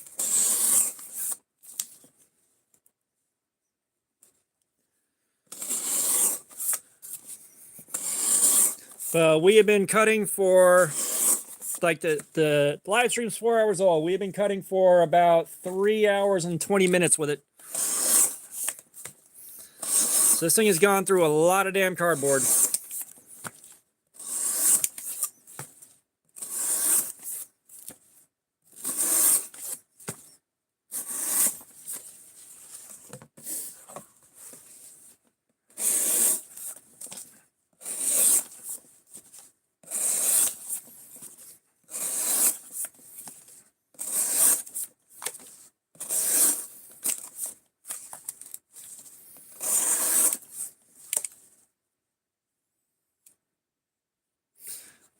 So one thing is you've got an axis lock and it's spring assisted, which makes it a pain in the ass to close and be safe about it.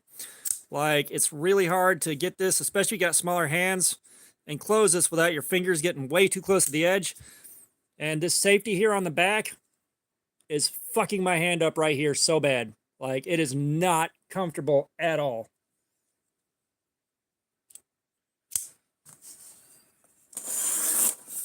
And it's a shame because I genuinely liked this thing before we started doing this. I really did.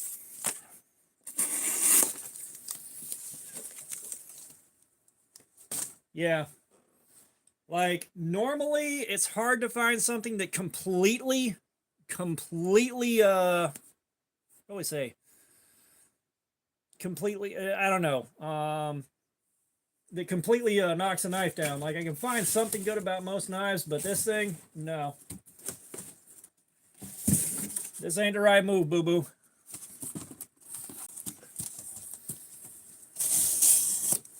However, we're this far in.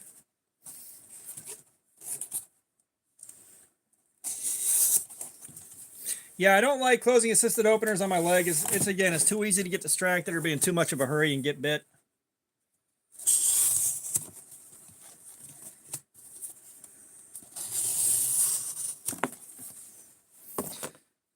Yeah, it's just like the one that did this shit. This is a worst case scenario because it's like you have only one way to open it safely. And if you get distracted and open it the wrong way, you are getting hurt badly.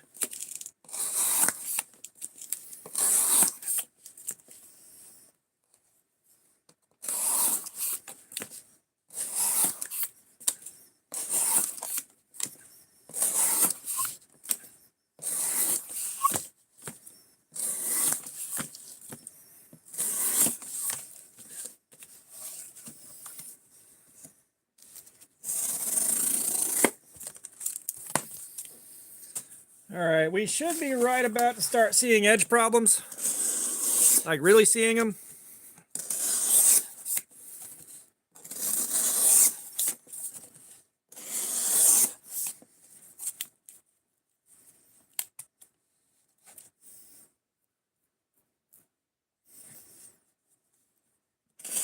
Oh yeah, no, as soon as I said thanks for the screenshot, it was up for about another hour and then it vanished.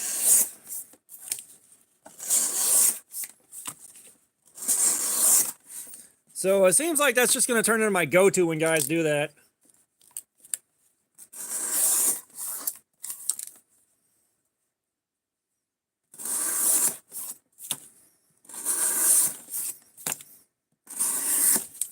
And like, I almost get where the guy was coming from, because I can tell you back when I was a bit younger and, I don't know, hadn't worked on any self-improvement. Like, if someone that I perceived as a professional or someone I perceived as an expert made a mistake of some sort, I was all over their ass about it. And it's like, oh, this guy sucks. He made a mistake. Like,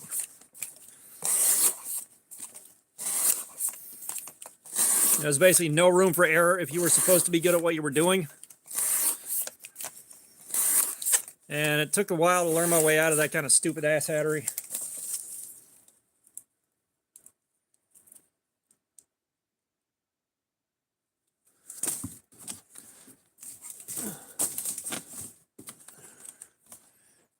Travis, your vote means nothing to me. I've seen what makes you cheer. Amy Retro, what's going on? How you doing? I just carry these for what you use a knife for, and right now I'm seeing how good the edge holds up. Ada Miguel, I'm not sure why you donated $50, but what goods are you trying to get? I will give you an all-figure salute.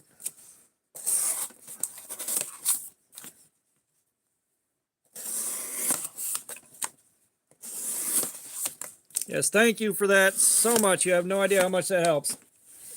But we're just going to cycle through figures now until you say stop.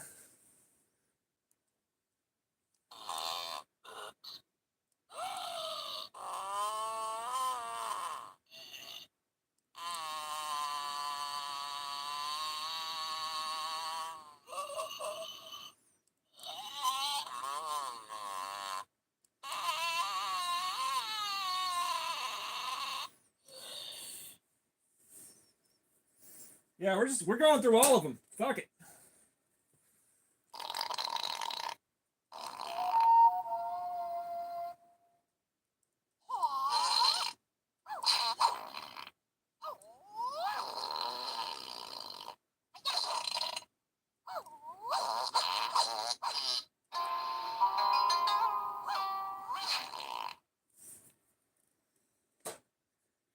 We are doing an all-figure salute for Aiden Miguel.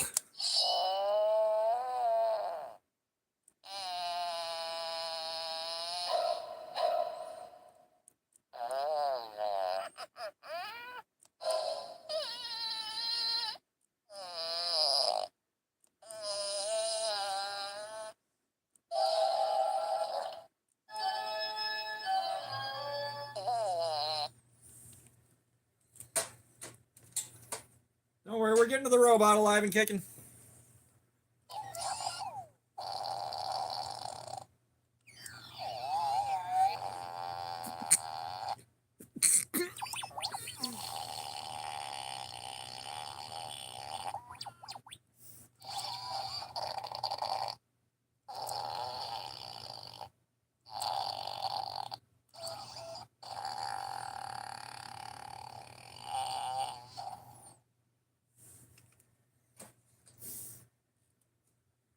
You know, it's times like this where I'm like, right?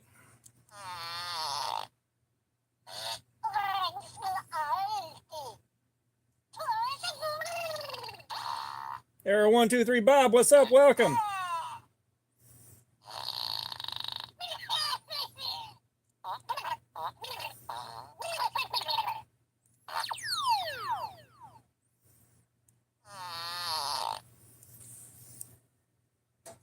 Yeah, he came in at a weird time. Aiden Miguel has earned himself a full figure salute.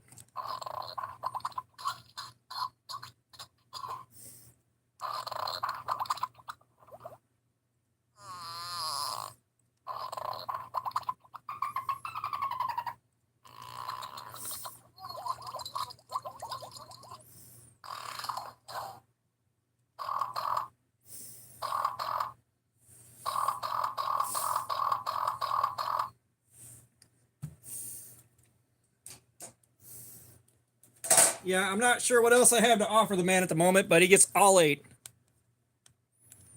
Come on.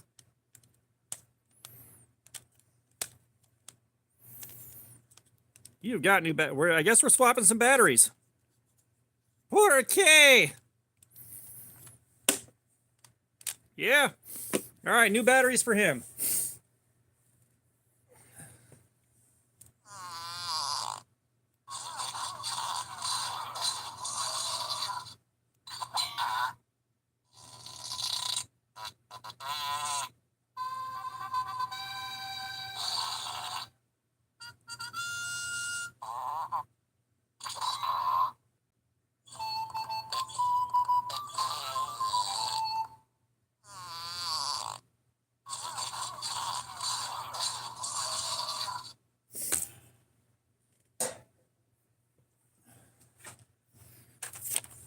I came prepared. Let's get the mummy back up and running.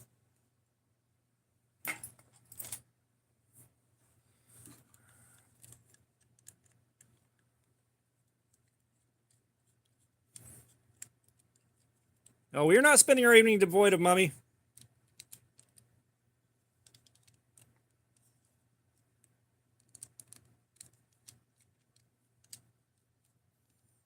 Come on, do my bidding.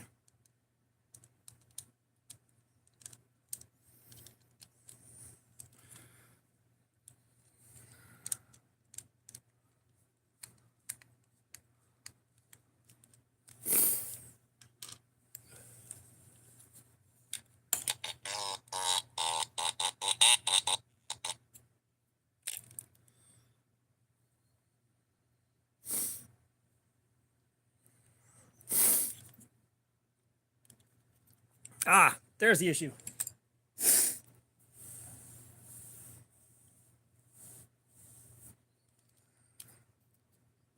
It's like we've got a little bit of gunk on the contact here.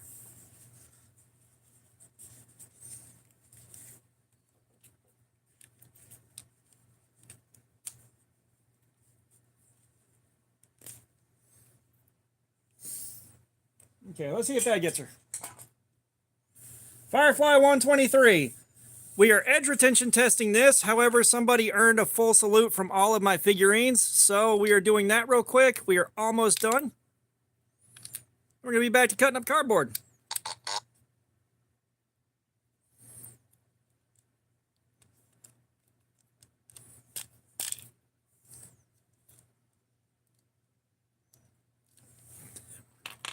And we are having issues.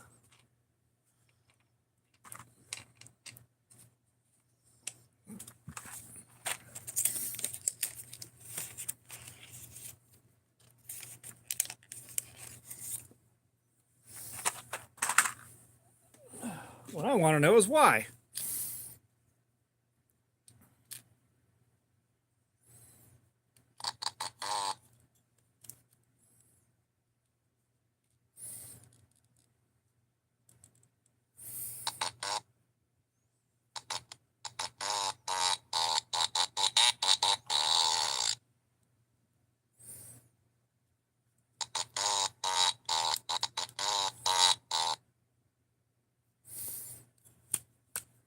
Why you do this? Where is the connection not good? Is that it?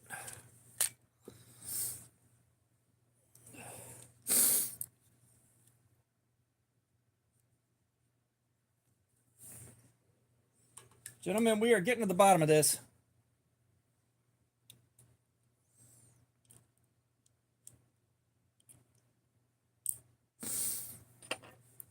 Does that get the job did?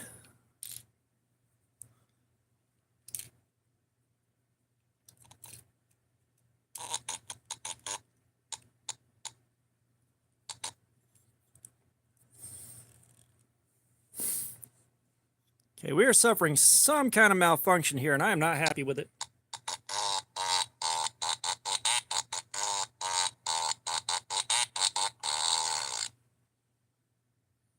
Will you keep working if I put your cover back on?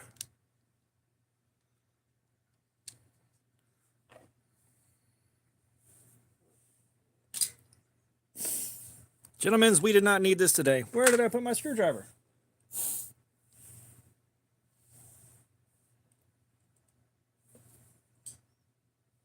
This has become an entire thing, guys.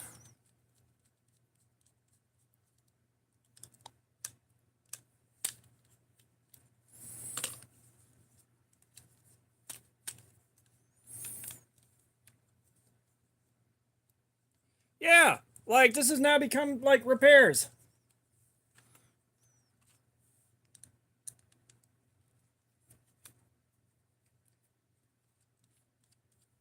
Why are we doing this?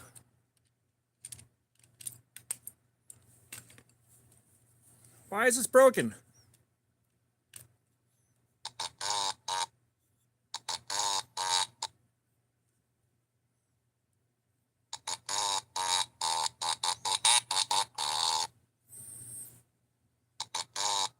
Yeah, something going on here.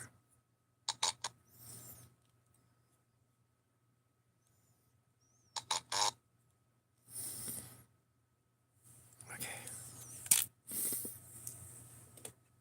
What could possibly... This was working fine. This was working damn good and fine.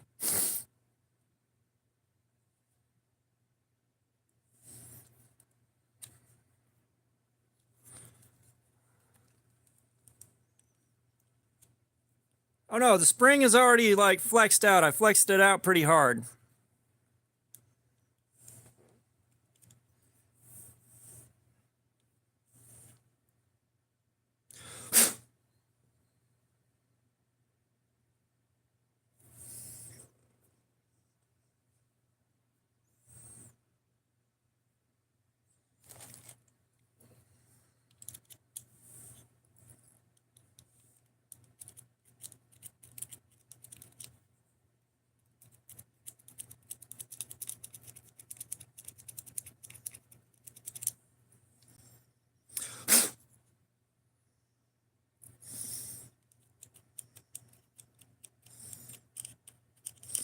Now, I will say when I bought these things, they had been around, sitting around for a while. Minecraft Gamer, what's going on? How you doing? Welcome to the stream going totally sideways. But when I bought these, the batteries in them were really old, so I think I may have some corrosion built up.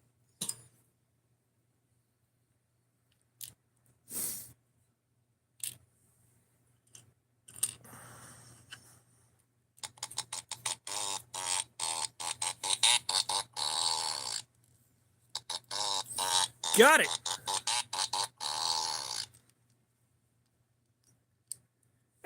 Aiden, we can finish your salute now.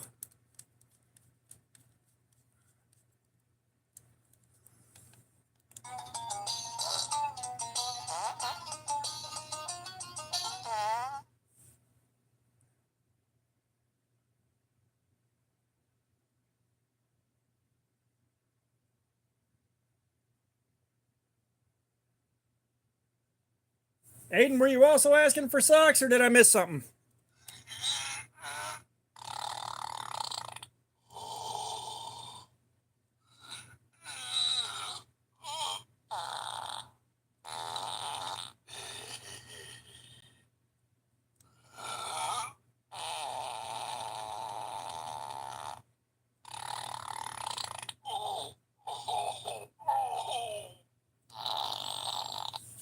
All right. Well, socks are going on too. You get the whole schmagoigan.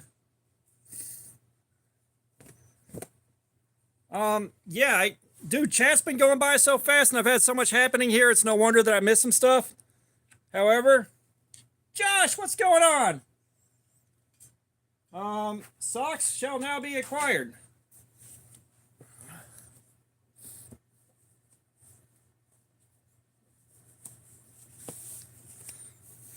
Aiden went for the full buffet.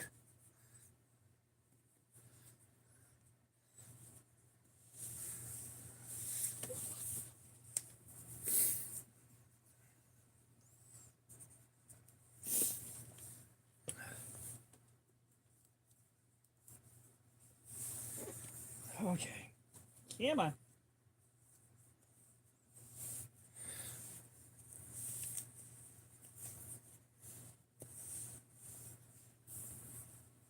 Well, I don't see the subscriber count racking up in real time while I'm doing this. Aiden, thank you again, man. I can't say thank you enough for that.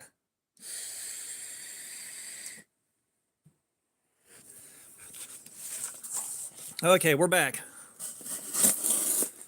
So we're going to call that 3 hours and 20 minutes before we got back on this.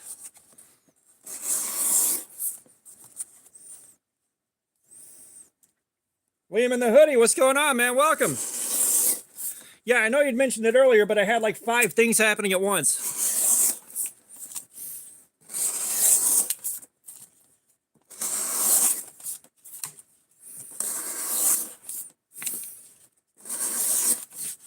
Which is crazy, because I think I was at like, ooh, cookies, nice. Yeah, I don't think anyone's dropping a 1K, but I said, you got no idea how helpful that was.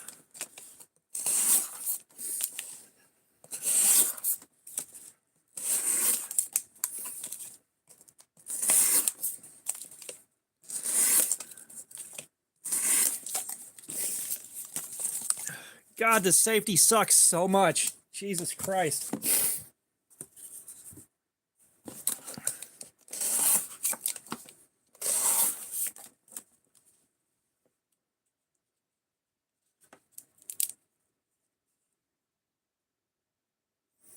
Fat Marv. Aiden, at 1K, we'll figure out how to make something work. I don't know what.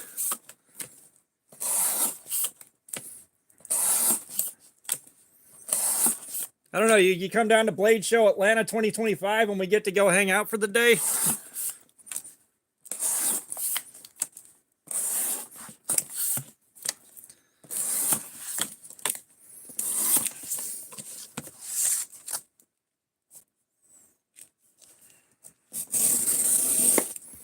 Yeah, like I've seen guys like, you know, you hit a you hit like bees or something like that. Guys are dropping like $70 super chats like it's nothing on some days.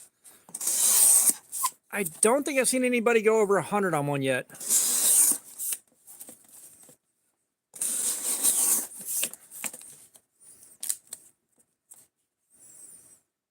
Or I bring the Super Nintendo.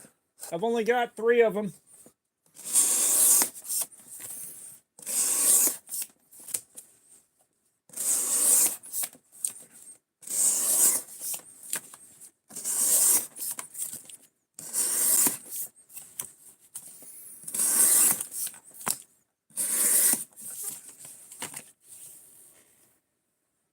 Or let's see, has this thing got juice?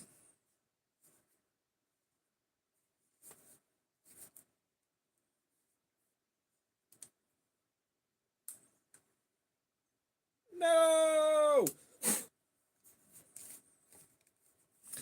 gonna say we can also rock with this thing, but the battery's dead.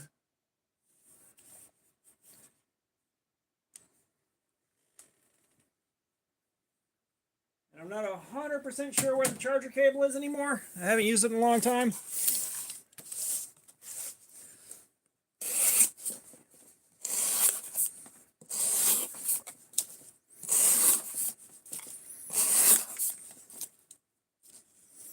That is a Retro Duo portable, and somewhere I've got the adapter for it too. It'll run Super Nintendo and Nintendo cartridges, and with a different adapter, it'll run Sega Genesis.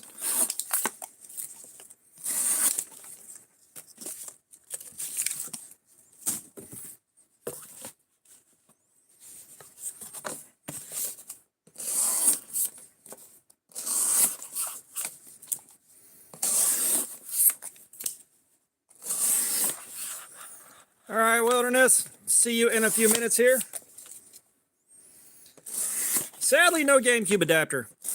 GameCube is one of the systems I'm missing. However, about the time I thought I should get a GameCube, they started getting expensive and fast. So if I want to play any GameCube games, I'll stick them in the Wii. I don't know if I can run GameCube on my Wii U.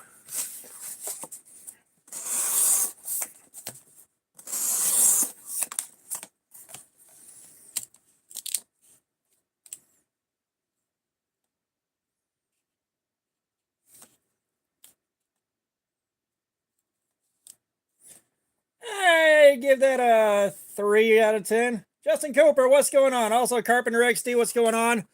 The SOG Flash AT Cryo D2, I do not recommend buying it.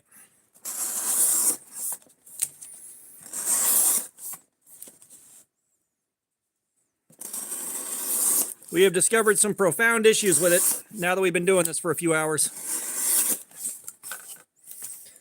So unless you're really intent on having an axis lock and an assisted open in the same place, which is annoying to close, the big thing here is your safety is right here, and it is fucking my hand up right here real bad.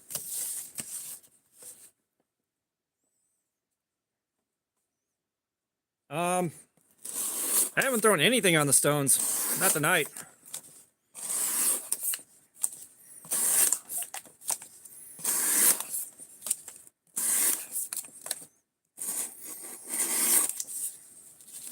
It's not a total fail. Like I said, if it wasn't for the damn safety, I'd be okay with it. Like, I'd be all right with it, but that safety is what's killing me.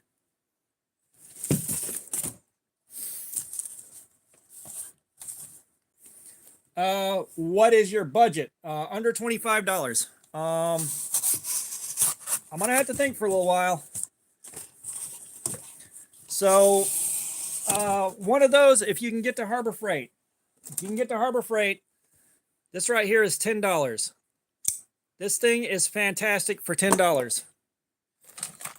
If you can find one of these at Walmart, they are $10. They are fan-fucking-tastic. Duratech Tools. They've got an axis lock knife that is let's see, where is it?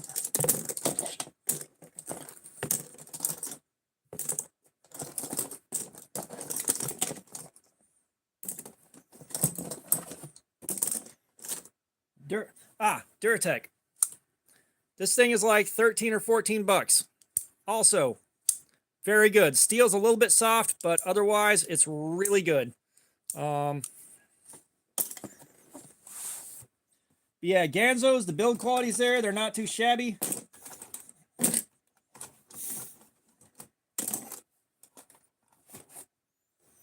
I believe the Castoria is on Rosecraft's website for 20 bucks right now. That Castoria is really good. It's got D2 on it. I really like that thing a lot.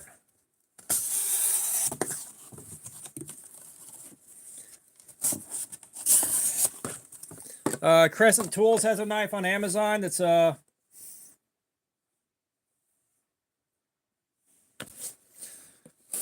a knife on Amazon for about 13 bucks. It's built really well. The steel's not the best, but I think it's like 12 or 13 bucks.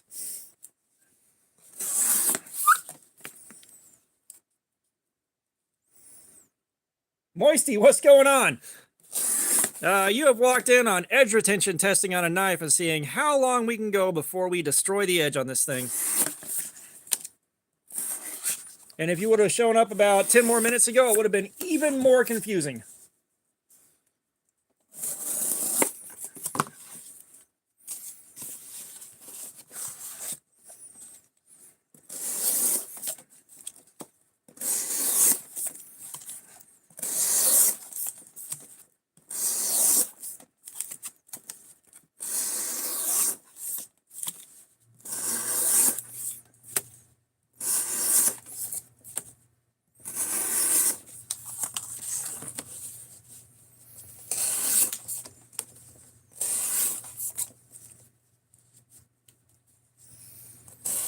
Moisty, you should probably do that yourself. That seems a little bit more like a personal journey.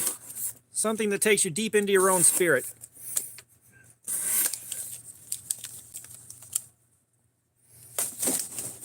Yeah, I don't have any Gerbers that I like. I don't. Luke Sparkman, what's up?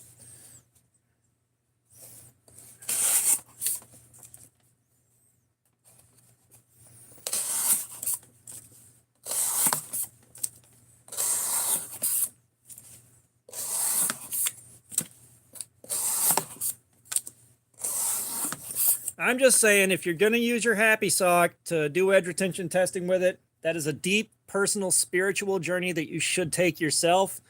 Eventually, your ancestors should say, that is enough, my child, and you know you've arrived.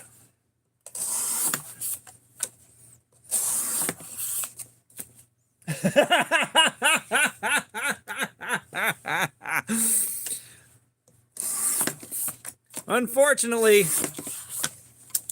the mighty tree sock went to join its ancestors years ago.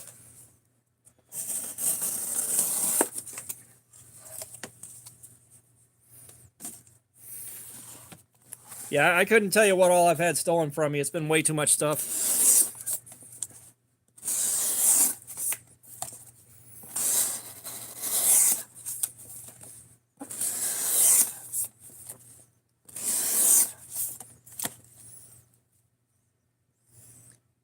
Yes, socks were paid for, as well as all 8 figures at the same time. So I couldn't figure out anything else to do.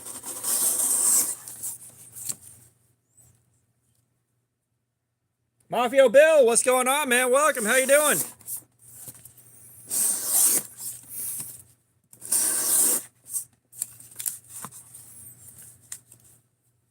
Vitamin Simpson, what's up? Welcome back.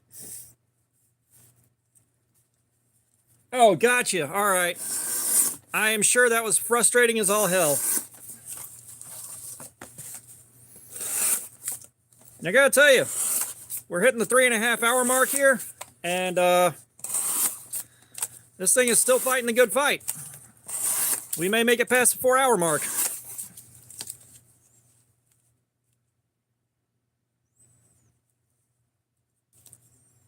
It's Vitamin Simpson's birthday today, apparently.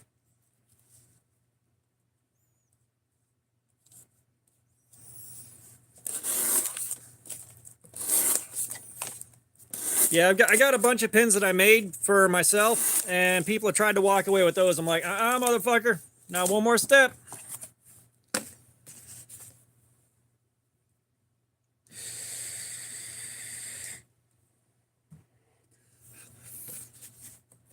Congratulations on beating your personal best for number of days alive consecutively.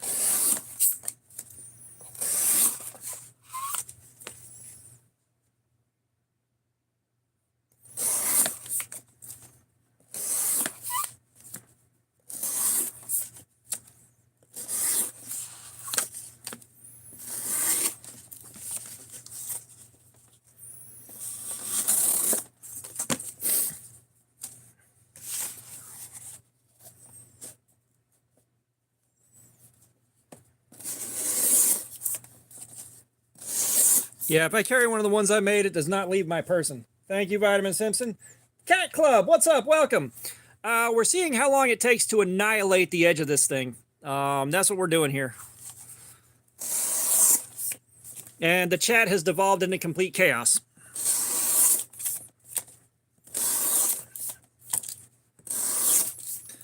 But we are hitting 3.5 hours in, and it's still going pretty strong. Like, I think we're at the point now where this might actually be better than regular D2 by a bit.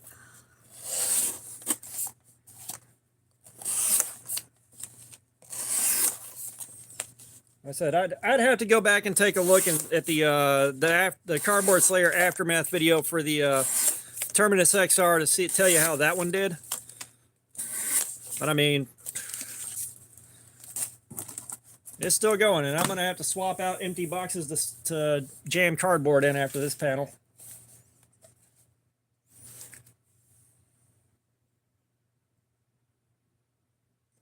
And I'm trying to read this name.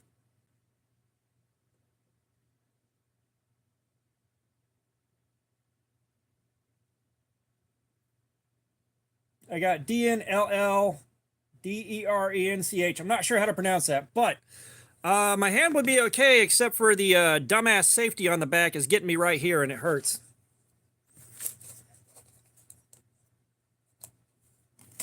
The secret ingredient is pain. Rochambeau ADC, what's going on, man? Welcome.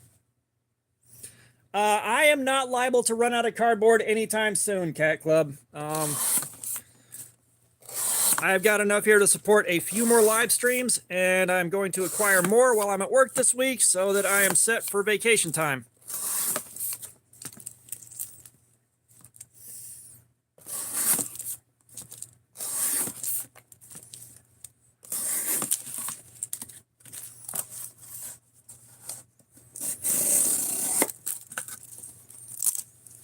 I don't think I'm the oldest person in here right now, but I may be up there at the top of the list.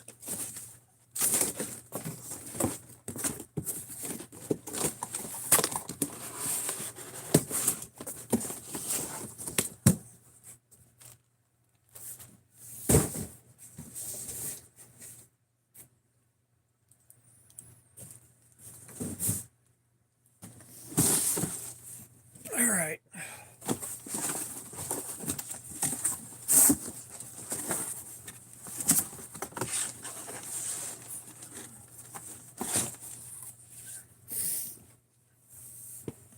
I am 44 is how old I am. No, Fuchs got me by a couple of years.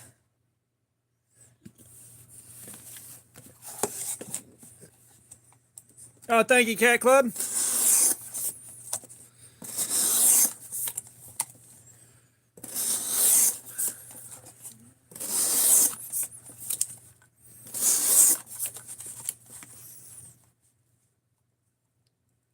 Back in my day, Netflix sent you movies in the mail.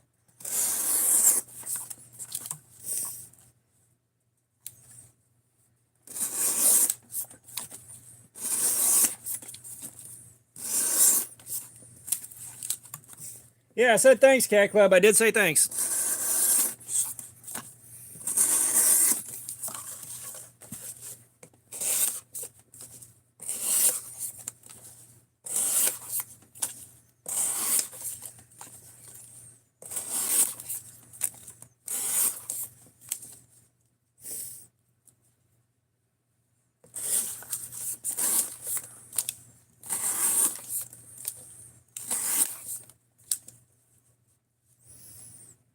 There's no way in hell I can pronounce that name, but we're not making anything. We're seeing how long it takes to annihilate the edge of this knife.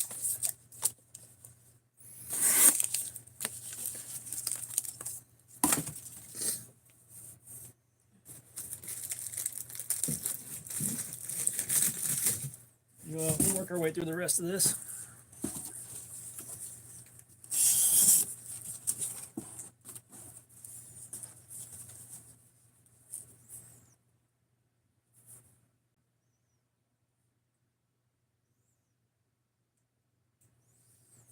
Yeah, I know, like,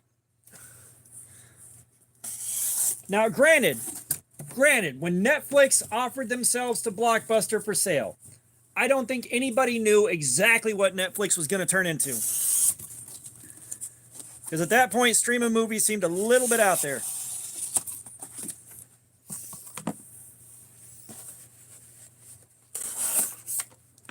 I don't think anybody thought it was going to become what it is now. All right, Cat Club. Well, I'd appreciate the time you spent here, man. Thank you so much.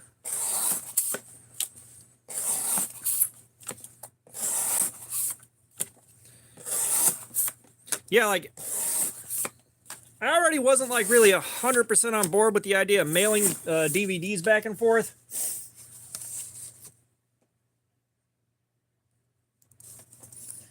Oh yeah, no, I had a rotary phone. Like I'm not as old as some of the people in here, but I did have retro technology back when retro technology was not cool to have.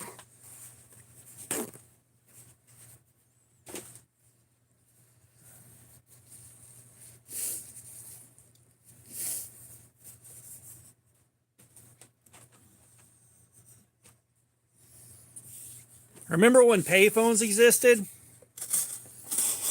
And 1-800-MUSIC now?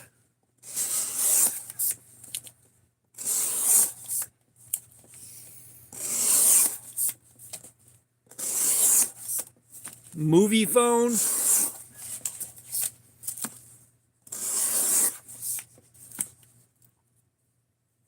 I did learn cursive. I hate it, but I learned it. Around here, I don't think I've seen a payphone around here in probably the better part of 10 or 12 years now.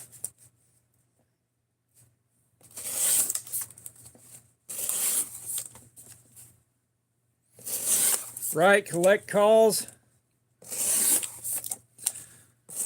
I can't find my CD collection. I know my kids got into it, and nobody's seen it in a long time. The kids don't seem to know.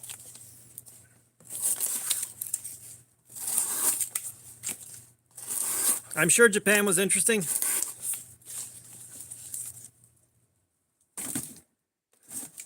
But yeah, the now that's what I call music. God, smoking in restaurants. Holy shit. So, my mom's side of the family.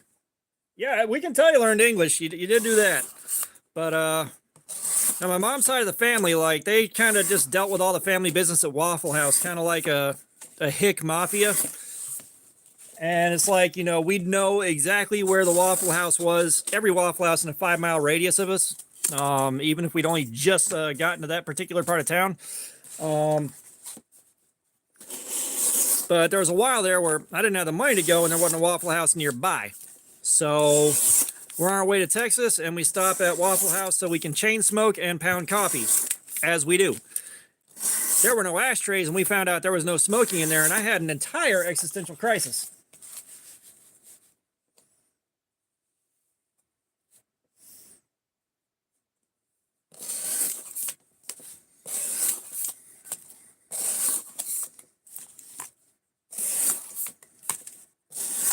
Now, I think I've only done air travel like once, and I was 4 years old, and my mom spiked my drink with something. But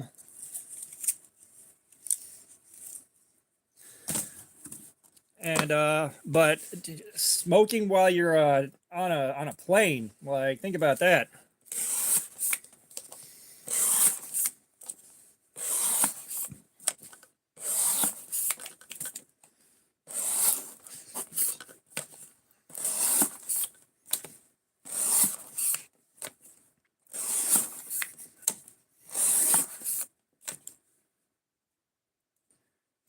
Jaden29, welcome. What's up? Yeah, I don't have fine leather to cut. And fine leather isn't free. Cardboard is.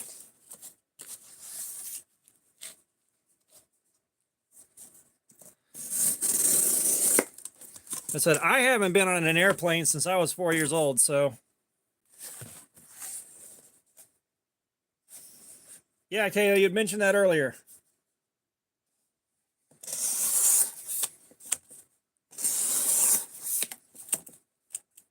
Quentin Christensen, what's going on?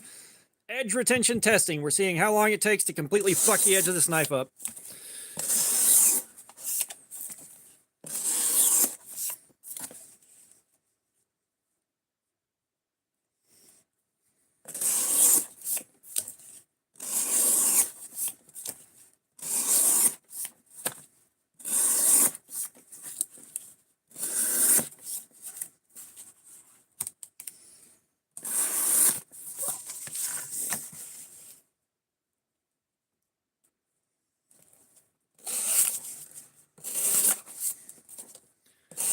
Yeah, like I've never been outside of this country, which is not that uncommon for Americans, but if you grow up poor, that's definitely not something poor people do. It was a rarity just to take trips out of state.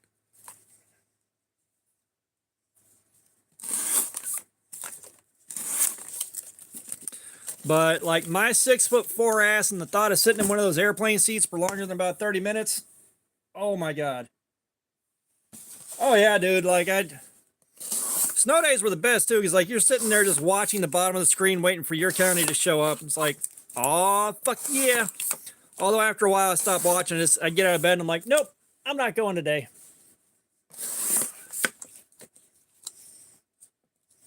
Gabriel Sosa, what's going on? We are destroying the edge of this thing a little at a time. We've been cutting with it for about 3 hours and 45 minutes. The edge is still not dead. This edge cannot die fast enough because I'm tired of using this knife.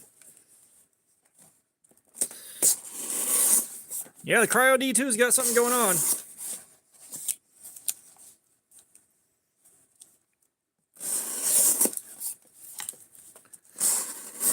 It was also the same thing with like tornado alerts, like tornado alert issue, and you gotta sit there and wait for your county to scroll by. It's like, well, this isn't fast enough to be helpful.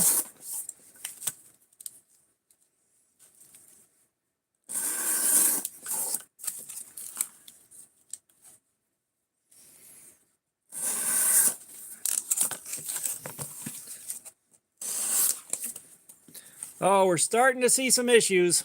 We're starting to see them.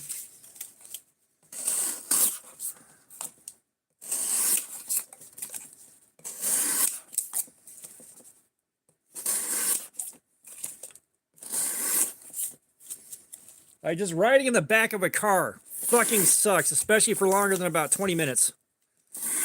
Passenger seat of most cars are very uncomfortable. So this is D2. It's Cryo D2. Regular D2 lasts 4 hours before it's cooked pretty much every time. But with it being Cryo D2, I'm not 100% sure what it's going to do. So that's what we're here to find out.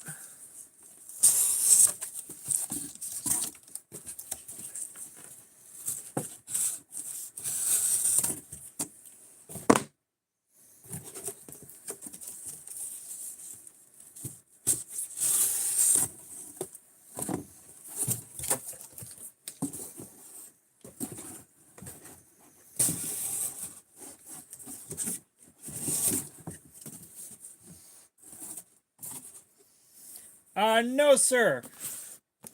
John Martira, what's going on? Welcome. These are not from just today. This is the culmination of I don't even know how many live streams now. And Aiden, yes, we're still on the factory edge. We have not stopped and sharpened yet. Trust me, you would have known if we stopped and sharpened. Oh my God.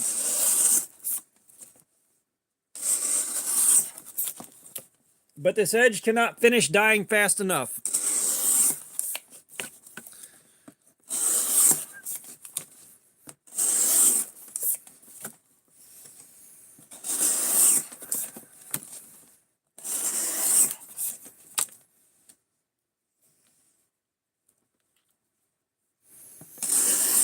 Yeah, I never got to experience the drive-in movie.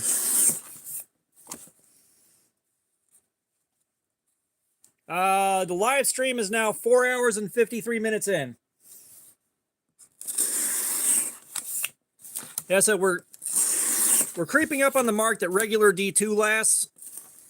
So we're gonna outlast regular D2. But God Almighty.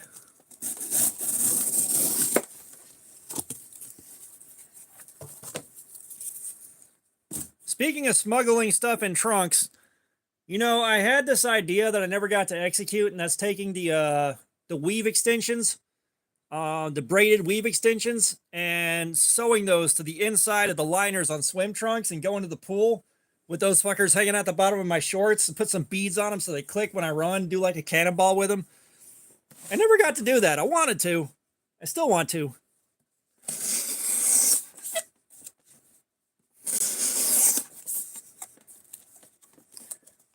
Dude, I don't know how much it weighs. I don't know how many cuts I've made. All we're looking at is how long it lasts.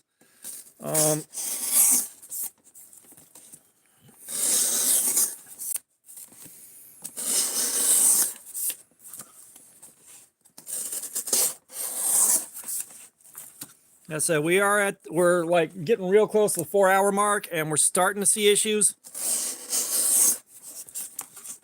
But it should have fallen off a cliff by now. Uh-oh. Yeah, starting to see problems.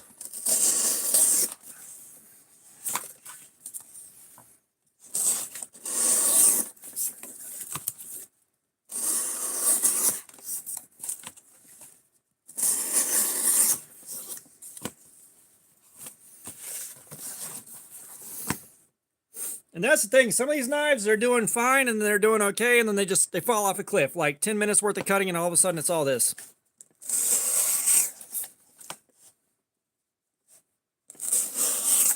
Punisher, we will see you in a bit, brother.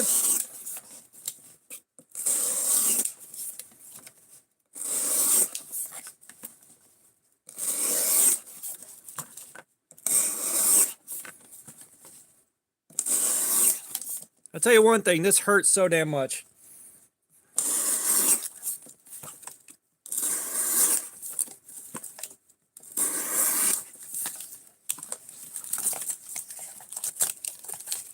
All right, Fook, we'll see you in a bit, man.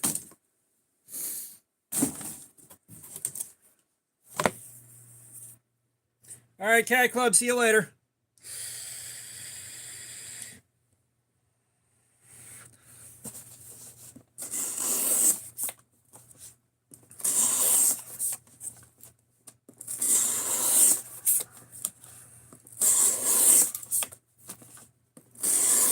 Well, it's better this happens to me than one of you guys. I wouldn't want y'all buying this because I said it was good and then finding out the hard way that this is a piece of shit.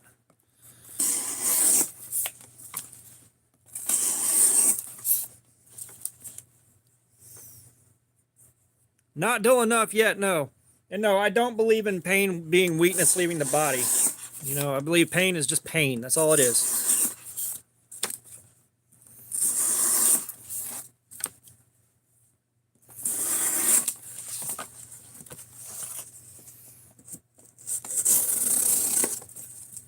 Yeah, it's root beer flavored.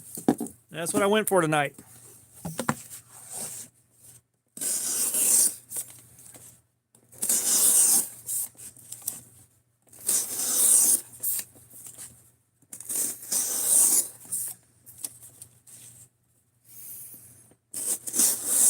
Yeah, no, like, I understand the sentiment behind it, you know?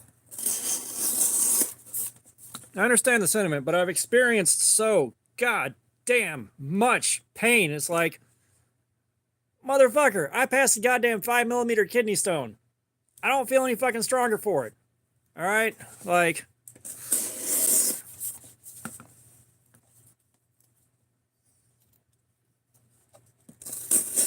I said, I understand the sentiment. I understand it's designed to motivate people. Like, that is a motivator.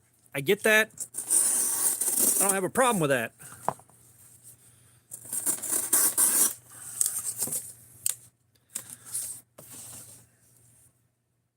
Ghost, what's up?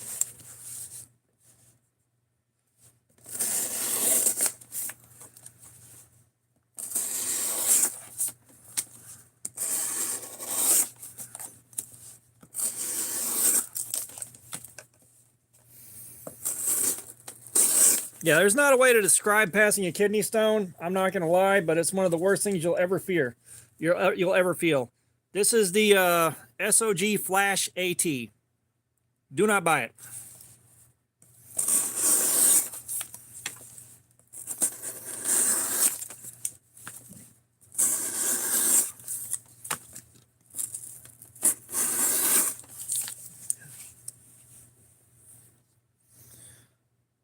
Yeah, I think we've got enough devastation here to call the edge shot.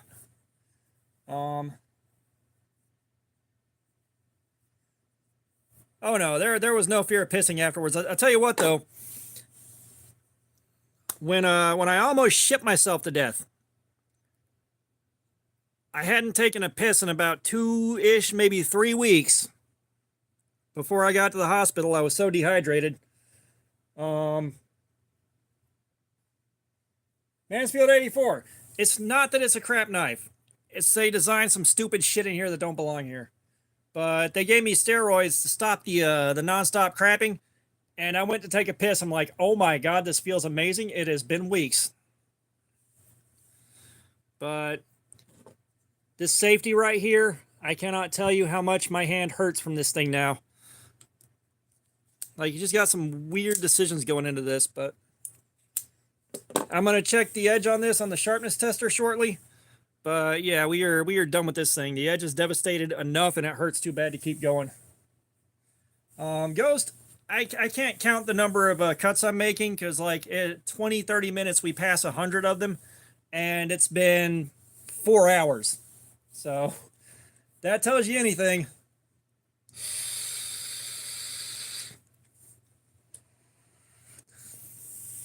So we'll sharpen this up. We'll see if I can get it below 100 on the scale. And I'll find something else to play with. I'm not sure what, but I'll find something else for us to play with for a while.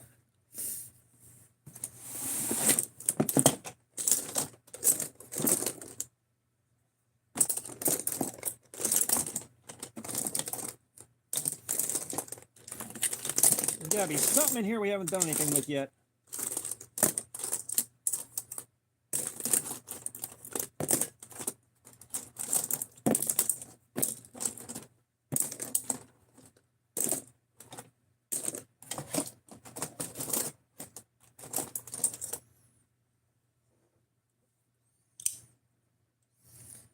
The pile of cardboard next to me isn't that big, but I've got 4 rather large boxes to stack up and take back to work tomorrow.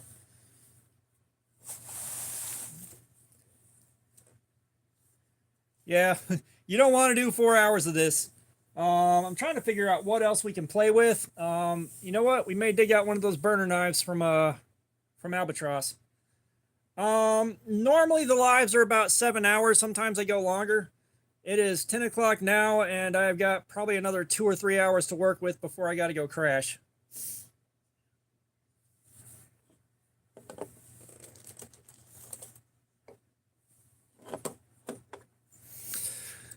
Place your guesses now. I'm expecting something in the 600s. Actually, first, let's do the copy paper.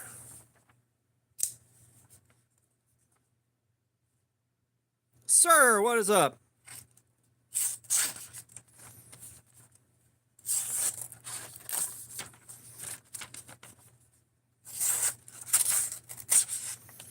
Yeah, so that is pretty well torched.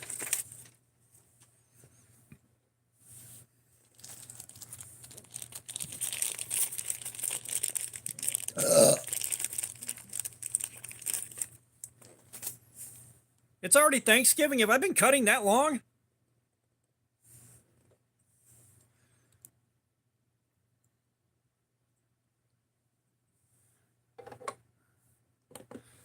Yeah, everything's good here, man. You see what we're up to. It's a 429 right there.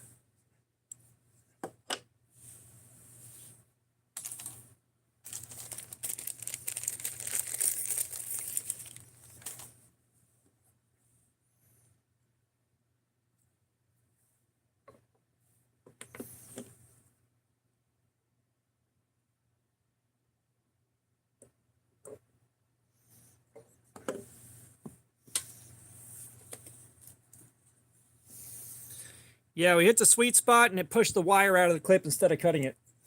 Peter Ferguson, what's going on? How you doing, man? So ideally we want a low number, but I've been cutting with this thing for 4 hours now. This is the SOG Flash AT. Absolutely do not recommend.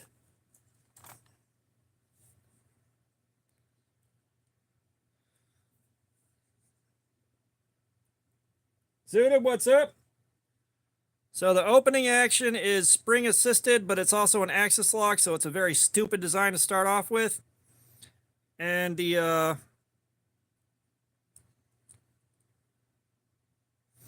safety on it's also hilariously unnecessary. Okay, that feels good.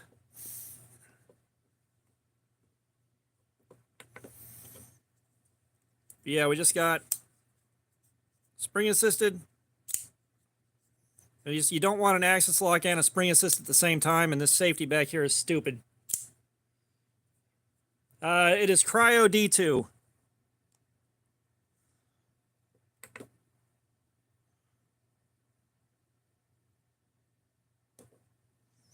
That's 528, so we're in the 500s, which is not too unexpected. We're going to go with that.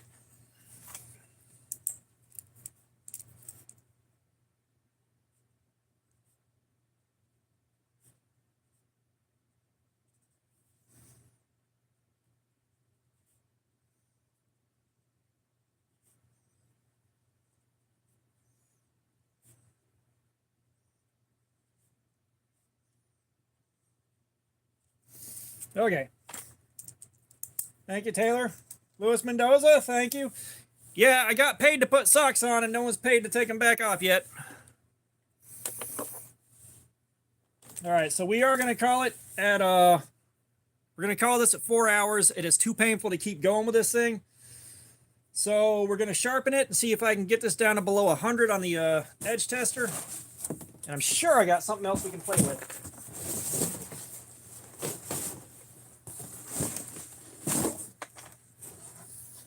Let's get the healing box. Oh my God, standing up hurts.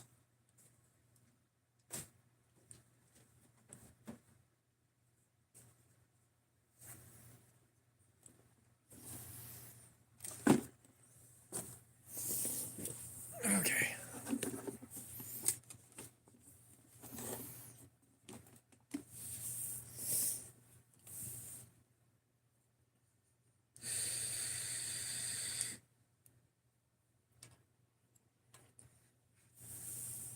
Oh God, my hand hurts so much, you guys. Ghost, no sir. I am outside of Atlanta. I am also broke. I do not have money to travel to Blade Show West. I go to Blade Show Atlanta though.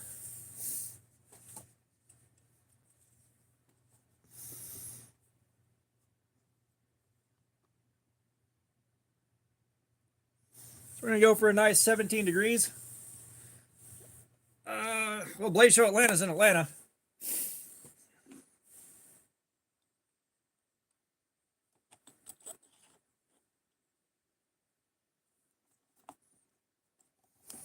No sir, I do not sell knives.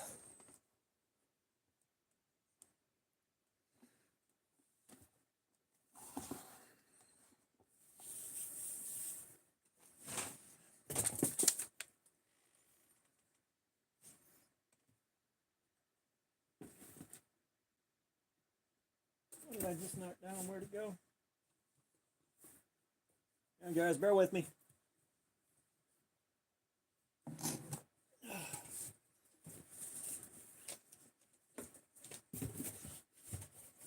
There it is. Okay.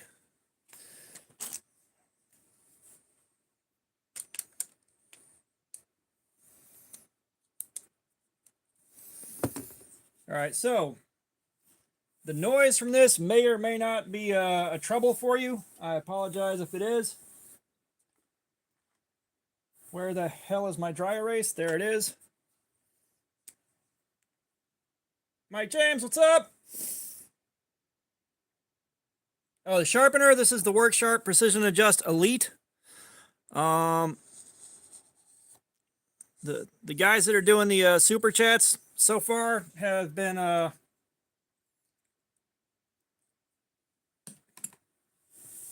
Ray, what's up? Welcome. Want me to save up for the elite if or the pro. If we can get the professional, I'll give this one away so somebody else can have fun with it.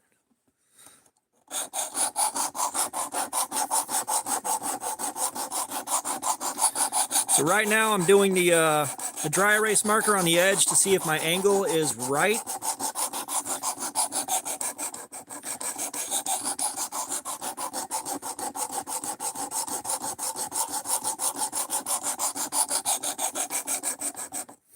I'm going to lay this bevel back a little bit farther. I have not heard of LexRex, but I also don't have the money to get into customs.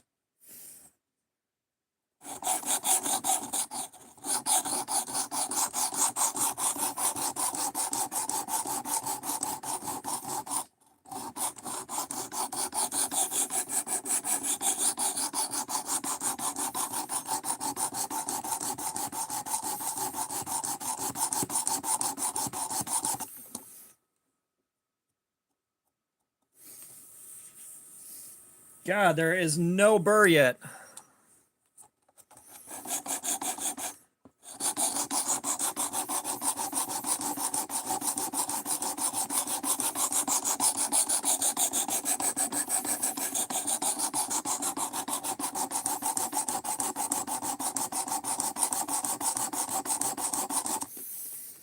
One of the reasons that I am set on getting the professional too is that this does not have aftermarket stones. It works great, but I do not use whatnot. Yeah.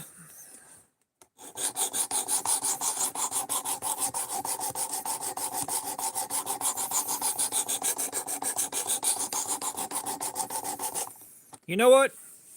It would take a minute to get a burr. However, we're going to skip the line.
I could not get the burr to come up on that tip end.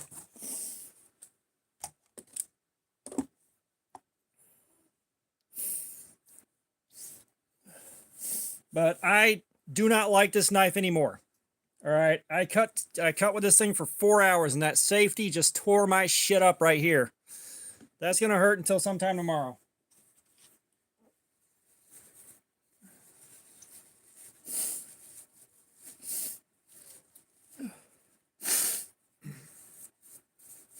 My most carried folder this year, brother, I only carry them for a week before I move on to the next one because reviews. So there's not any one most carried. They all get a week, and then they got to go in a pile so that I can move on to the next one.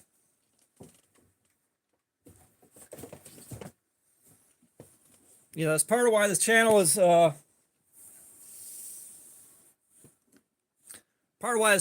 way it is, and why most of our stuff is budget stuff. Is because like I only get to carry a knife for a week. Then I got to move on.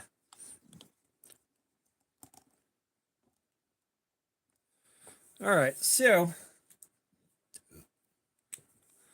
let's see where that puts this edge.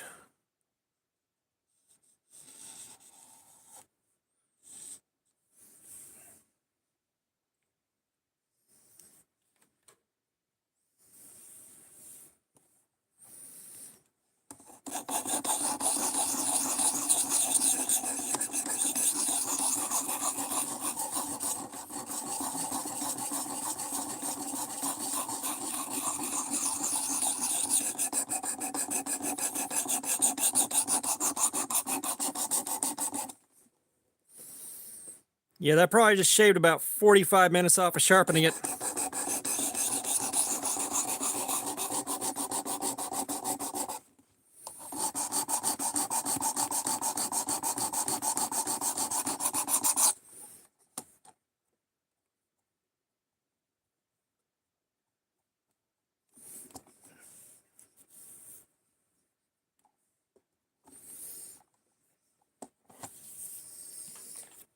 The last blade I carried was shit, what was last week?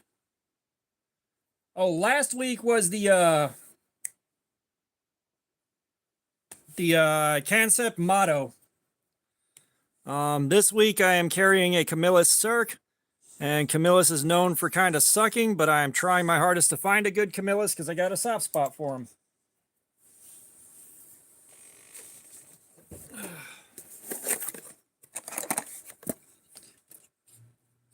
Yeah, this is what I carried last week. This is the Concept Motto, however they want to pronounce it.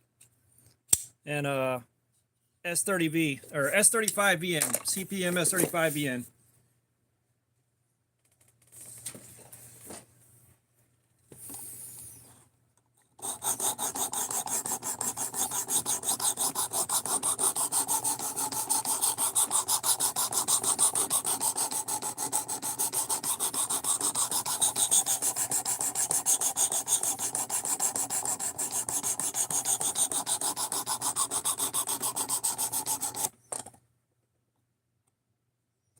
Yeah, that's the one I got with the 90% off codes from Bees.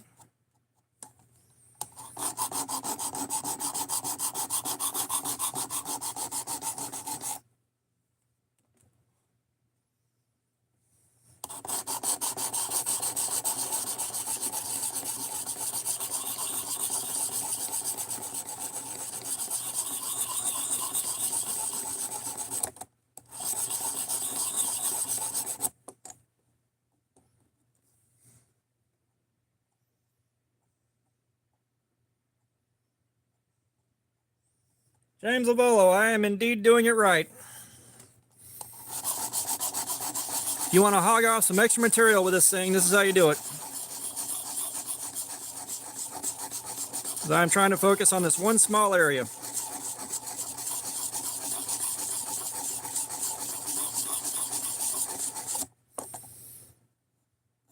I've sharpened stuff with this thing about 1,000,000 times.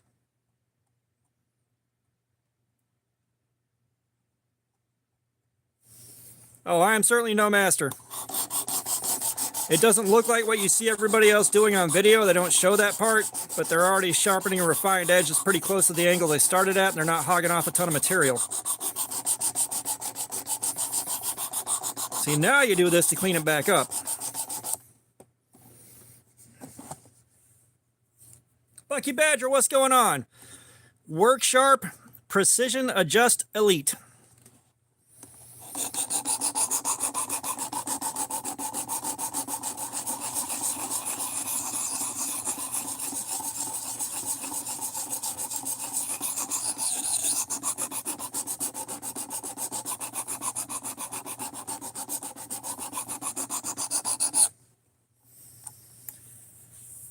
Hey Woodnator, you know we don't count these shits.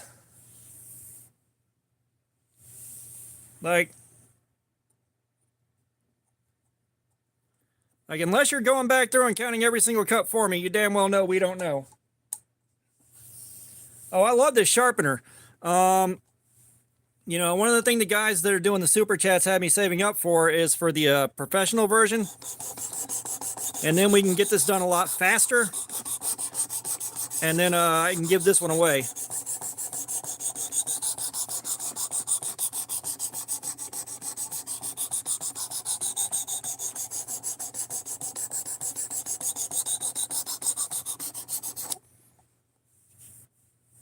If you can catch a ball, you can catch these nuts. What'd you do, hey Woodnator? Well, we got Cryo D2 on the SOG Flash AT, and turned out it sucks.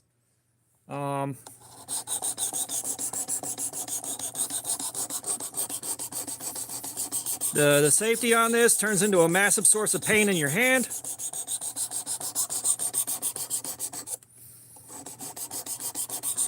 And I was already trying to overlook the combination of assisted open and axis lock at the same time.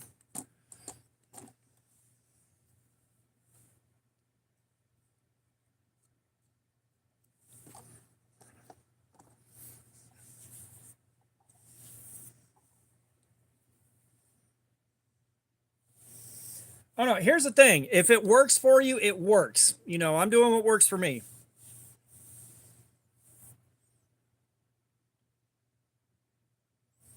Oh, believe me, I did not enjoy this one.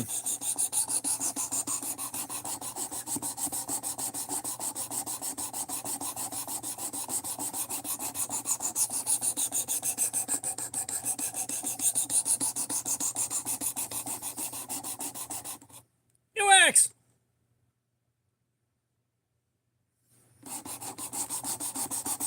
Yeah, if I'm hand sharpening on my piece of shit block that I got from Harbor Freight for $7, I can get close to these edges, but not quite as polished because it stops at 600 grit. And of course, you got your grit contamination from, you know, moving from side to side and it not being well made.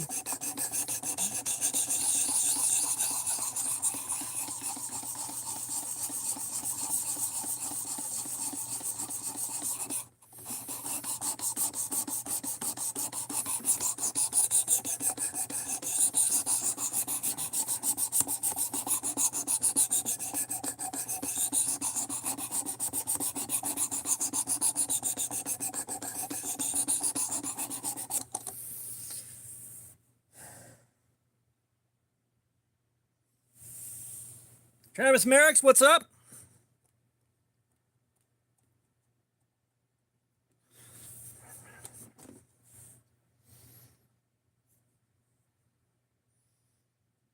I'm not feeling a hell of a lot of burr come up anymore, which is bothering me. We'll give it a little bit more love on this.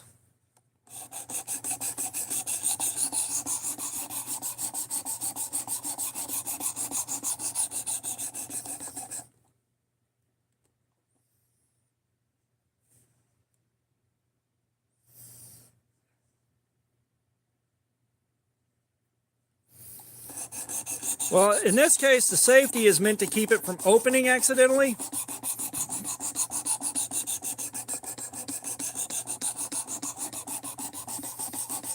And I'm not sure who they're trying to sell that to, really.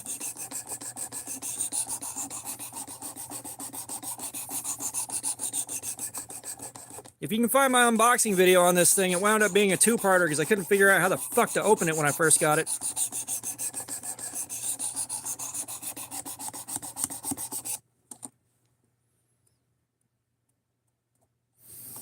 All right, one more pass on this side, we're going to move on.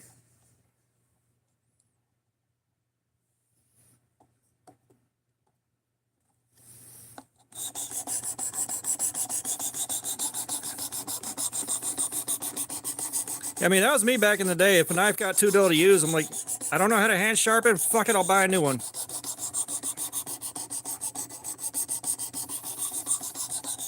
Or in my case, in my neighborhood, I'm not proud of it, but shoplift a new one.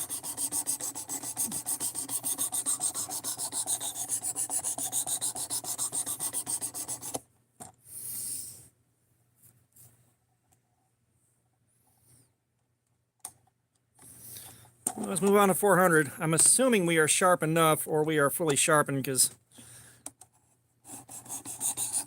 we had a burr. Yeah, it feels like I just rubbed a burr off there.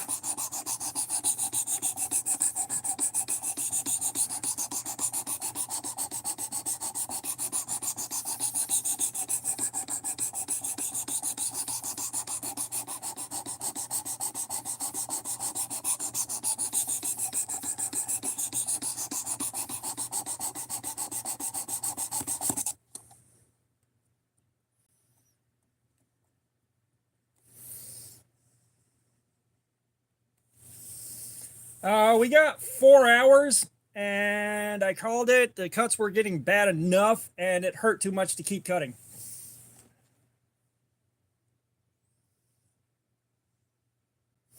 This thing costs $120. If you get the poverty spec version that only comes with 3 stones, and then you buy the other stones, it still comes out to $120. So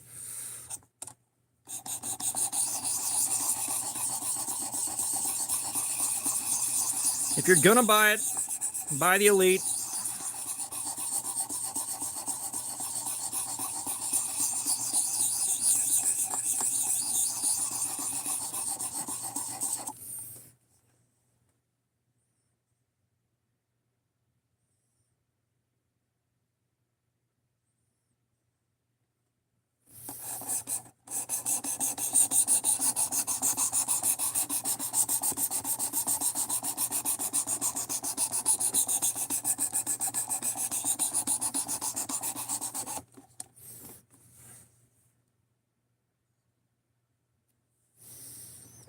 I can see a very, very, very tiny burr.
James Avolo, I don't know where you can get one with a 5 or 6-inch blade. However, if you want something more normal sized, look up Lightning OTF. They are $40.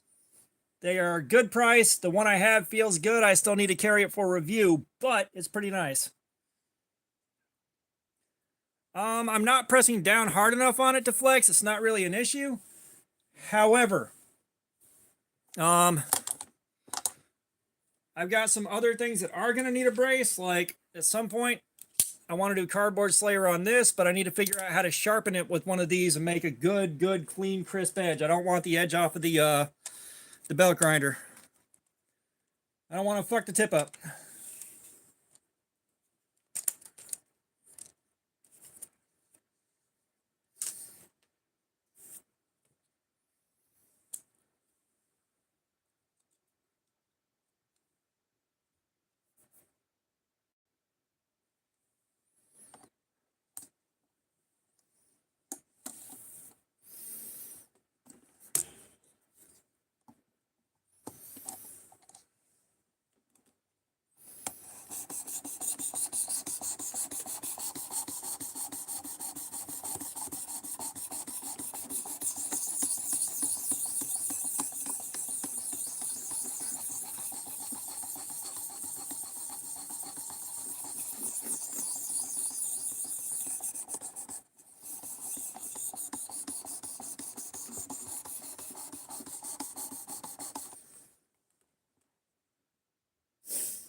Fook, the hand is taking an absolute beatdown.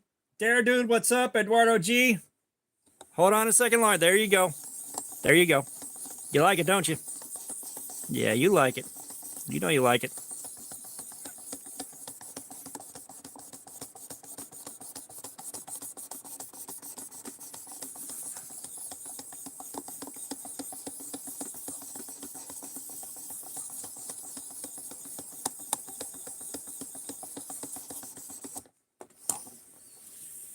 This is still the SOG Flash AT.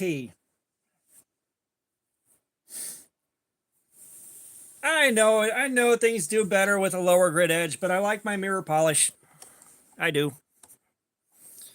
So by the time we're done, we're going to end up on 2.5 micron. Eduardo, you might be squeezing a little too hard there, boo-boo.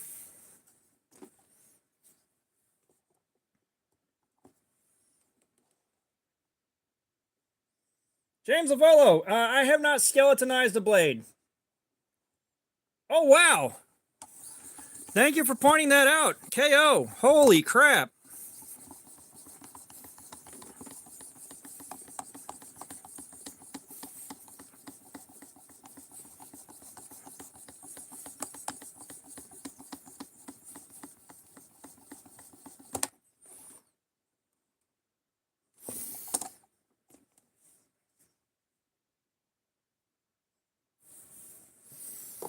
Yeah, we've been trying to break 100 concurrents for a while. I'm possibly Bacon, Mansfield 84. What is going on, people? Again, SOG, Flash AT. Well, this will get you close to a properly mirrored edge. It'll be good and shiny.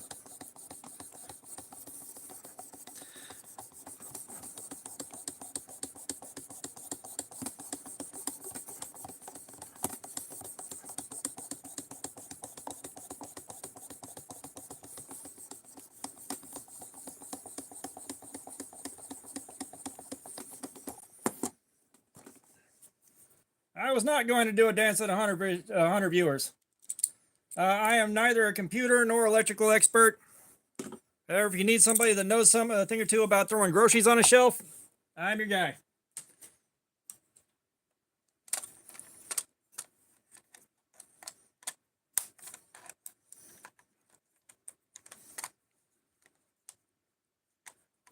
Laura Badar, what's going on? Welcome.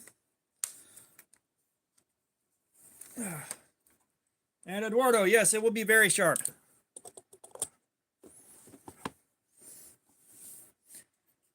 Possibly Bacon. I am sharpening this thing back up because that's what we do when we're done with a knife on a stream.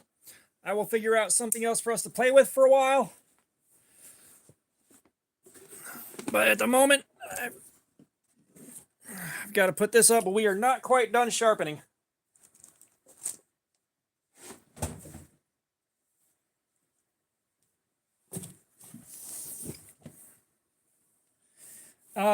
Yes, it does come with a leather strop. However, I take stropping far more seriously.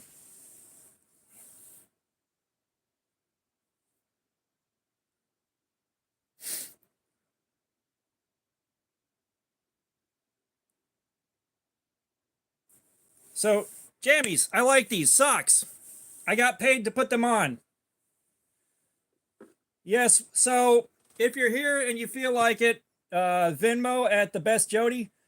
That is a friend of mine who survived Hurricane Helene, and she spent all of her time doing a lot of work distributing food, being a sober check-in point, going house to house doing wellness checks. She's done a lot. So if you feel like throwing some a couple bucks at her Venmo, that's greatly appreciated. If not, no worries. But yeah, so we ain't done sharpening yet. And these strops are charged up with diamond paste that I got off of Temu.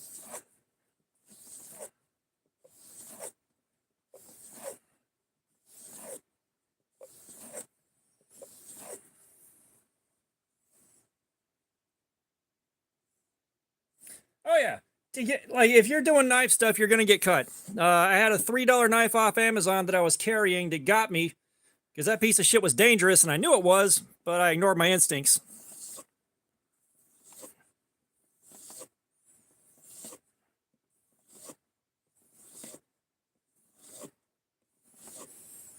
But right now we are on what I believe is 28 micron diamond paste.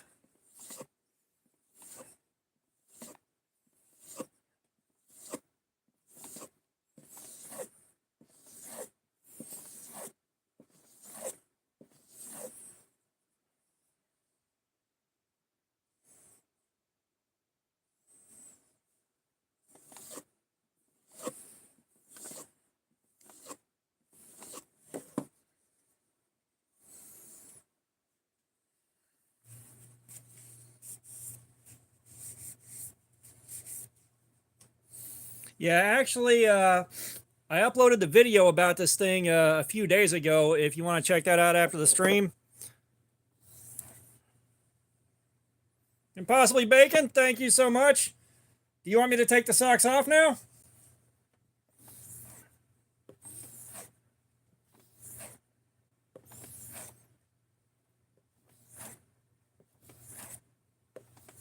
Well, it could be the socks off. Okay. We met the sock removal threshold.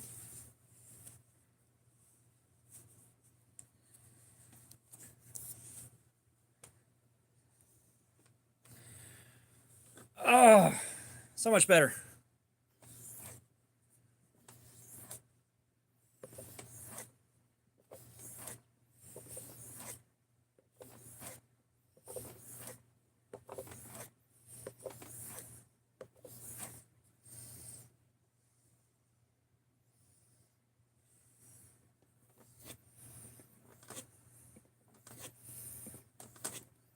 Yeah, if you really want to refine an edge, this is one great way to do it. You can get diamond emulsions that you can spray. They can also do some really good stuff. I haven't had experience with those yet, but I would like to. I'm going to have to buy a brand new strop and then reach out to EDC and Lace and see if I can get some of her stropping emulsion. Fook, you out of here? So we have gone from like 28 to 14 right here.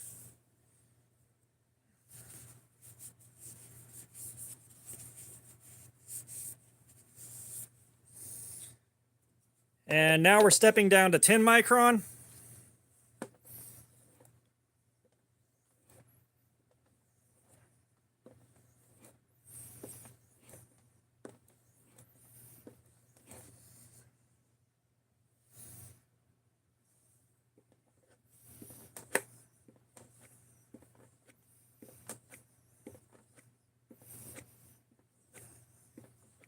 Actually, no, this is 5. This is 10 micron. This is 5 micron. I skipped a grit.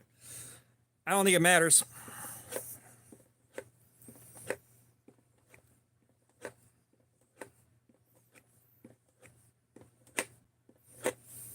But it'll go like 28 to 14 to 10 to 5 to 2.5. And if my strop had another face on it, I would do a 1 micron on that.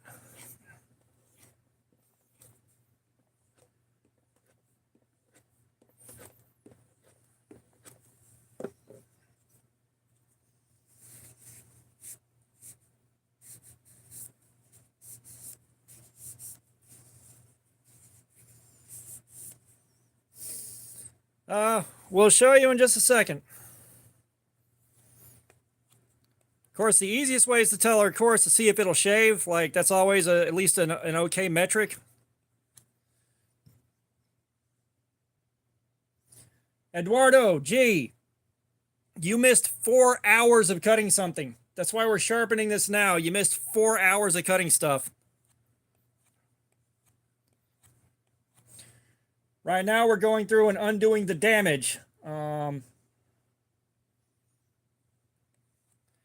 undoing the damage from 4 hours of cutting stuff. Once this is sharp, I ain't cutting nothing else with it because it hurts like hell to use.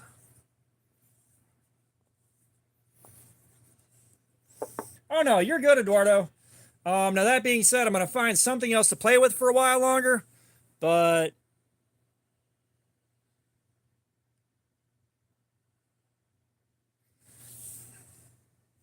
Eduardo G, I'm not licking my finger. Cryo D2. Oh. Yeah, no, don't start that bullshit, dude. You will get banned.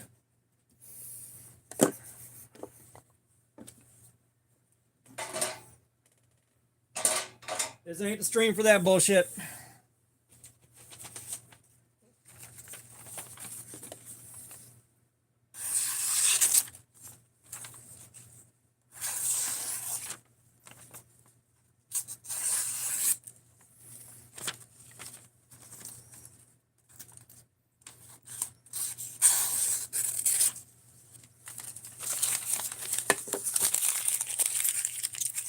Jones La Familia, what's up? Welcome. Carol, I don't have enough money to jump on everything people suggest, and too many people suggest too many things for me to even begin to keep up with it.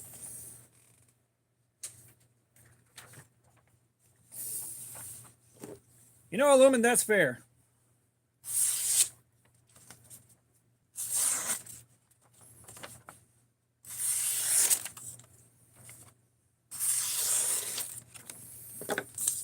Okay, so she is sharp now.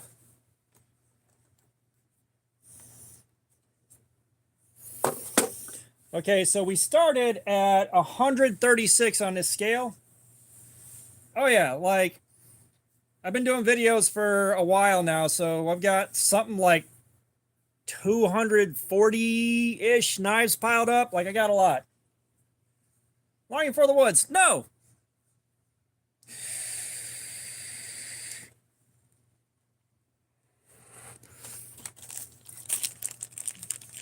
No, the cardboard is here. The cardboard in its place. And all I'm going to do is cut more cardboard up and mess it up even more.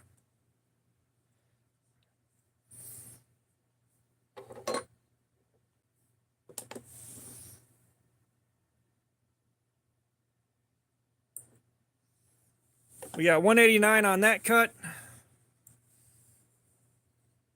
Well, I appreciate the sub. Thank you so much. Do I still have any burr left on here?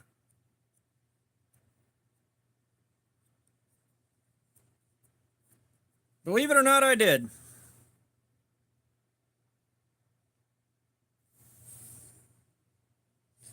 None of the Brownings I have, I trust to actually be Brownings. They're all fucking...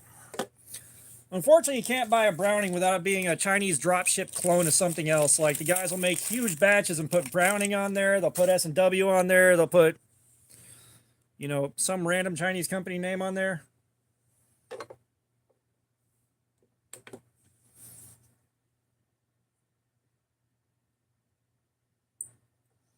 Yeah, we got a 161, so, like, we're right there back at factory edge.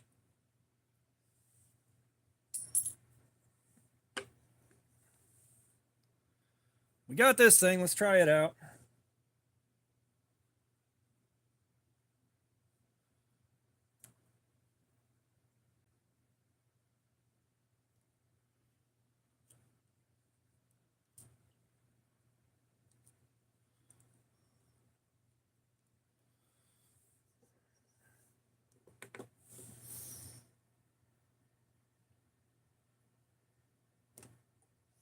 $205. Yeah, I don't quite have it as sharp as I want, but I also wasn't pulling a great burr up off of that the whole time, so I'm not sure whether or not I really got in there and got it proper. But after a while of no burr showing up, I kind of gave up.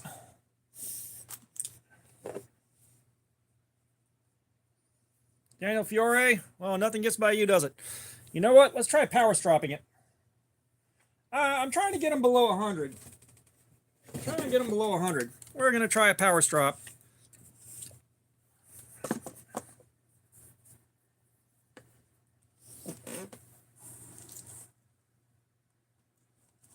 So like normally I get these down into the 120s. Sir, I'm not sure what your obsession with heroin is, but you ain't in the right place for that mess.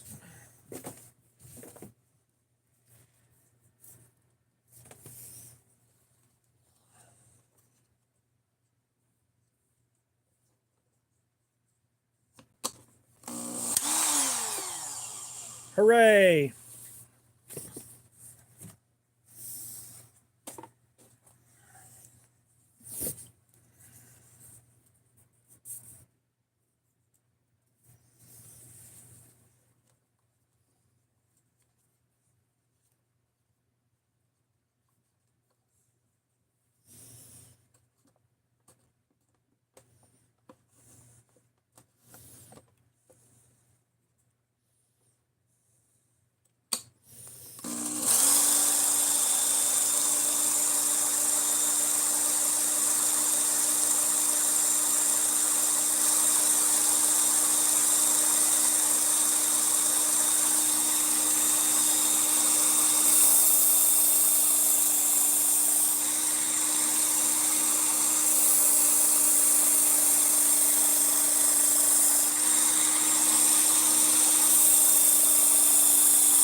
All right, how are we looking now?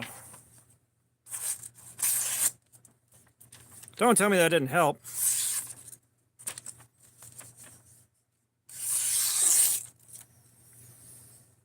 All right, give it a little bit more love on the strop. Yeah, I feel a bit of a micro burr. Big balls, don't come here with that bullshit.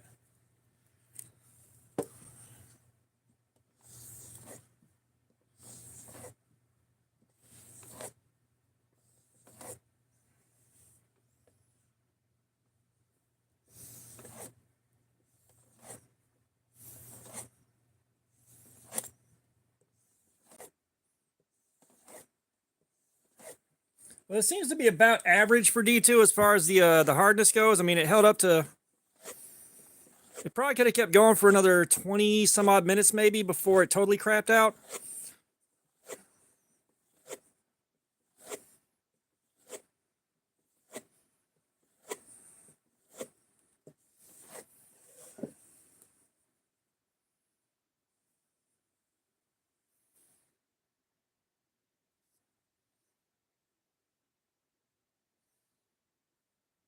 Yeah, I'm not seeing any burr.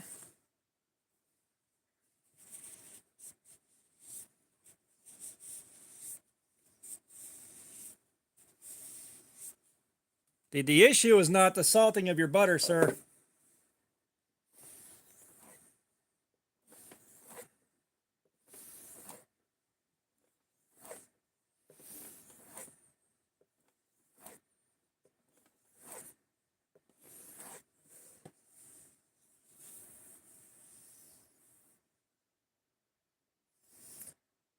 One does not become a pro knife sharpener like me because I am not pro. All right.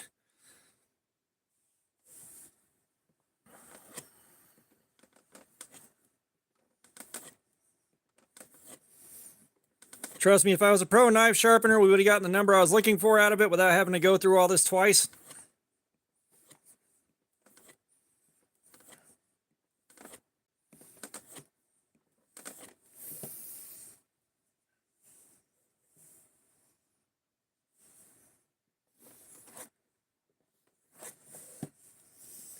However, we are trying.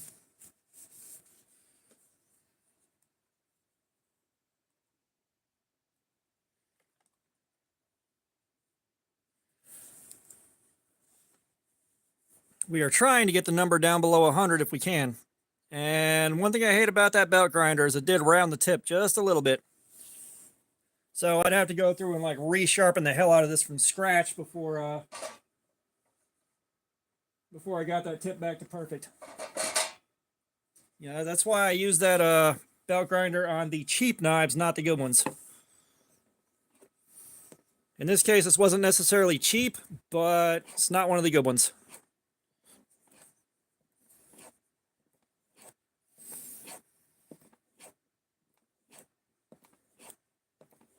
This time we didn't skip the 14 micron.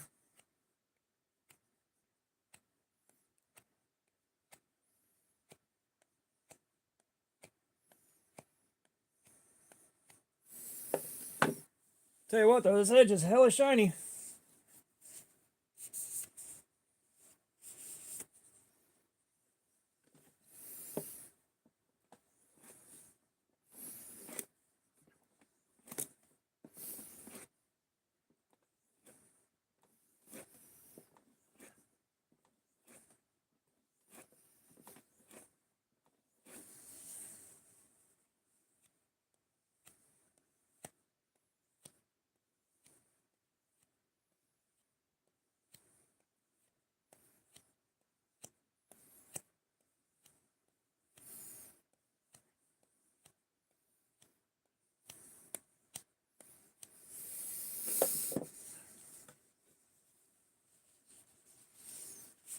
Yeah, I'm kind of surprised that we're hitting numbers like that.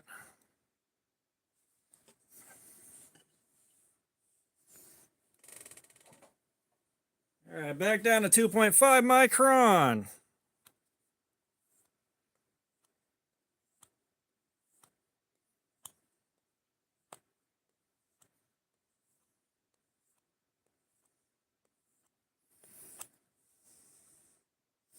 I'm seeing 147 likes, but I also refreshed this page not too long ago on my comment viewing phone.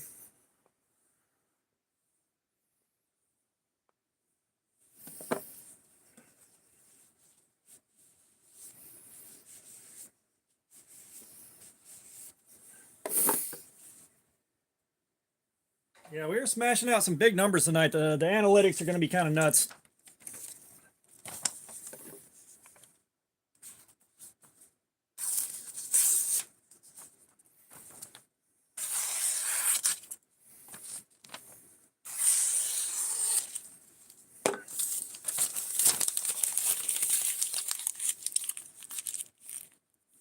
Who do we have show up with the check mark?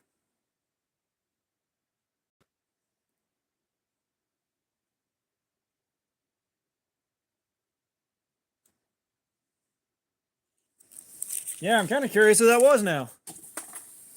Obviously, I didn't notice it. Oh, the one looking for the $20 knives? Yeah, I didn't even take a look at that. I wouldn't have known to look at that, man.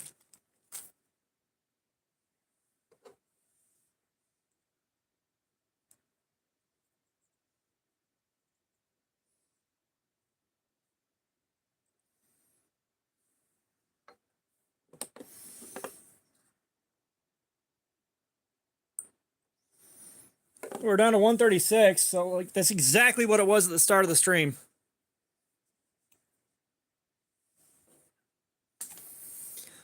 Okay, so we got that some bit sharpened back up.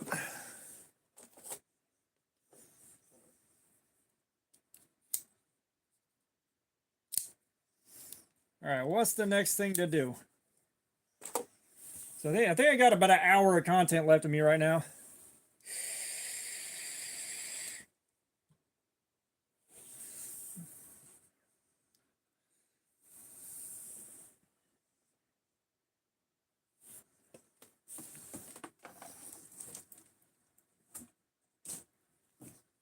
Well, I'm not going to lie to you. That first 1,000 that I got took a little over a year.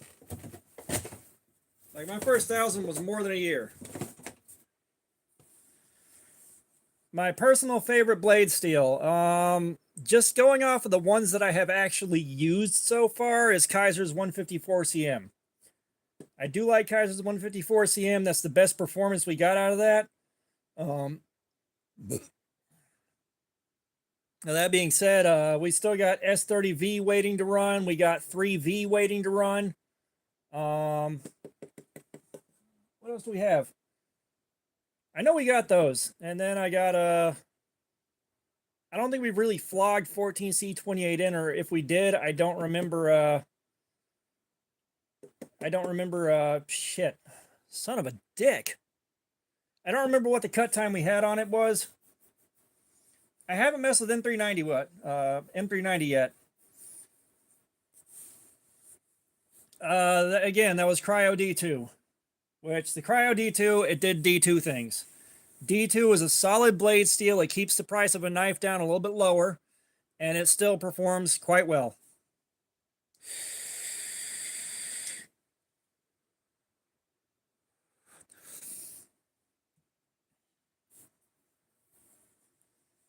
Django Fett, thank you for becoming a member. Holy hell. Right, M390 is going to be fun. I need to find a blade in M390 that I can run. Django, would you like to pick a figure out? Well, you've got some figures, or should I just pick one for you? Like, I've got this thing in M390, but cutting cardboard with it sucks. Like, this thing is a big-ass wedge. All right.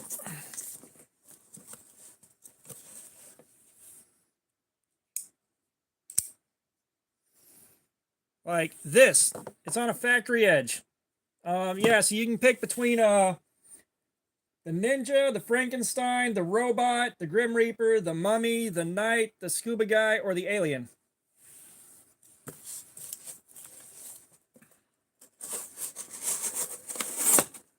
Yeah, this thing, it's a brand new one. It's a brand new Kaiser Edge. It hasn't cut shit, but you know, the way this thing is designed, it is an absolute wedge. One of my bug outs is N390. However, I'm very sentimental about it. Just pick one. Trust me, just pick one. But I don't want to beat that N390 up on that bug out. I'm sentimental about that one. The bug out that I have in the box, all right, Alien it is. The bug out that I have in the box is S30V.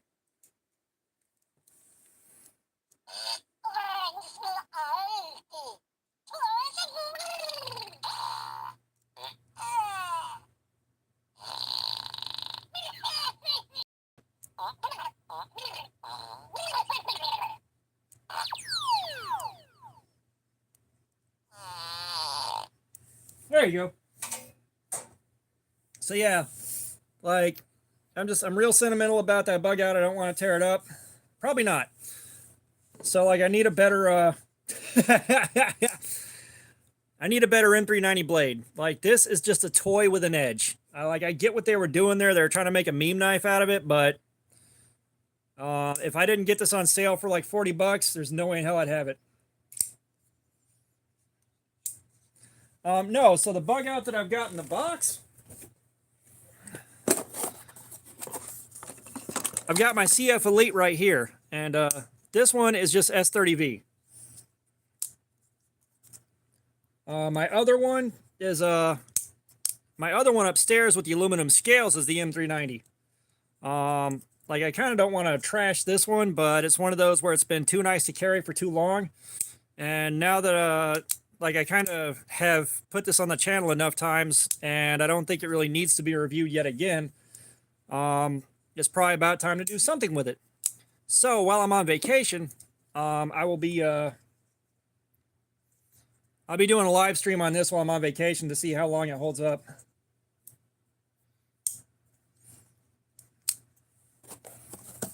And like I said, we still got the CPM S30V on this one to do.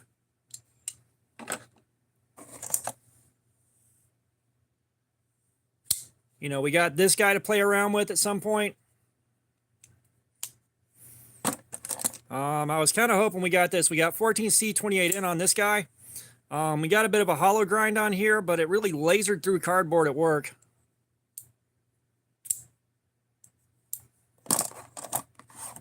Yeah, CPM S35VN, that's what I said. Pretty sure.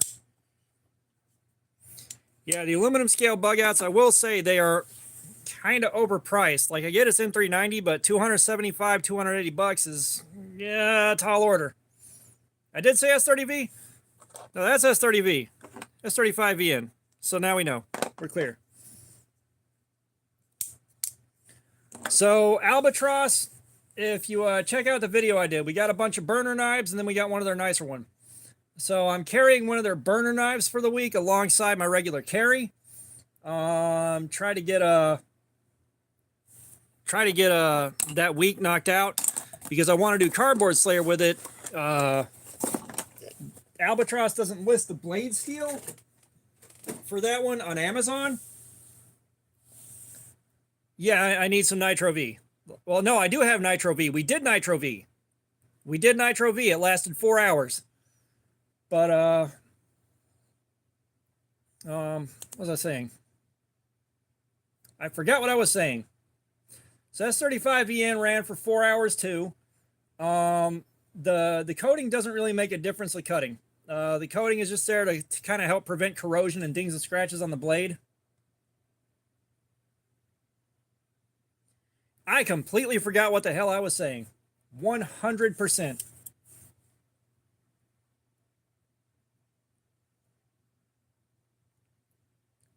So it's about the grind on the blade.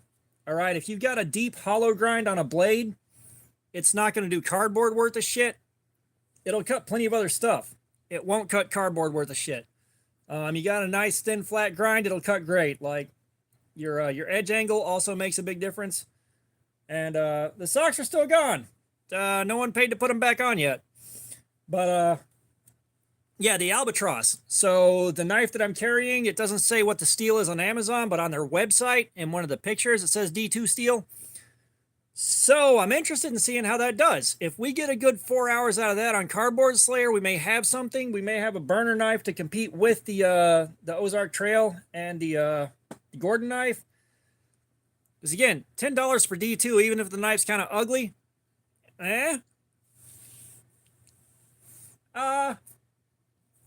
I think that, I'm not sure. Like, I haven't found anything a flat grind doesn't do what I like on.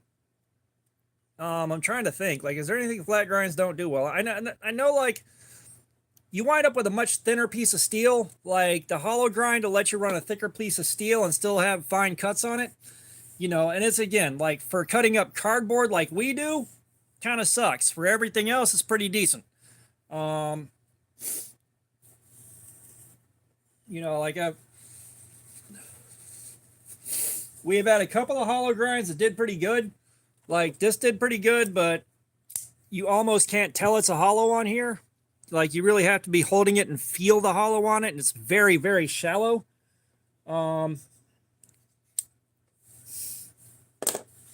You know, the slight hollow grind on these guys, that did really good last time.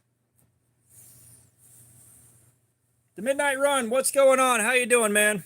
You just missed us finishing sharpening it, too.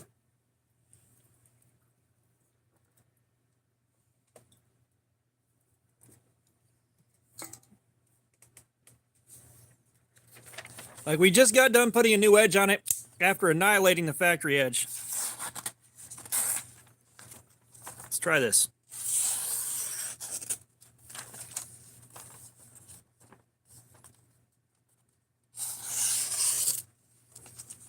God almighty. You can tell I'm tired.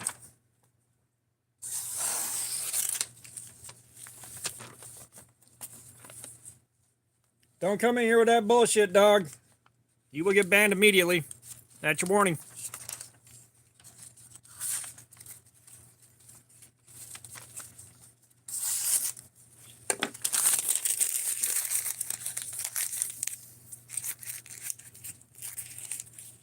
Nah, you don't be like that, dog. We ain't here for that shit.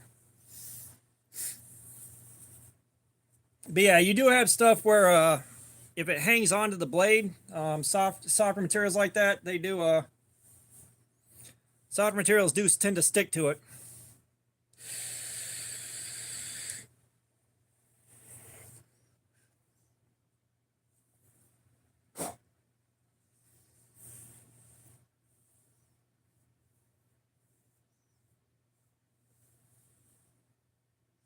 Lone Wolf, I will applaud the attempt. However, that was a swing and a miss.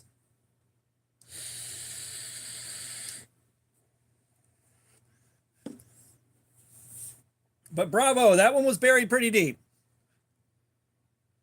Cash FB. we aren't doing the Walmart one tonight. I have done 3 live streams of those things already. I love you too, random citizen, but we've done 3 live streams with them. Yeah, no. And I have done several videos on them, and we are doing this one again. I'm going to put a 15-degree edge on here instead of the 17 we did last time and see if we can get the edge to chip out. That'll be while I'm on vacation from work and I've got time, because this thing is done 8 hours. Like, it did 6 hours and 7 hours and 8 hours. This thing will go forever. And yeah, it's that's going to be its own separate stream. I do not have 8 hours. We've been doing this for 6 hours already. I don't have 8 hours to throw at another knife right now. I have to go to work tomorrow. Yeah, no, dude, that was a good attempt. Like, that was a nice attempt. Like, thankfully, we've had enough of that stuff coming in that I stop and read everything before before reading it out loud. Yeah. Oracle of Delhi, what's going on? Welcome.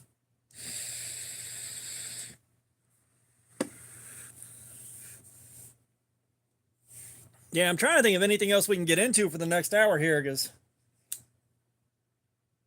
yeah,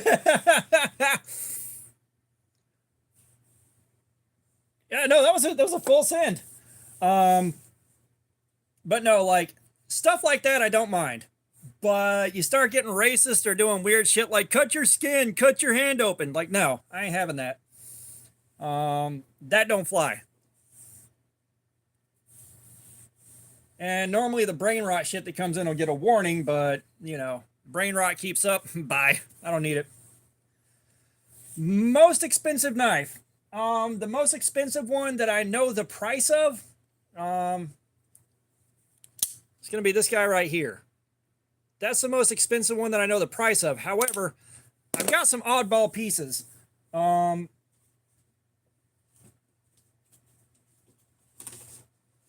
see. Where the hell is it? I got so many piles of stuff in my way of everything, it ain't funny.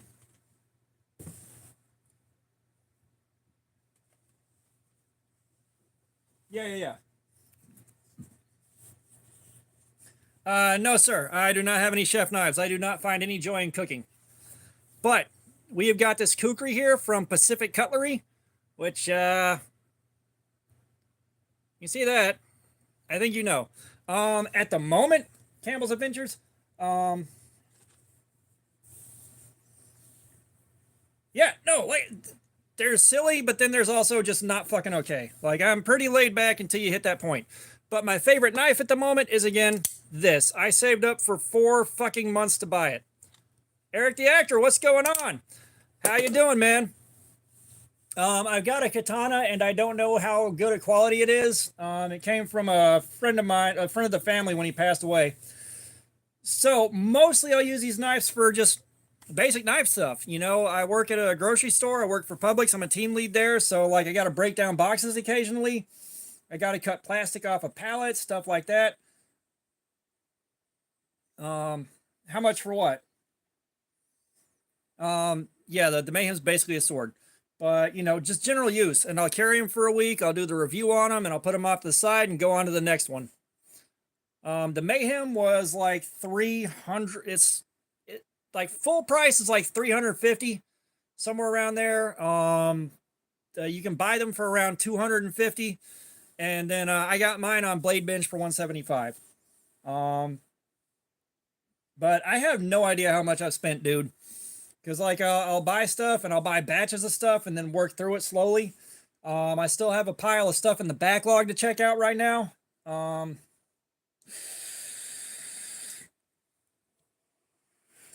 But I've also got the Benchmade Bug Out and M390 with the aluminum scales upstairs. That's about $275.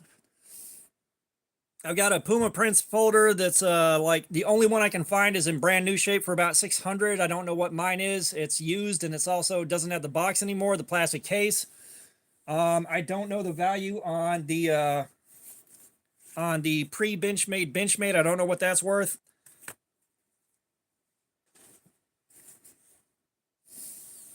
I'm pretty sure I could kill a boat with that if I wanted to.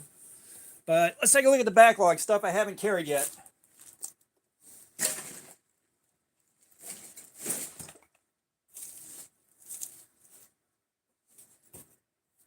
Damn it.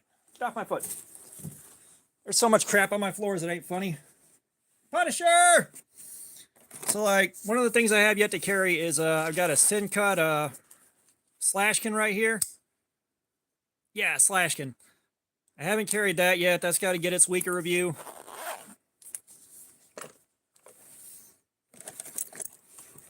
Shanzu, I found this on Amazon and it was knocked down from full price down to 23 bucks. It's got a D2 blade, Shanzu P-Fowl.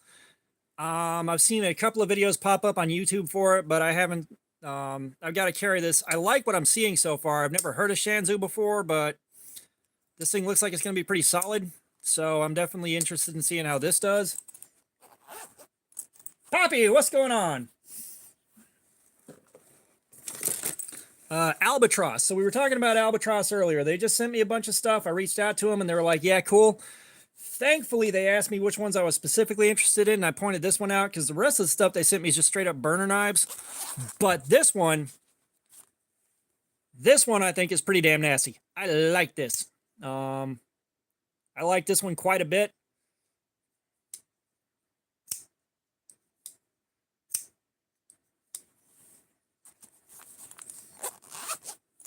But Poppy, we did the SOG Flash AT today, and dear God, it's bad. Not sure what the sharpest is. I'll be honest. Like a lot of these, I put my own edge on them at about 17 degrees. We've been hanging around 120 on the sharpness tester for the most part. But I've got my AD15 light that I haven't carried yet.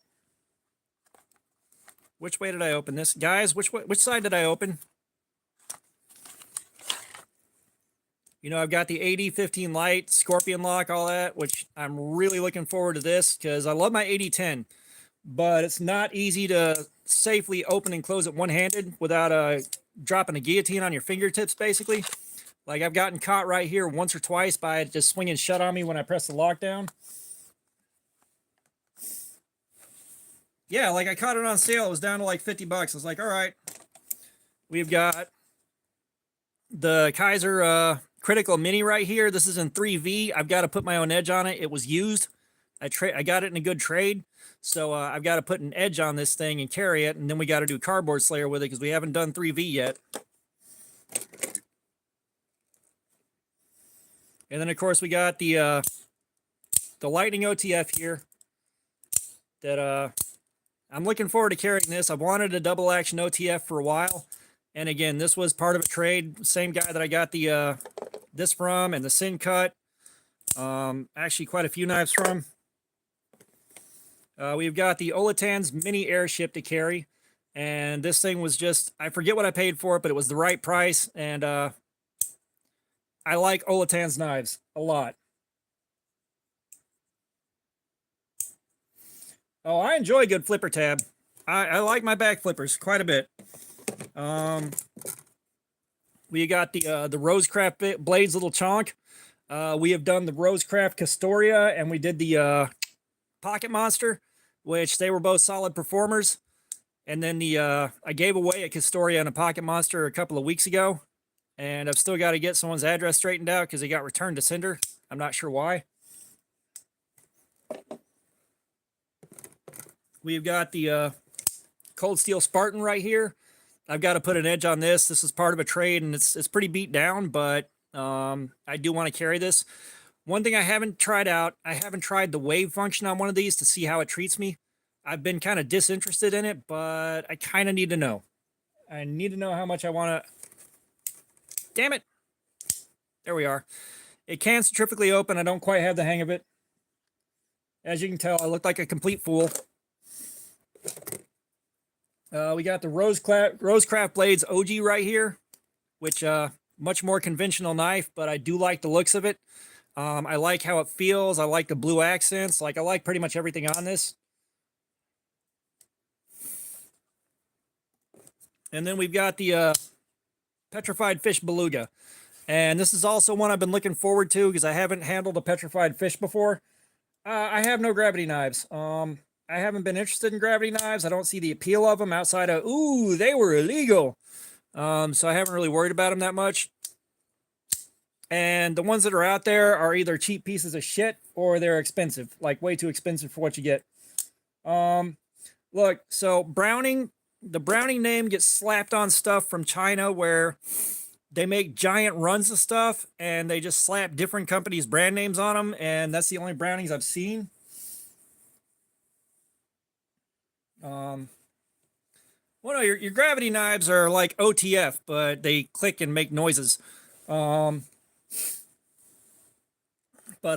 Yeah, so the Brownings that I have are trash, but they're also just the same things. They're clones of stuff, and they're running mass batches, and they just change the name they etch on it. Like,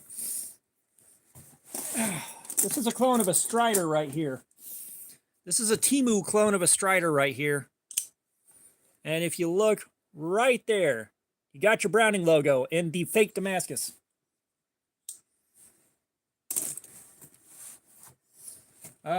Mansfield, brother, poor people don't go hunting.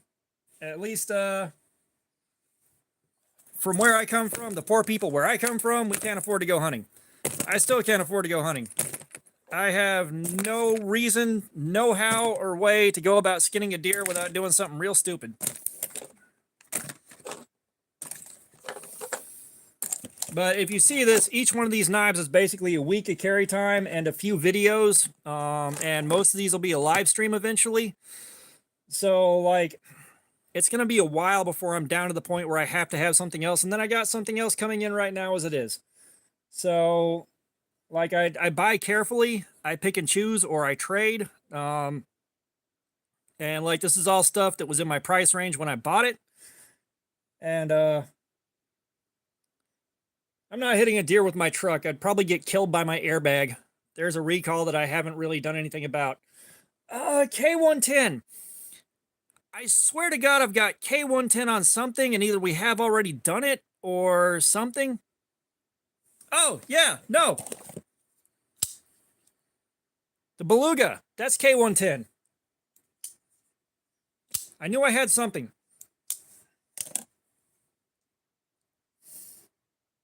Any recommendations for bushcraft? Honestly, I don't know enough about bushcrafting to offer you anything of value. I'm sure somebody else here will. The only thing that I'm familiar with is your basic Mora knife. The Mora knives are pretty well known for hanging in there and doing great. Aiden Miguel, $2 for socks. Give me 1 second. Let me put this up and we do socks.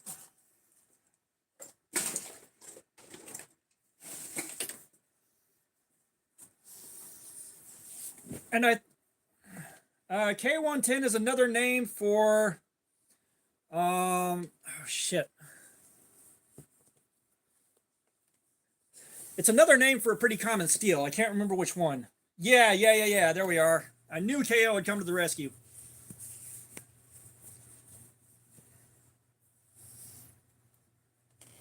Yeah, so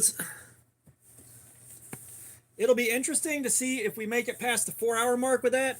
And thankfully, the Beluga already feels comfortable enough that we should be able to keep going.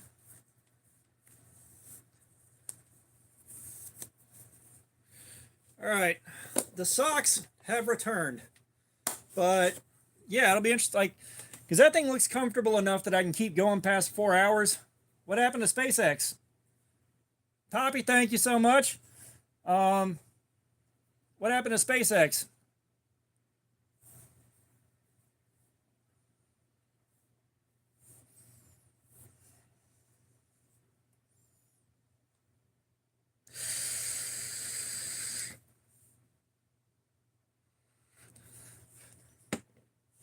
So yeah, and something else I have coming in. Let's take a look here on Amazon.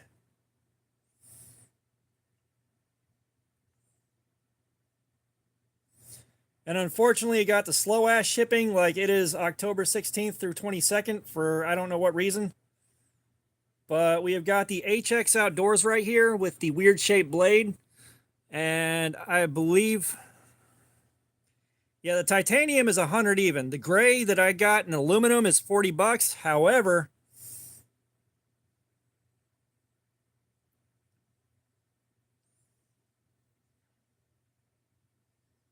I got it for 17 bucks. So I cleared it on sale. I got it for 17 bucks. It's just the shipping is slower than shit.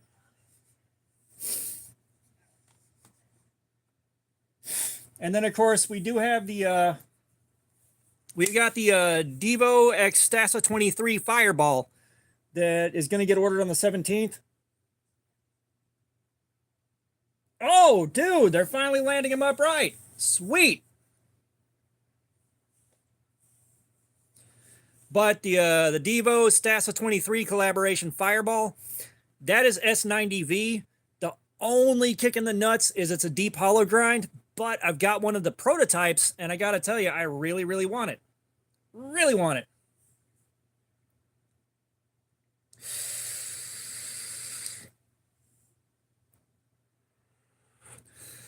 Yeah, like,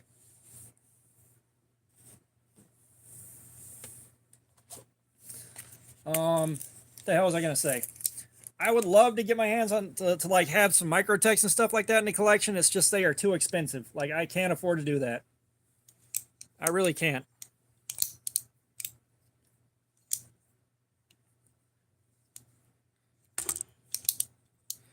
And I'm working on breaking in a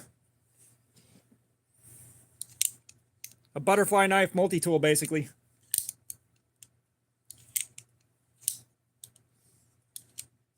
Torin, like, Balisongs, they look kind of cool, but they're not for me. Ashley M, thank you. Somebody paid me $2 to put them on. That would be Aiden Miguel. But,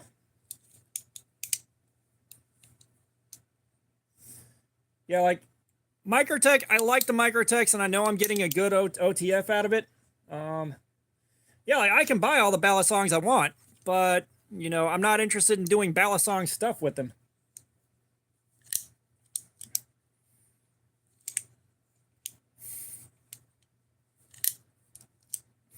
But yeah, for those of y'all that don't know, this has got to be my favorite multi-tool in existence right now. Darren Haggerty, what's going on? How you doing?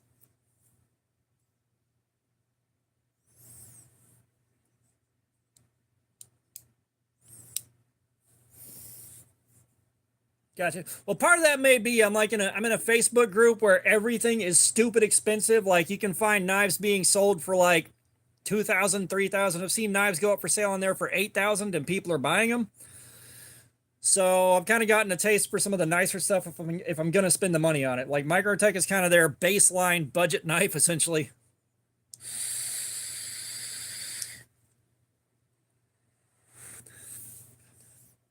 And even then, it's not the baselines. It's like the super expensive limited ones.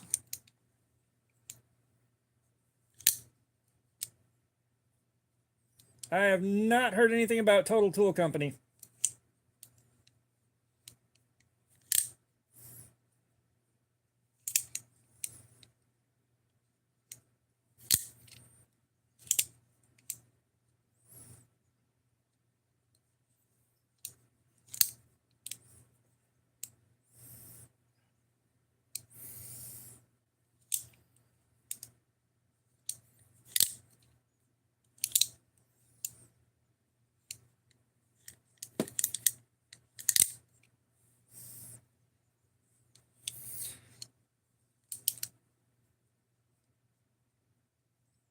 What would I prefer? Or are you asking somebody else?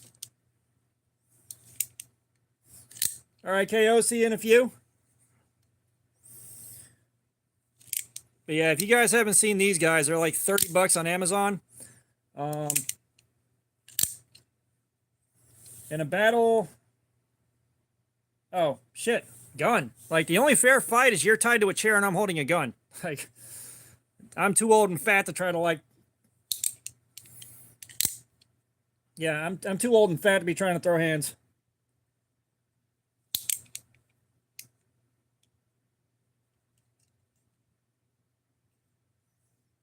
Apple on, thank you so much. Welcome.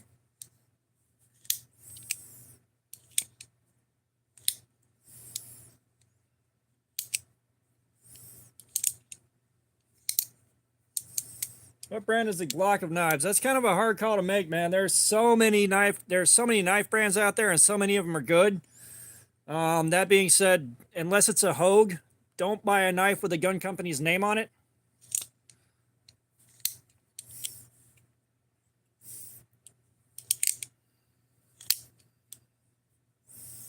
We do have a K-bar to test. Hero, probably not many. Again, like, brother. Like, the work I'm doing is surprisingly demanding, but it's mostly cardio. Like, I power walk about 5 to 7 miles a day. Brick 298, what's going on? How you doing, man?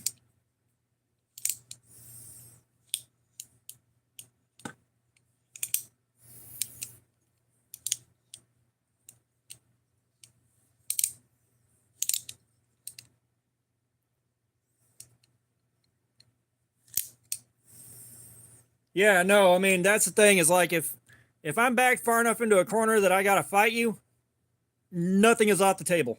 Nothing. Yeah, Civivi's a good company. JJ, what's going on? I mean, if it takes care of you, it takes care of you. Like, this thing right here is 30 bucks on Amazon. I caught it on sale for 20. I had one of these the better part of 15 years ago, and I lost it. And ever since I lost it, like when I lost it, we didn't really have Amazon as we know it now. We didn't have a lot of access to stuff. So I never saw one for sale anywhere, and the amount of time it took for me to even think about it again after that, I forgot what it was. I forgot that it was a Schrade. I forgot that it was a Tough Tool. Because the one that I had, I traded like 2 packs of cigarettes for it.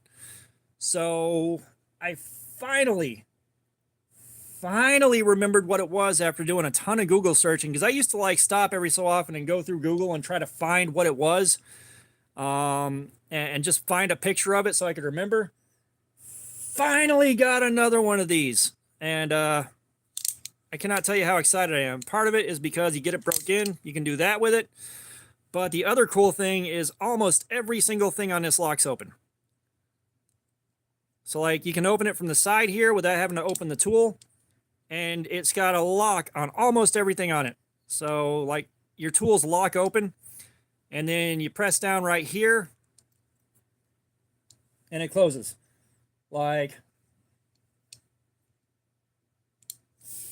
yeah, I mean, if you see one, grab one. Like, of course it's not going to be as nice as say a good Leatherman, but I mean the one that I had early, before, I carried that thing for years. I used it for years. It's doing roads and grounds and landscape maintenance, and the machinery and stuff we had was old. It was beat down. It was messed up. And I use this to keep everything running. Like, I did so much with it.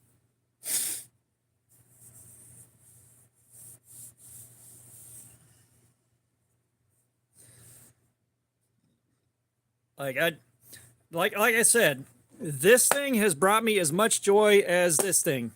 $20 versus the retail on a Mayhem.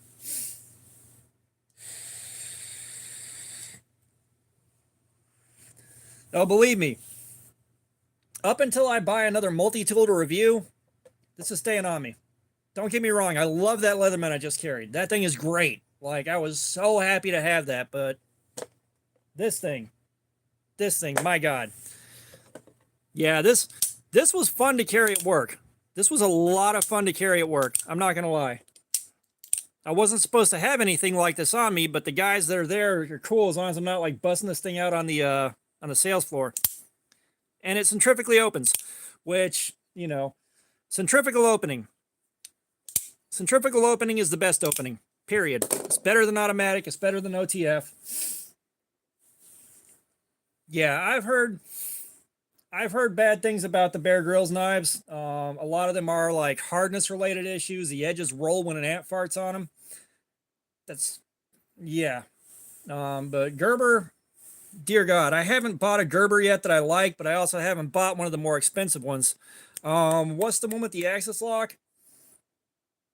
Because KO Knives just bought one, and that one looked really good. Sedulo, that's what it was, the Sedulo. I like the way the Sedulo looks. I'd love to pick one of those up, but it's, again, when I had the kind of money to spend on that, I got to pick and choose real carefully. And the next time I go over $100, it's probably going to be a Hogue Deca and Magna Cut. Unless I can find someone to trade some beads for it, it's going to be that.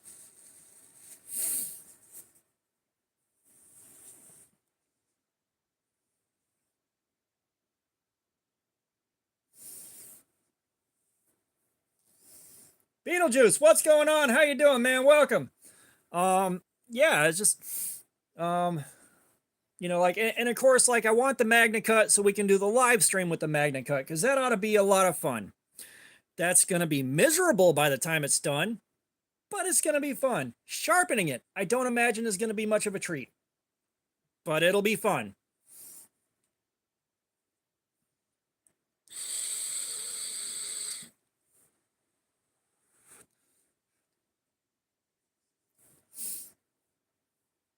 Nice. You know what? Because I have so much love for the original movie, and I have so much love for the god-awful cartoon from back in the early 90s, we'll do it. We'll do a Beetlejuice, Beetlejuice, Beetlejuice, just for you.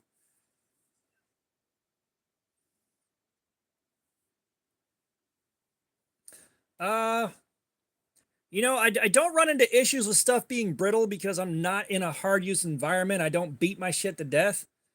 So honestly, like 154 cm for me has been the best edge holding that we've tested so far. Nice. Nice.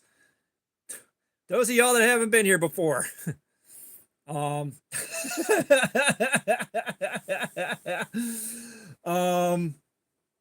yeah, 154 cm has been kind of the best that we've tested so far for anything.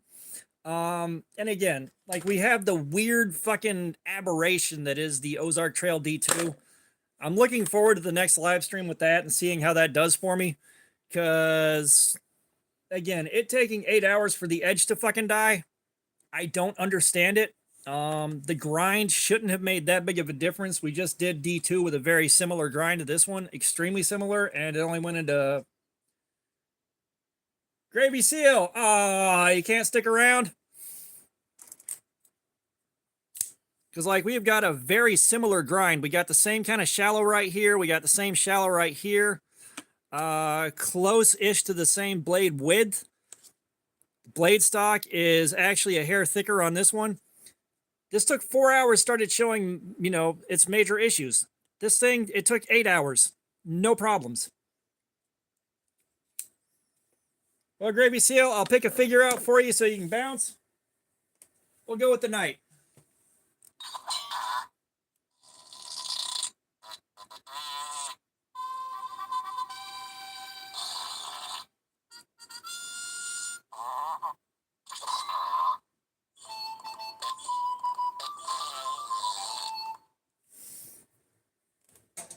Yeah, it's just the sharpening tool, precision. It's the Work Sharp Precision Adjust Elite. I don't know why I struggle pronouncing that so much, but once I hit that lack of teeth going into that many letter S's, it gets to be a challenge. Yeah, well, I mean, and the thing is Apex Alchemy. I believe it was Apex Alchemy. Texan Knife Guy. I'm going to tell you right now, I had a couple of issues, but otherwise like this until I started dicing up cardboard with it. For like a regular day-to-day heavy user, I cannot recommend it. I can't. All right.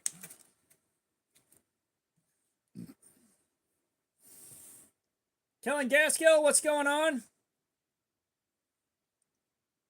Wow, you really don't know what you're looking at, do you? But no, so this thing has got a safety on it right here that dug in like crazy right here. All right. It messed me up so bad. This safety's in the stupidest place possible. Aside from the safety, though, you've got an assisted opener, it's an assisted open and an axis lock. So you do the axis lock here, come on, and you have to fight holding this back while you close an assisted open. Like, why? Like, I have 17 questions and all of them are why.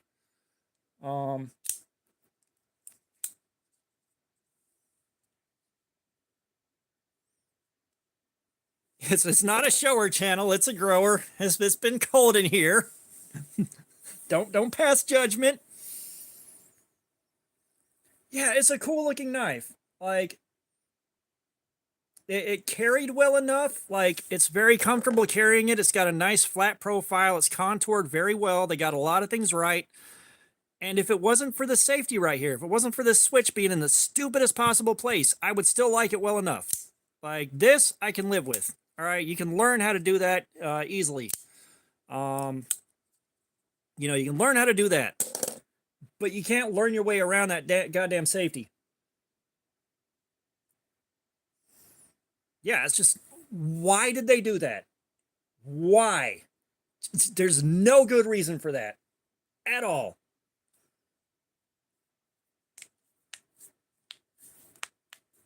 Yeah, I mean,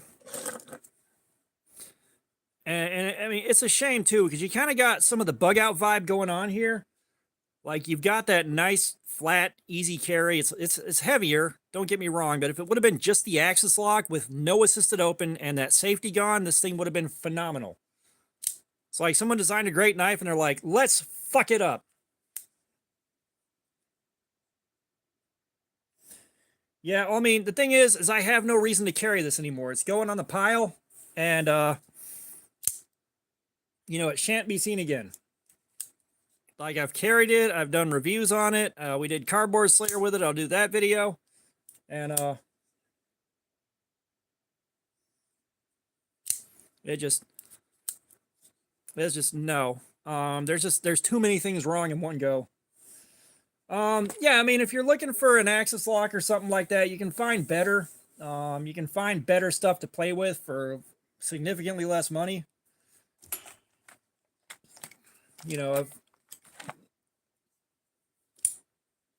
axis locks are out there cheap now. You can easily find them, you know, for around 20 bucks. You can get a Ganzo axis lock, and you may have to loosen the action up a little bit to make it work, to make it work like this, but it's there. You know, you don't have to find this thing, but if you can, and you get one without quality control issues, yeah, it's great. Let's see. Ganzo. Like, this is a clone of basically a bird knife. The action isn't that free. It's on washers, but, I mean, you can still do axis lock things with it. You know, no problems whatsoever. What else do I have?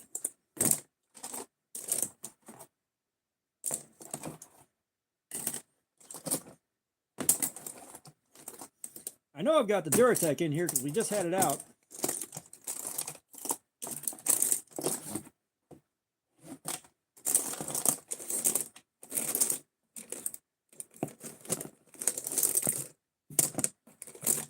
Son of a dick. Where is it? Oh, Duratec. I didn't throw it up here.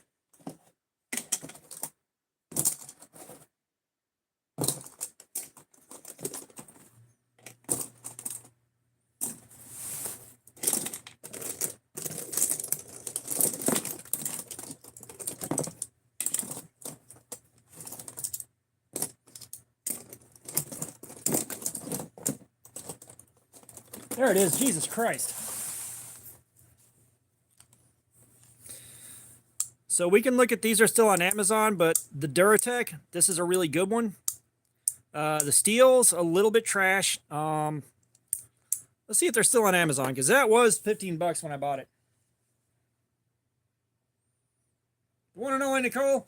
My Savick Love Dance is for the wife and the wife only.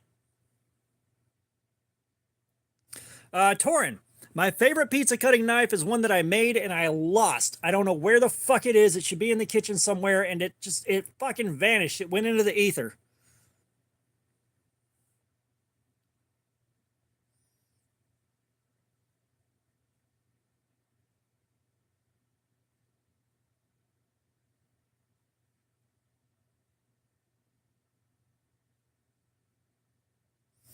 Yeah, so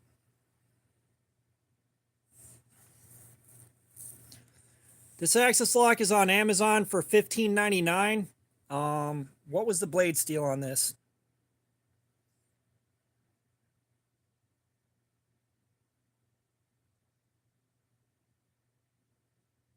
It's 8CR13. So, I mean, you're getting an okay blade. You're getting an axis lock.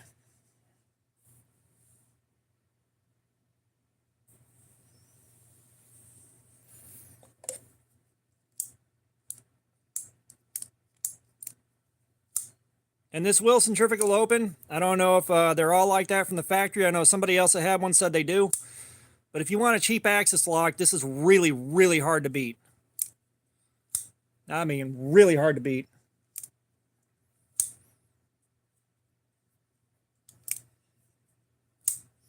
Yeah.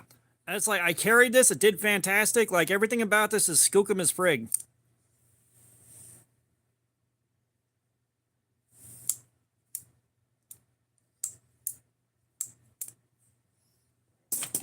Nicole, other knives exist besides the Ozark Trail knife. This is not the only one that exists.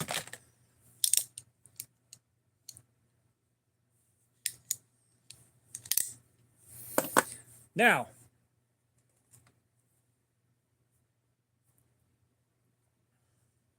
I may take a look at that because depending on what the blade steel is, that might be good. But of course, for the channel member giveaway that's coming up real soon, we got one of these guys right here, which she opens sideways.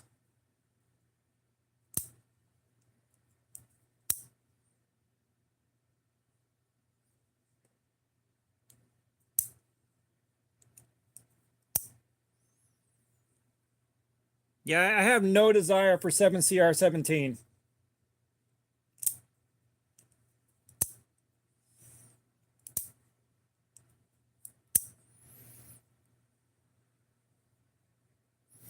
So yeah, we got the CRKT snap lock here. That's coming up with a channel member giveaway soon. And then we got the Syncut Crowley with the button lock on it. So those are coming up real soon. Yeah, the 3 cylinders, like the knurling is really cool. However, if you're carrying this thing in your pocket or something like that and it's not loose, when you go to pull it out, they grab hard on the hem or anything else.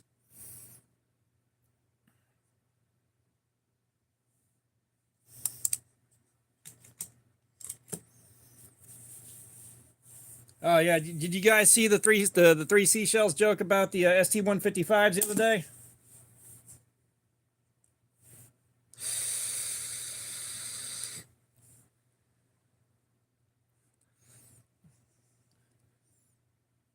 Yeah, it's like when I got cargo pants on or something like that, I'll throw this in there or I'll tuck it into there, just because the pocket there is loose enough that it's easy to work around. But yeah, it's a novelty. It's a showpiece. This is the one where you hand it to your friend and be like, "Here, you try to open this for me real quick."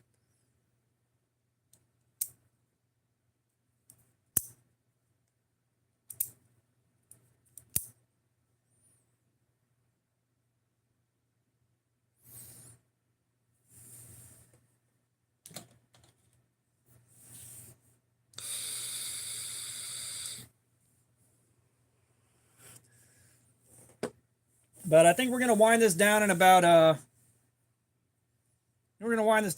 15 minutes. I think we'll give it about 15 minutes.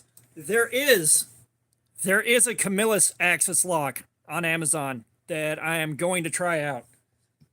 I swear to God, we're gonna find a good Camillus. Not just okay, not just it would be all right if it was $15. We're gonna find a good fucking Camillus one day.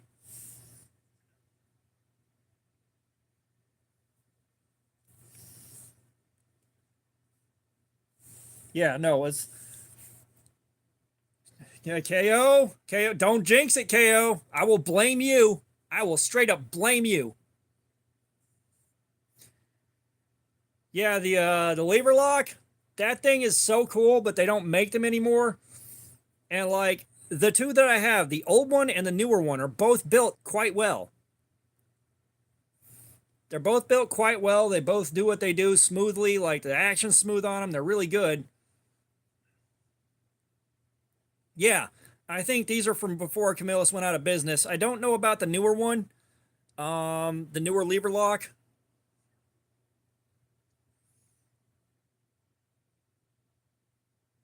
Uh, what, the Axis lock I just showed you?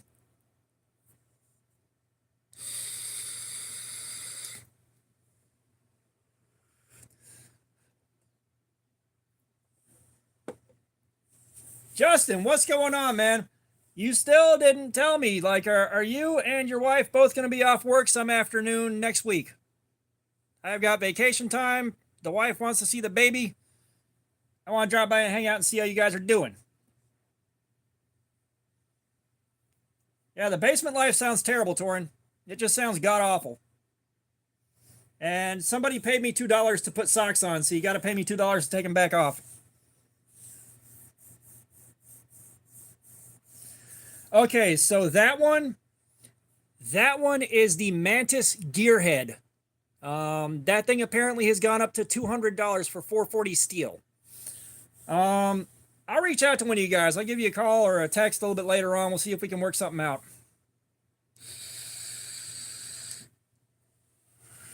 I'll tell you the back. This week I will be closing all week for the rest of the week. I'm not off till Friday, and then I'm on vacation for a few days.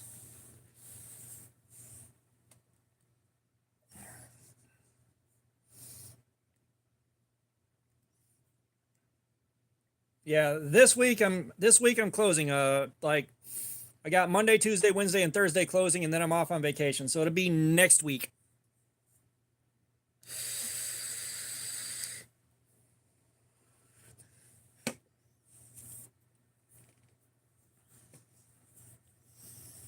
But yeah, like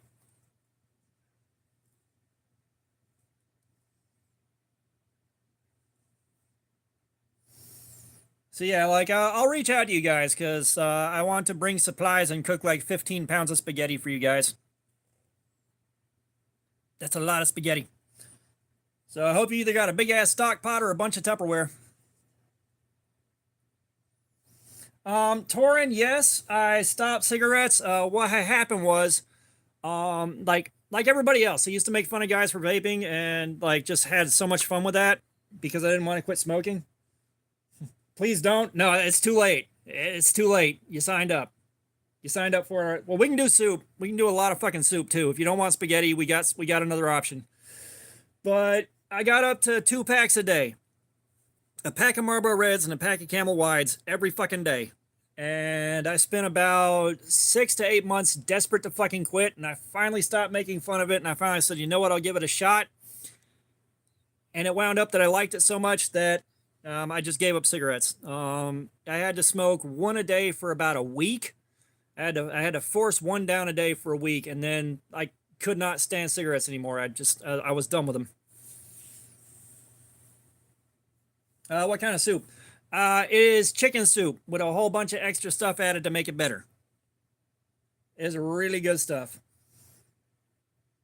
And a pack of red apples. No, I never figured out how to smoke apples. I figured out how to smoke out of an apple. I never figured out how to smoke an apple. Justin, I am so sorry, man. I have nothing to offer you. I really don't.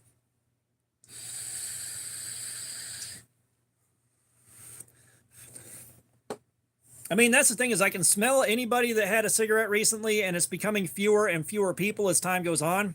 Like, so many people are quitting. But I can smell that, and it's like, that used to be me. And I used to smell a lot stronger.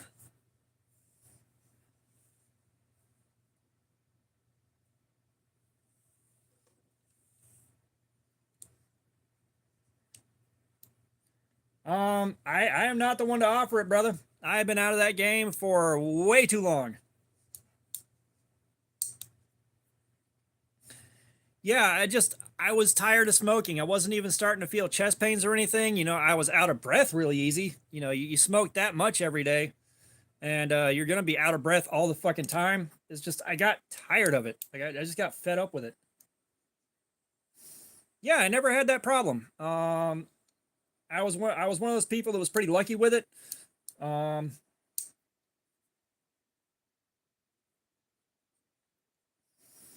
You know, now the ex-wife, she would constantly get infections, and she knew it was from smoking, and then she'd get pissed off about it and act surprised every single time. I was like, "Yeah, it's because you smoke. You always get this," and she'd get pissed at me.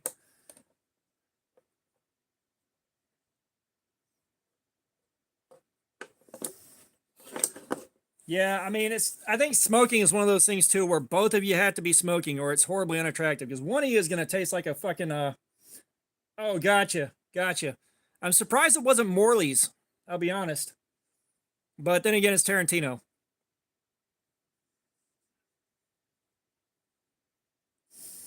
But yeah, it's like one of you guys is gonna taste like an ashtray and smell terrible, and you're gonna make everything else in the house smell terrible too. Like we'd go out on the back porch and smoke so that we weren't in the house with the kids, and didn't think nothing of it. But after we quit smoking and went inside, and like I could smell where the smoke was coming in through the soffit into the attic and then down into the rest of the house. It's like, Jesus Christ, were we really doing that?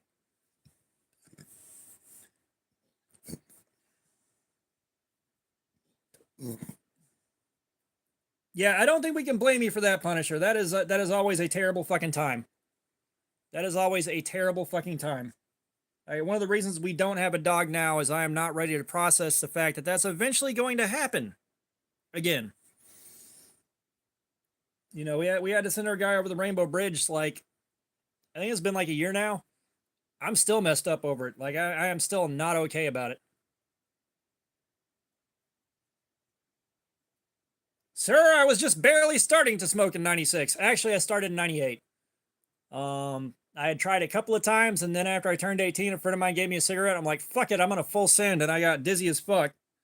Like, I got lightheaded as shit, and was like, all right, I gotta be like this 24/7 now. Okay.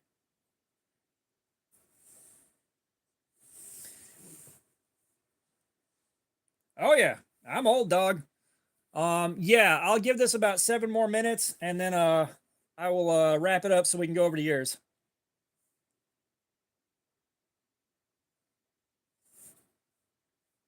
Yeah, occasionally I catch someone smoking in their car, and I can kind of smell it when I'm behind them, and it's just like, wow, it is that noticeable. Of course, then again, when I rip a huge shot off of this thing, everybody gets the fuck off my back bumper instantly.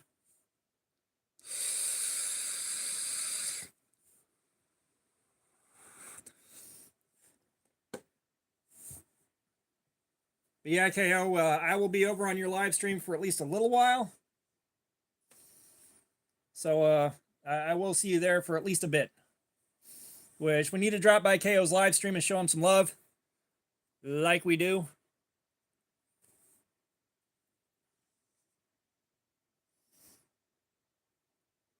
Oh yeah, like I'm hitting that point where I am cognizantly aware of the fact that I'm getting old, and it's like, fuck it, let it happen. I'm not supposed to be this old anyways. I wasn't supposed to make it this long. JB Joe, no, I do not sell knives.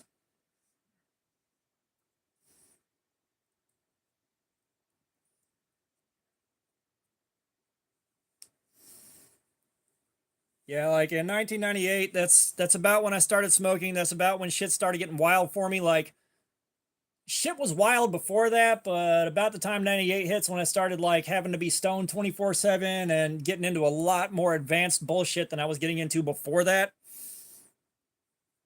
Because like the bullshit I got into before that was kind of a lot of weird misdemeanors and a lot of weird shit happening. Um, but yeah. No, I wasn't supposed to live past 30. I had plans. You know, I had people that were going with me. Thanks to my ex-wife having an affair with a few people in one go.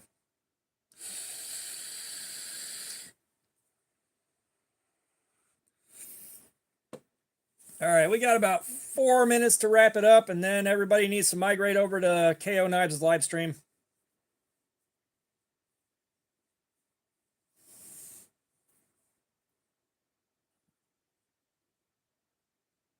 Yeah, my kids, 2002 and 2006. Those are some of the only birthdays I can really remember without having to fight for it.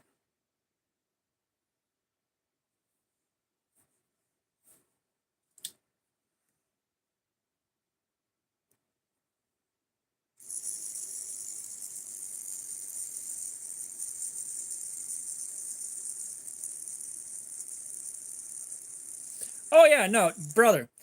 This happened, shit. I took the kids and left her right at the very end of 2011.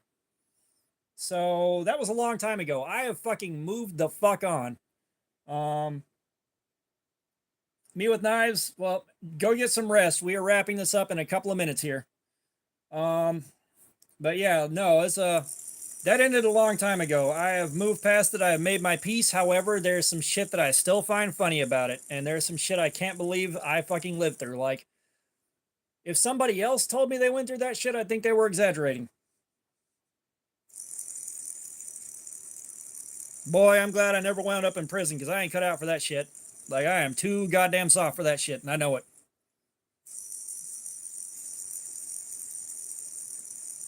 Like, shit would have started bad for me and got worse.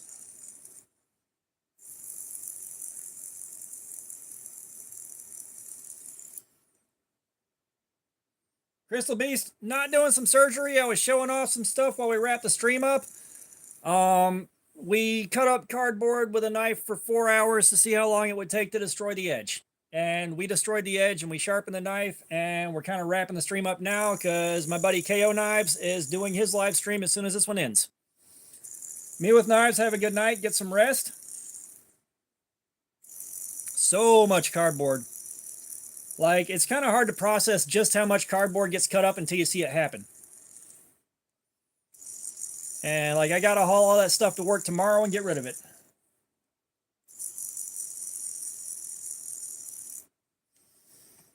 However, I will say, if you can perform surgery with this thing, mad respect.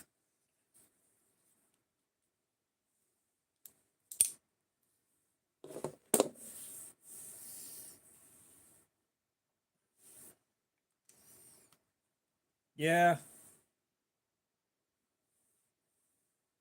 Oh, Muhammad, this is what your one warning. We don't do that shit around here. Don't come in here with that bullshit.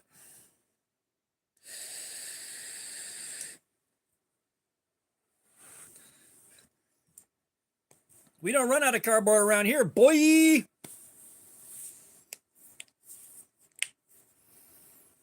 But yeah, we got 30 seconds and we're closing out because we got to go over to KO Knives' live stream. But for everybody that's been here, thank you so, so much. Hey, my feet have socks on them right now. I don't want to hear it. But yeah, everybody, thank you so much for being here. This was a fantastic live stream. The analytics are going to be nuts on it. But yeah, we're gonna jump over to KO Knives' live stream. So everybody, I am signing out, and I will let you know in the community post when the next one is coming up. That'll probably be next Sunday. And yeah, so thank you so much. I'm out.